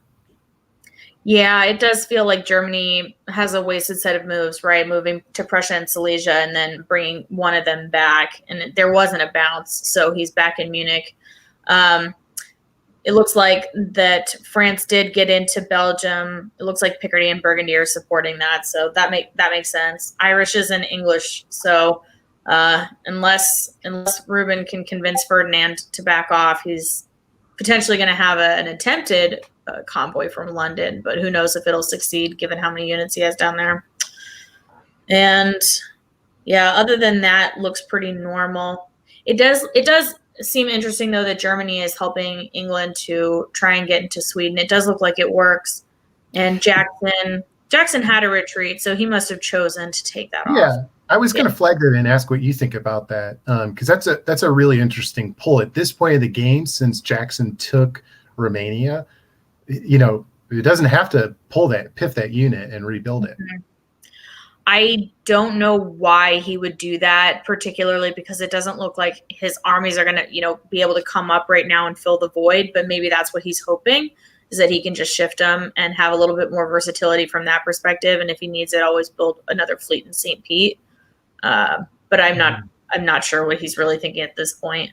Yeah, I would have rather retreated to Bothnia than if I need to cover St. Petersburg, just put the fleet in there, and that actually frees up my army potentially to go to Livonia or to do the things I might need to do to defend myself. Instead, I think now you're stuck building in Sev, and that gets you more locked in against Turkey, and maybe you don't want that. Yeah, it does seem like a strange choice to me. Yeah, be fun to be the fly on the wall for that because I'm sure there was a good reason. I mean, it could be because of the pull in Prussia, maybe that that was coordinated. Yeah. On winter of '02, we've got Fleet Liverpool, Fleet Brest, Fleet Marseille, Army Sev, disband in Budapest, disband in Prussia. Corey, what stands out to you with these adjustments? Well, I kept saying I think that I was hoping that Ferdinand and Ruben could work it out, but I'm not sure that I believe that they're going to work it out. So I think they're going to be locked in for that a little bit. I think in my perspective, Ruben has a bit more of an advantage just because Ferdinand only has one army on the board. It kind of limits to some extent what he can do. But otherwise, I think it's, I guess, not that surprising. I was just hoping for maybe something else. And then, yeah, those are mine. Doug, a question for you. I think that the Turkey-Russia relationship right now is interesting. If you're Turkey in this position, what are you lobbying for? I mean, the fleet in Romania is unfortunate because it cannot do anything to Austria from there. It's a very pro-Austria position. So, if I'm lobbying for something at this point, I kind of want to, blow that fleet up, whatever it takes. It's going to be really hard for them to work together with the fleet in that position. They're going to have to get really creative. It can be done, but it's going to be tough. Chris had a really unfortunate set of orders here, but he's not in bad shape after that. I like where this is going for him. Yeah, he's lucky that he only went down one unit based off that NMR. Spring of 1903, Corey, lead us off. All right, a lot of French shuffling. English does not get into Picardy. It does look like one of France's units is pipped, which is unfortunate. And England is, swinging down with Liverpool. I am a little bit surprised, though, that London was convoyed to Norway, but maybe he just felt that there was no chance he was going to actually be able to get it in, given how much support he would need. But I will say I am a bit surprised that Ruben walked Brest into MAO. I don't know if I would have done the same thing, but it does look like he's shifting his fleet Marseille over. So maybe it's just a stopgap and hoping that the English Channel didn't come into Brest or convoy London into Brest. And the supported movement up into Scandinavia spells not great things for Jackson, which he seems to have noticed. Yeah, and I don't hate Germany's moves. It's probably not good if Italy is supporting France into Munich. Then I think you need to be constantly worried about whether or not that unit's going to be tapped. So hopefully you don't need it for anything. Yeah, as we look east, speaking of Italy, you've got that convoy over to Albania. So Italy is still going to focus on Austria. It looks like Austria is trying to do some fence mending here, but people aren't necessarily taking the supports, which, is not ideal. I get why Jackson here is supporting in Romania. I get that, but at some point, if you aren't going to break the logjam or you're not going to throw in with somebody, the logjam is going to break you. And Austria and Turkey will figure out how to work together. And I think that, Jackson needs to figure out who he's going to work with down there, because they both have to be asking him. And so until that sort of breaks, it's going to be difficult to see how anything really shifts. So, that's going to be interesting to watch. All right, fall of '03. Let's stay in the East, Doug. Okay. Italy prosecutes an attack here, takes Greece. It looks like it was a backfill, so it's probably arranged. And, Turkey retreats, okay. Everything else kind of holds, and it looks like, can you highlight Romania for me, what the move was? Because I believe it supported Bulgaria. Okay, so Russia is working, although it was cut, is working with Turkey at this point, hoping perhaps that Italy was trying to go after Austria. I could see where that makes sense. And then in the north, I think that Ferdinand is going to continue on to Jackson. What do you think, Corey? Yeah, I think I would absolutely agree with you. A lot of red arrows, a lot of non-successful moves. It looks like by intention here by France. Unfortunately, Germany has lost Munich with that Italian support that we were worried about. I don't know if it was me and it was fall. I'm not sure I would push Kiel to Ruhr instead of holding Munich. Just not worth it to drop down a unit at this particular moment, because now his position is Holland has gone to or tried to go to Belgium, but his army is in Burgundy, no longer holding that French unit. And I don't think that was the right choice, unfortunately, for Benjamin. This is a really, really painful reversal for Benjamin. Not only did he walk out of the French dot, he lost Munich. That's a huge swing in this game, and it's going to be bad for Germany going forward. It'll be hard. I think it's going to be really hard for him to recover. I'm not sure how he's going to pull out of this doing very well. I have a prediction that Germany is going to continue having another bad game. We'll see. Winter of 1903, we've got Germany disbanding the fleet in Denmark, building Army Paris, Army Marseille. Italy builds Army Rome. Austria disbands Fleet Aegean. Those are our adjustments. Doug, what are these adjustments telling you? Germany is going to continue having a bad game because England's going to take Denmark right now. There's no reason not to. If I'm in this game and I'm France, I love what's happening right now because I've just held off this English attack and it's not going anywhere. I don't even care if I hold Munich. I can retreat and cause trouble with that. And in the East, it doesn't really tell us all that much. I think we got to see how these structures are going to fully align. Italy is not well positioned to really attack Austria. They're not really well positioned to attack Turkey. Turkey is begging for an ally, but that fleet is blocking it. So, Ruben has a real opportunity here if he can swing England to take the real driver's seat in this game, I think.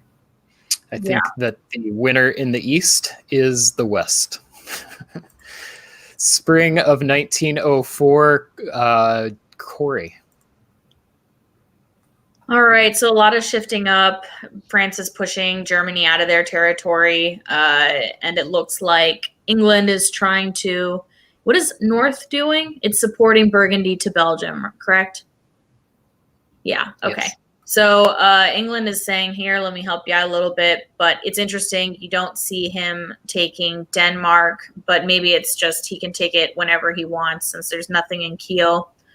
If I was France, I'd be very happy right now. I would hope, though, that he could go and maybe talk to Ferdinand and say, look, you're not going to get anything out of me. Maybe you can get something out of Germany.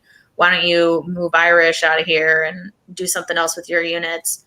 I don't know. I would really be interested to hear Ferdinand's conversations with Benjamin. Is he trying to help him just for a better position for himself, or is he trying to do it so that all those French armies don't just suddenly get to swamp those German dots and England doesn't get anything?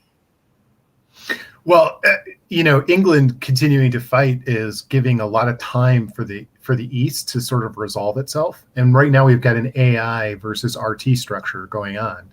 And I think it's really noteworthy that Austria moved to Bohemia here. And Italy is sort of unwinding from that awkward position, dropping the fleet to Apulia, bouncing in Aegean. This is an interesting evolution. And, if I'm Ruben, I think I'm a little frustrated right now because there's no reason for England to continue this attack right now. It's not going anywhere. It's not doing anything for you. Work together. The two of them could just absolutely dismantle Germany in one game here. So I would be really frustrated right now. I might need to take a breather. I'm actually a little bit surprised that Italy chose to go to Aegean when his second fleet was coming down enough to protect Ionian. You had to assume Smyrna was going to go to Aegean. Why not slip into East? your Apulia would now be able to come into Ion, and even if Smyrna was in Aegean, he either covers his dot or he goes to Ionian, and I don't think he would go to Ionian.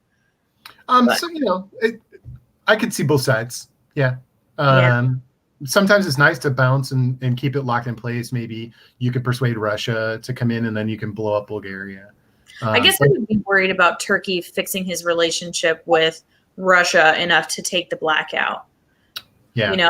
And that I think would be what would be concerning to me. But looks like that's what he was expecting to happen. So bouncing in Aegean was a better choice. That's interesting. So the Aegean bounce was arranged. Okay, that's interesting. Well, irrespective of that, Corey, they took your advice, and go to the East Med and to the Ionian. And it looks like Chris had another NMR here, which is really unfortunate. At this point, after 2 NMRs, I have to think that they're gonna take out Chris. It's hard to work with somebody if they don't get their orders in, or if they're having technical problems.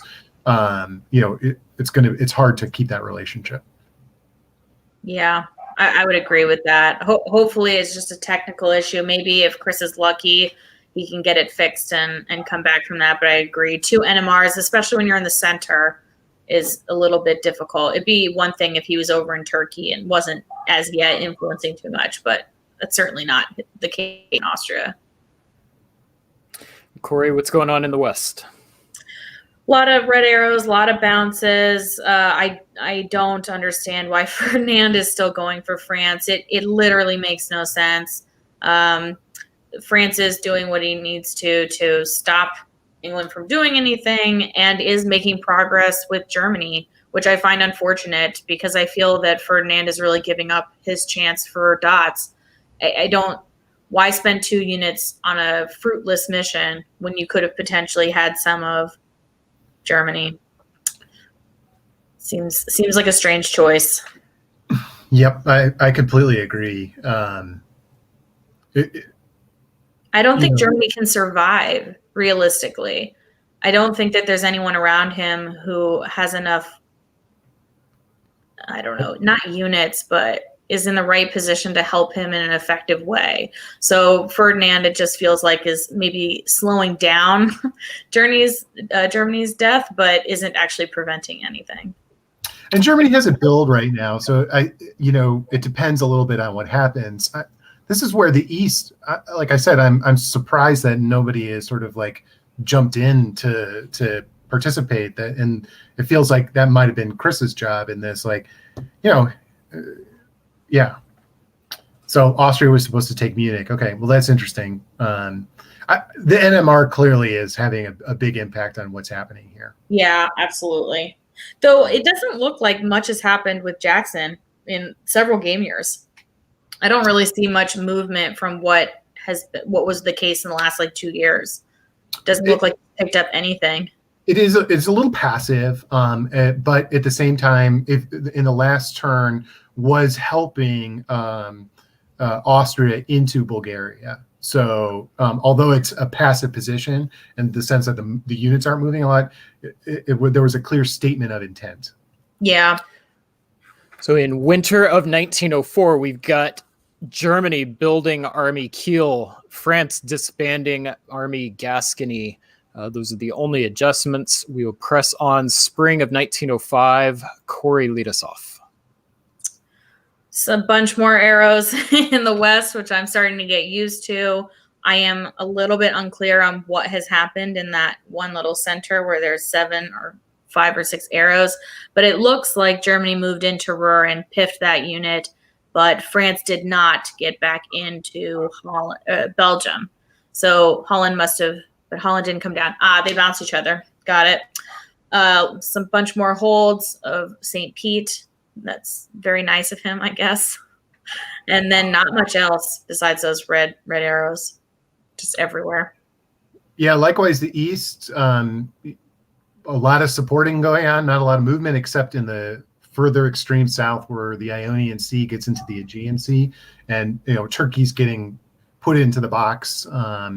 and close to being in the penalty box because Bulgaria is going to fall most likely next year, unless Russia decides to help. So that'll be interesting to see. Let's see if that. Doug. And Russia, they give it to Russia. There you go. That's nice. Although it doesn't look like Russia has an open home center, so that might be a bit of a miscalculation. Yeah. And Italy also took Trieste. So this is a good move by Italy, I think. Take Trieste and see if you can put your stamp on this game at this point. Nobody's attacked you. You've you have seen Chris make a couple NMRs, which is probably pretty frustrating. So why not go for it? Yeah. France loses hold of Munich, dropping down to 6.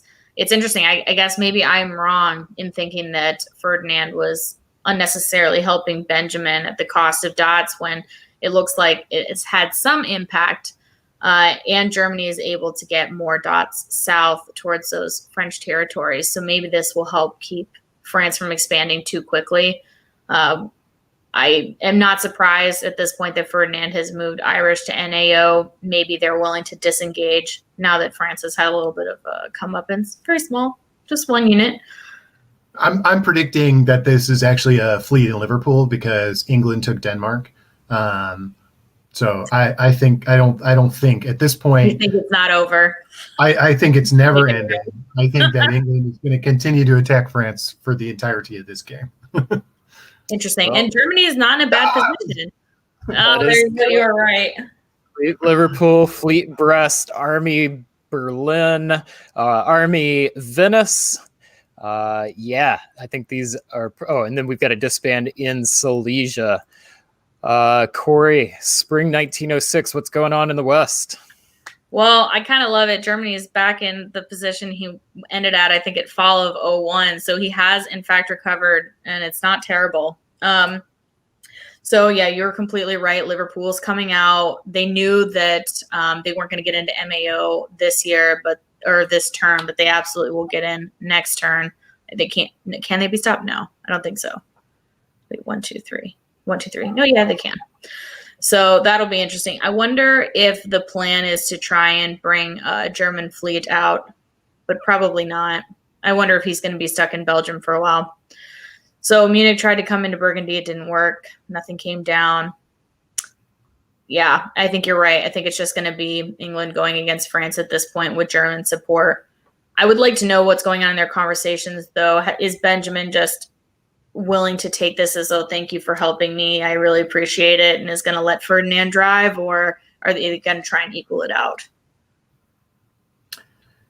The East is this is fun, actually. The backfill Greece to Serbia is nice as you get dislodged, and then you forward retreat into Vienna, which is haha, now I'm up a dot and you can't hold Trieste. So that's pretty nice. I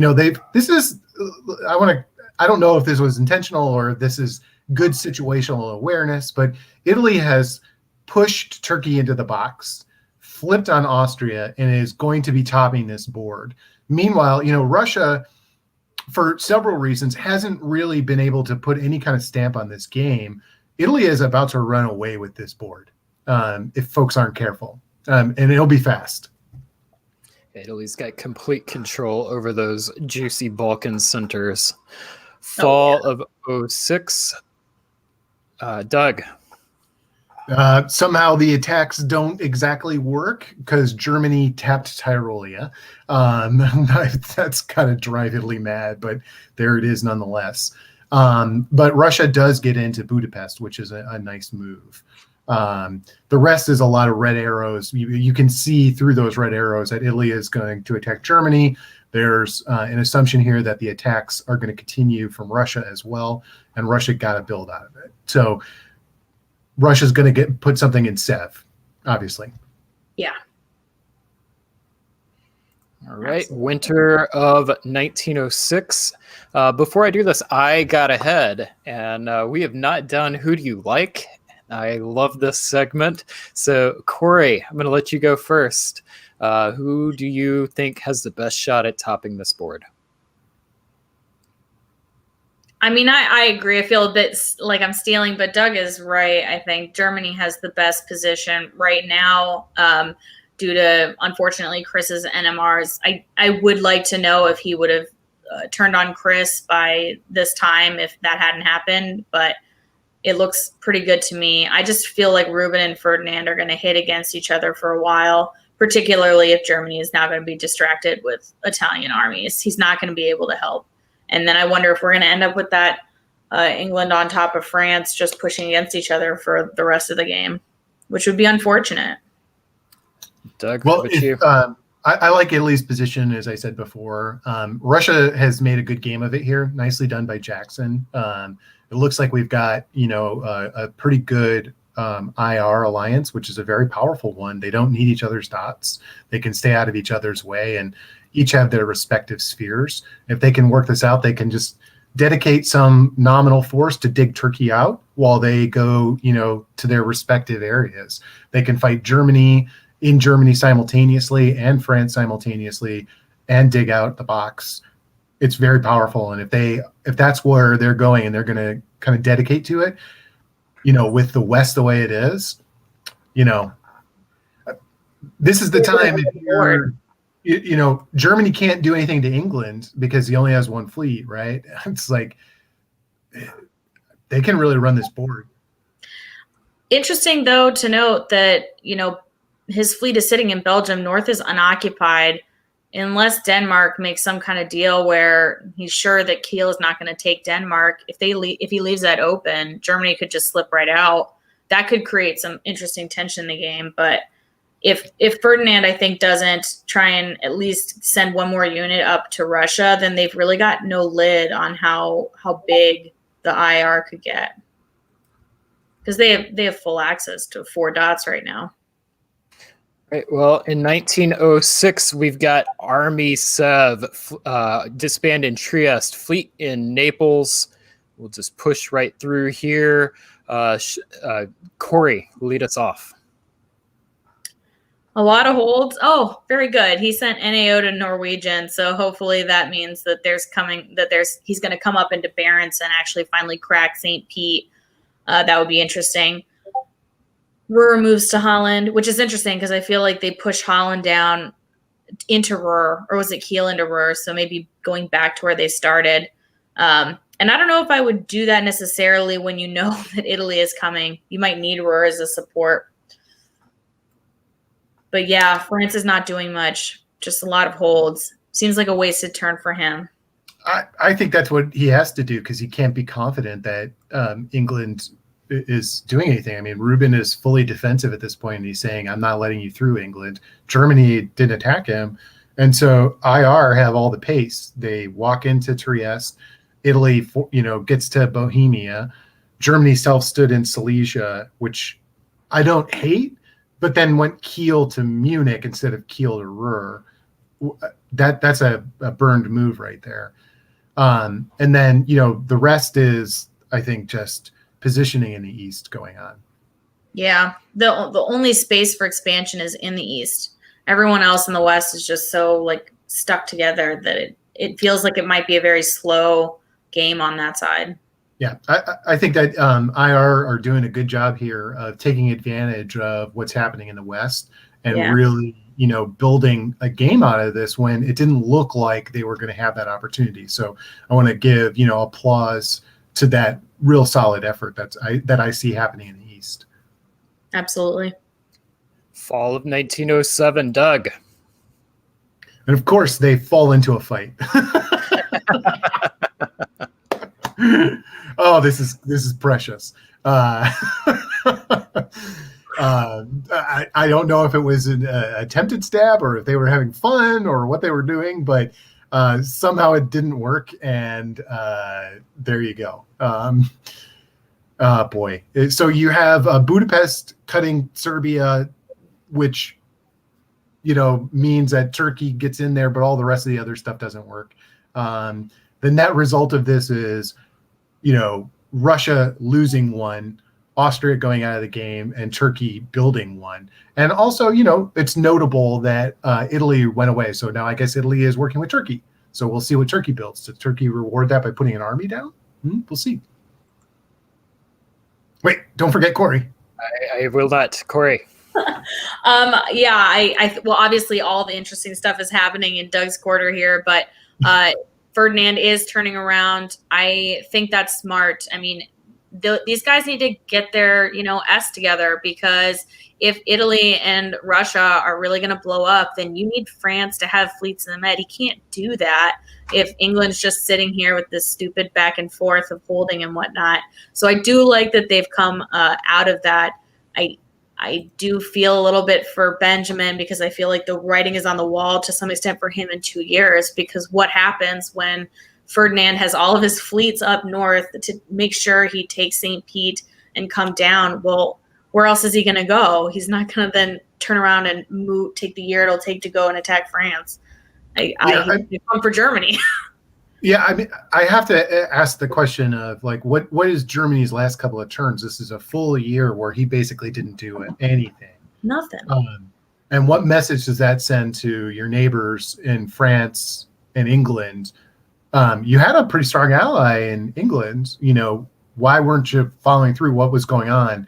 But Benjamin is just kind of like really locked in place, and ultimately that's going to lead to your demise, because Germany sucks the action into the center of the board right where you are. And look at how big Italy is. They're in real good shape. Oof. All those armies just went down.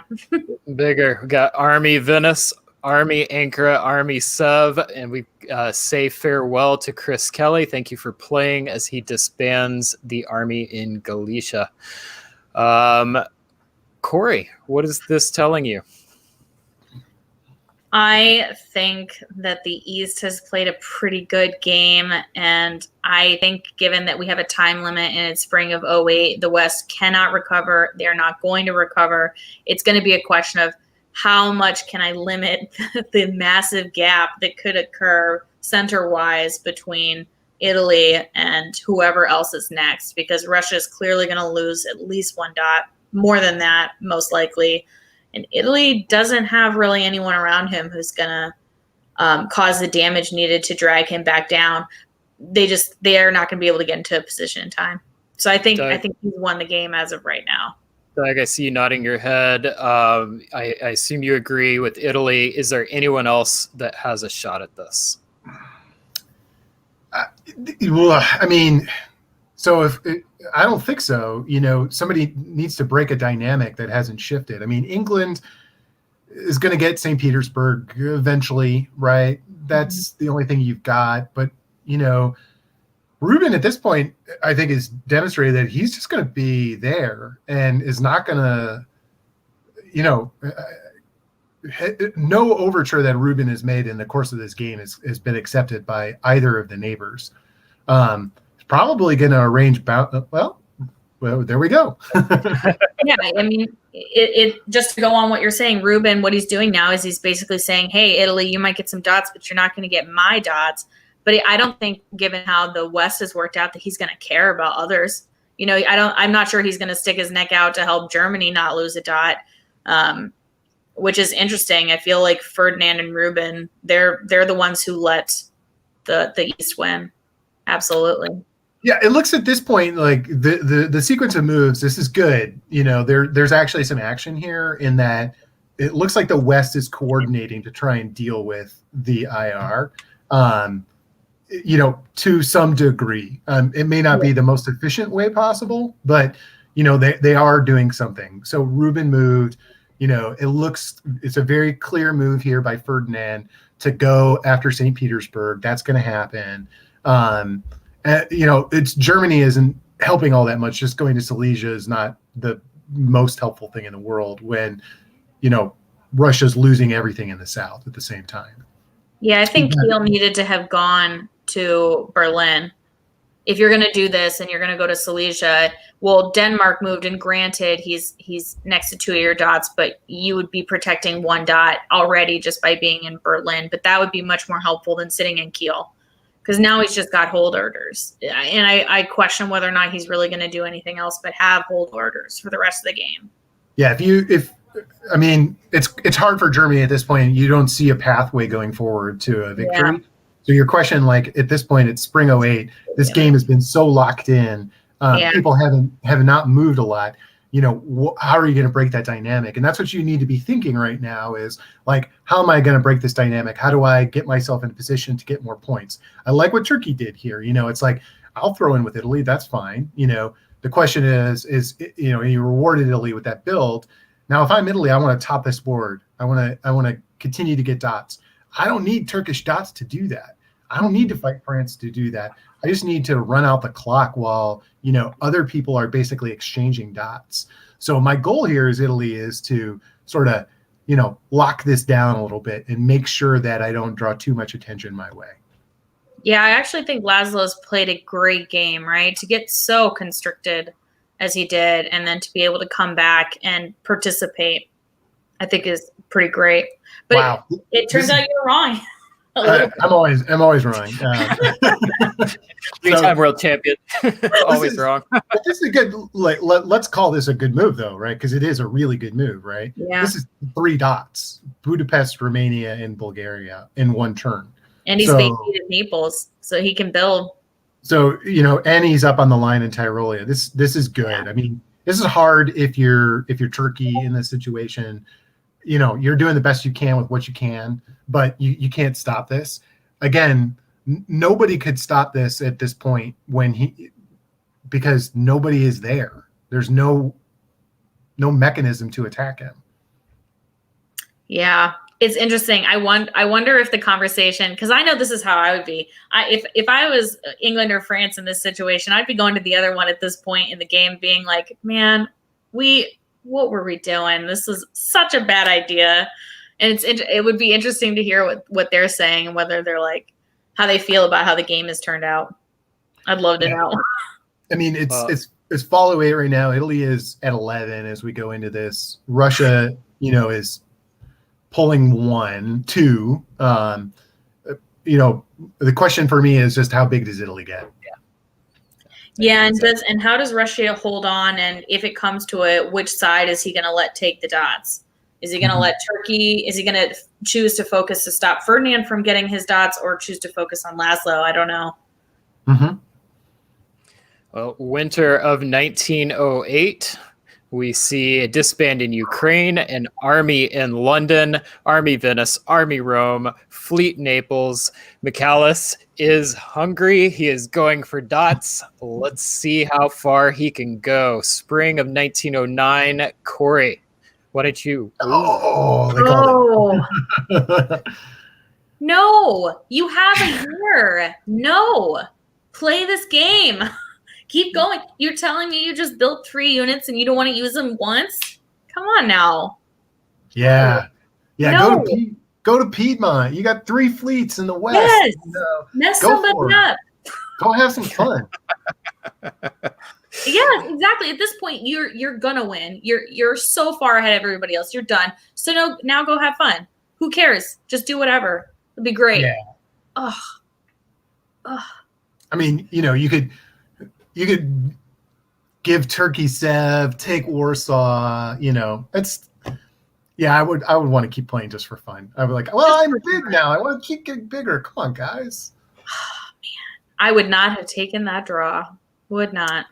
Well, he's got a nice circle there. Ugh. It's a well played game by Italy. It really was. The draw. You know, it's probably was pretty tiring at that point to have been playing for that long and just, you know, okay, I got this now. I'm ready to go. Yeah, I don't remember the beginning of this game. Was it the first set of moves where we were saying that we didn't think that Italy had the best opening, or was that the previous game that we did? There was the misorder there, I think. The misorder. Got it. This one was reasonable. Good opening stuff like that was pretty standard. A little maybe different than we might have expected. The weird stuff was like the Apulia and then the Albania and what happened there, which we don't really know. Yeah, got it. Well, it's interesting because I feel like in the last, since we all stayed home because of COVID, Italy has had some interesting games that I've seen on a variety of platforms, both in these tournaments and like VDL and stuff like that. And I find it interesting that Italy seems to be doing very well with some interesting openings. I like it. Yeah, I win with Italy, so I'm still very pro Italy. I really am still sort of puzzled by what happened in the West. I think the story of the East actually was Chris's NMRs in Austria. That was unfortunate. Italy took good advantage of that. That was nicely done. Those NMRs had a big impact. But for me, the bigger story is actually sort of like what happened with Germany, who was an active participant and then sort of like removed himself from the game to some degree, kind of just like did a lot of holding, didn't really help England, didn't really help France, didn't really help himself. And so that had to have a big impact on what happened with France and England's ability to grow.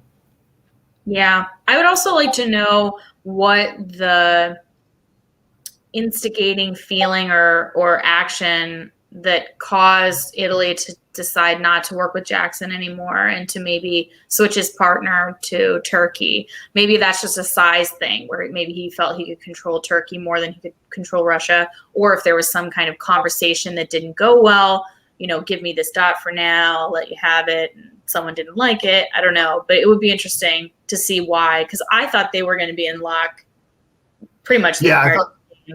I thought so too, but it was a well executed stab nonetheless, and got the board top in a lot of points. So I can see both sides of that equation where you might, depending on where you are in the game, there could be a real strong inducement to like help Russia, but maybe you're like, I'll just take them myself. Go both ways. These are mine. I'll just take them. Yeah, I'm hungry. All right. Well, at this point, let's bring Siobhan and Matt back onto the stream. Siobhan, Matt, welcome back. So, hey, this has been a absolute blast. We just got through 12 boards, I believe, and we did it in 4.5 hours. Well done, everyone. We are going to tabulate some scores, and Brandon and I are going to talk about it. But while that's going on, let's just talk about what kind of day we had today. Doug, I'll let you start. Thoughts about the day overall, what you saw, what you liked, what you learned? I saw some really fun games and good play. Folks were paying attention to the fact that the games were ending in 1910. And I saw a lot of strong play oriented toward that. And so that was really good to see, that sort of attention to detail. People were hungry to some degree, some games came early. And then the overall story for me is like just the absolute crap show by German games that I saw today. Like nobody seemed to do well as Germany. And that's very interesting. And we'll have to see, like going forward, if that continues. Is this like a theme? People are like, let's wail on Germany for a while, like they were with Russia. Corey. I had a blast. I think it was great. I echo Doug's sentiment that there was a lot of really good play. I think one of the things that was a little bit surprising to me is to see with that timed game how many draws we saw. And I listened to some of what my colleagues were saying on the other games, and I wonder if we would really say that any of the draws, just from a pure point of where they ended, would we continue playing them or not? And I think I heard pretty much everyone would continue playing. And so I'm sure that time and exhaustion has absolutely something to do with it. But it's interesting to me how juicy the games got. That if there was time, if there was the desire to play, like it could have gone on to some really interesting ends. And yeah, I think that's fantastic. Matt, we'll go to you next. Yeah, I think that's right. In the games I've played live that have had the year term limit, you often see a lot more of people coming into that last year and a lot of sort of shifting, not even alliances anymore at that point in the last, maybe 2 years before the end of the game, people trying to position themselves to grab that extra dot. Things that almost look like top boards even when they're not, just people trying to get that one little edge. And I don't feel like we saw a lot of that today. We saw a lot of really strong alliance play where people largely decided, what, I've got somebody I want to work with. I'm going to keep working with them. A lot of people leaving a little something on the table. Of course, there's still one more round to go before the end, so that may factor into it as well. Siobhan. I mean, everything all y'all said, some really great play today.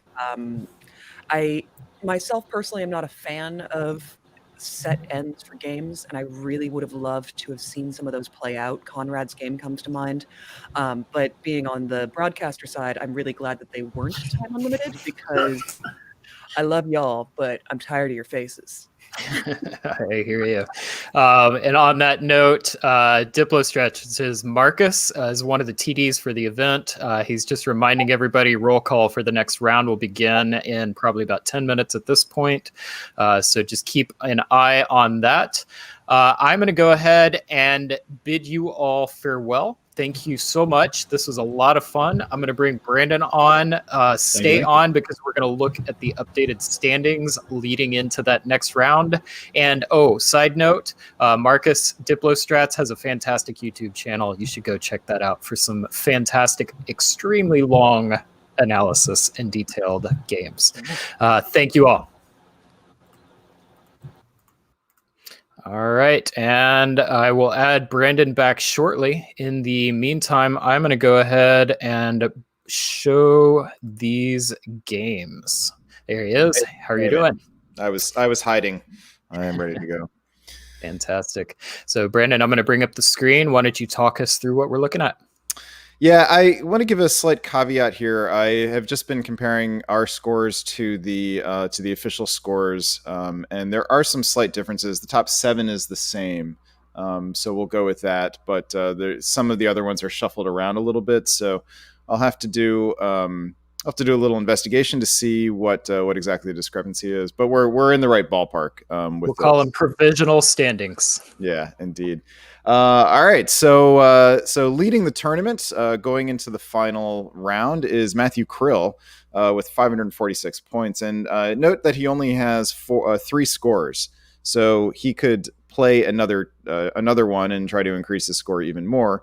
But you have to think that he's punched his ticket already, barring a rash of huge scores in the final round. Bill Hackenbrack, the tournament organizer, just behind with 542, likely again probably punched his ticket.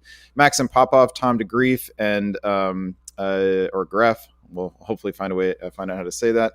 And JJ Raymond all sort of tightly bunched together. Probably throw Jason Massbaum, in there as well. And then Christian Klein rounds out the top 7.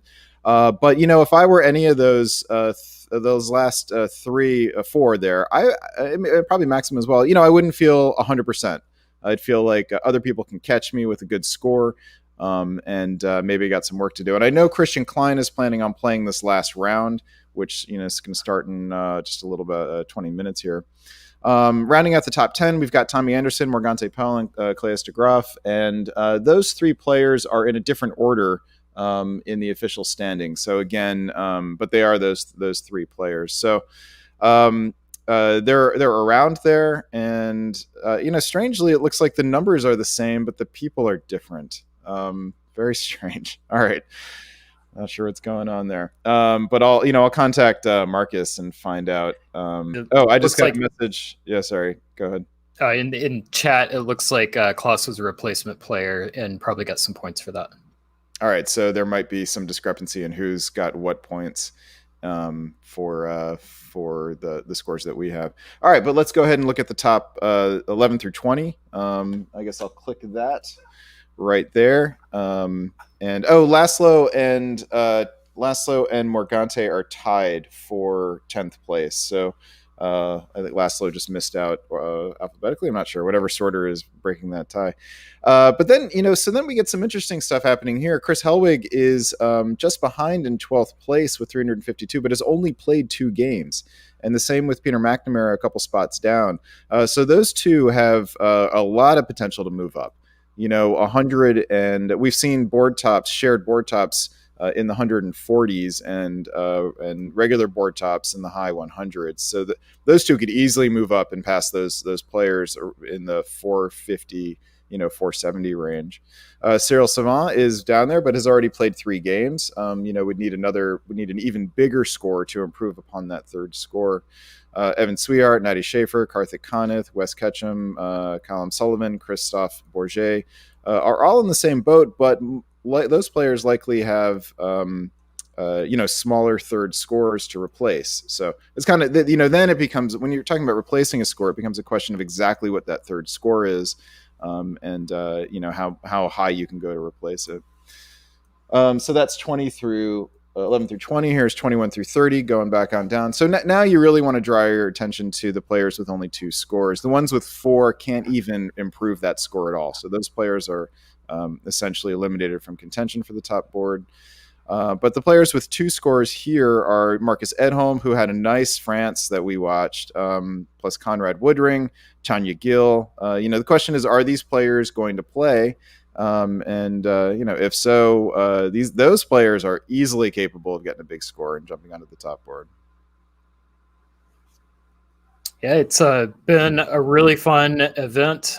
This has got almost a league feel to it because of the volume of games. So it's been a lot of fun to watch these players play. Sometimes we've seen a lot of these same players multiple rounds. So it's been really fun to watch. Yep. Do we have any statistics overall to look at? Yeah. So we've had a lot of talk about Germany not having a good day, certainly not having a Doug Moore style performance. And here are so far the stats as we have been able to calculate them. Germany is in fact the lowest scoring power on the board with an average of 64.7. And France, no surprise, we've seen lots of good Frances. Coming in as on average the highest scoring power. Interestingly, Austria is doing as well in the topping category as France, and even Turkey is doing better. There's more shares of tops, and what that tells you is that France is sort of a bigger go home country today. It's either it's scoring. When it's topping, it's scoring really well. That's the right way to say that. And otherwise, it's just doing okay. Less eliminations than most other countries, except surprisingly, Russia is just one ahead on the elimination front. As far as the best countries go, it's hard not to look at Russia and think that that's really up for grabs. The other ones are all over 200, which have been difficult numbers to come by and will require a relatively high center count. So those of you hunting best country in the final round, Russia is your best target there. Yeah, this has been a very much in line with what we've seen. Obviously, the one that stands out to me is Russia with it looks like a shared top at best. So definitely like to see some Russian play there. That's very surprising to me with the weakness of Germany. I would have expected Russia to be a little stronger there. So Austria, Germany, and Russia are they're similar to each other in that they're bringing up the average score is pretty low. But you're right, Russia just hasn't even shared many tops. So probably 2 of them in there. Okay. Well, tomorrow, what time are we starting, Brandon? That's still up for debate. We have 1:00 p.m. Eastern scheduled online. That is almost certain to change. Probably push it back to 2 or 3 o'clock Eastern time. And 3 is the leading candidate right now at the moment. But we will get that figured out tonight and get that updated tomorrow. And we are going to have recording of the power selection. We'll have player interviews as we have for the other top boards. And we will have behind the scenes coverage that you will be heading up again with Adam Silverman. And this time you'll be joined by Ed Sullivan. Yes, so Ed Sullivan on the sideline. We're excited to see what sort of dirt you guys are able to uncover and hand off to us on the broadcast. And I also think it's worth pointing out we're going to cover the round that is starting probably right about now. Their starting board call. We'll be covering the last round of this tournament tomorrow morning as well. Yeah, we'll include that. We'll include that in the recap format at the top of the broadcast. Awesome. All right. Well, this has been absolutely a blast as always. And I think the big highlight for me is I love seeing the international players. We've grown very familiar and comfortable with a lot of the North American players, and a few of the Australian and European players have joined and participated. But this is really the first time we've seen a really large showing, and that is exciting. I think the more players that we get, the healthier it is for the hobby. And I also think that we saw some shifts in the meta that were the result of that. I think we saw some of the flavor from the Asia Pacific and European hobbies influence the play on these boards today. And I think, again, that's a really healthy thing for the hobby as a whole. In the sense that like a C Diplo style balance of power sort of part of that, and then also just alliance structures and openings. We saw some slight variations in the openings and early alliances that I think they reminded me a lot of the early season VDL games that we saw in early tournaments of this season. So it's been a fun return to form in a way. I wasn't watching the games today as closely as I did last night, but there were lots of channel movement. I feel like that's one of the themes of this. And strangely enough, that seems to have made Germany's fate worse. You'd think that would help Germany's, but maybe David Hood will throw together some stats on openings for us and tell us what the trends were. But yeah, I'm with you. It was fun to see all these different names, especially the big names that we've heard about on the European scene joining in, and hopefully some of these. Hopefully, we'll get a geographically diverse top board tomorrow. Yeah, and I'm looking forward to seeing how it shakes out. And man, how we usually only get one game a year at most at WDC. Whenever we get to see such international commingling of the hobbies, what an amazing opportunity! So once again, thank you to all of the organizers. Bill put in a tremendous effort on the recruiting, but there's a host of GMs and TDs helping behind the scenes. Thank you all to the VWDC organizers for making this a successful event. Yeah, let's make sure to shout out Marcus Zelstra. I know, I think has been basically. I know I've been communicating with him, setting up these notification timers, and he's been involved with every single round. So at some point, I believe he's getting some sleep somehow, but hopefully he can get some good winks tonight. All right. Well, I am stoked for tomorrow. We are going to have the most competitive path, the most difficult path to make it to a top board of this year. The top 7, whoever makes it out, will be worthy, and I can't wait to watch how this tournament ends. Yeah, me too. We're guaranteed a great board tomorrow. So thank you, all of you players out there, and thank you, Brian. Great broadcast today. Way to fit how many boards? Is that 16? 12 into 4.5, just under 5 hours. It's funny. I feel like a week ago we had trouble getting 5 boards under 6 hours. So that is true. Something doesn't add up. But anyway, well done, Brian. Go get some sleep, some well-earned rest, and we'll see you tomorrow. All right, everybody have a great night. Wait, hold on one second. Siobhan, you got something to say? Yes, absolutely. I always have something to say. Thank you both for doing this. Happy to be here. Really looking forward to tomorrow's broadcast. And until I see all of you again,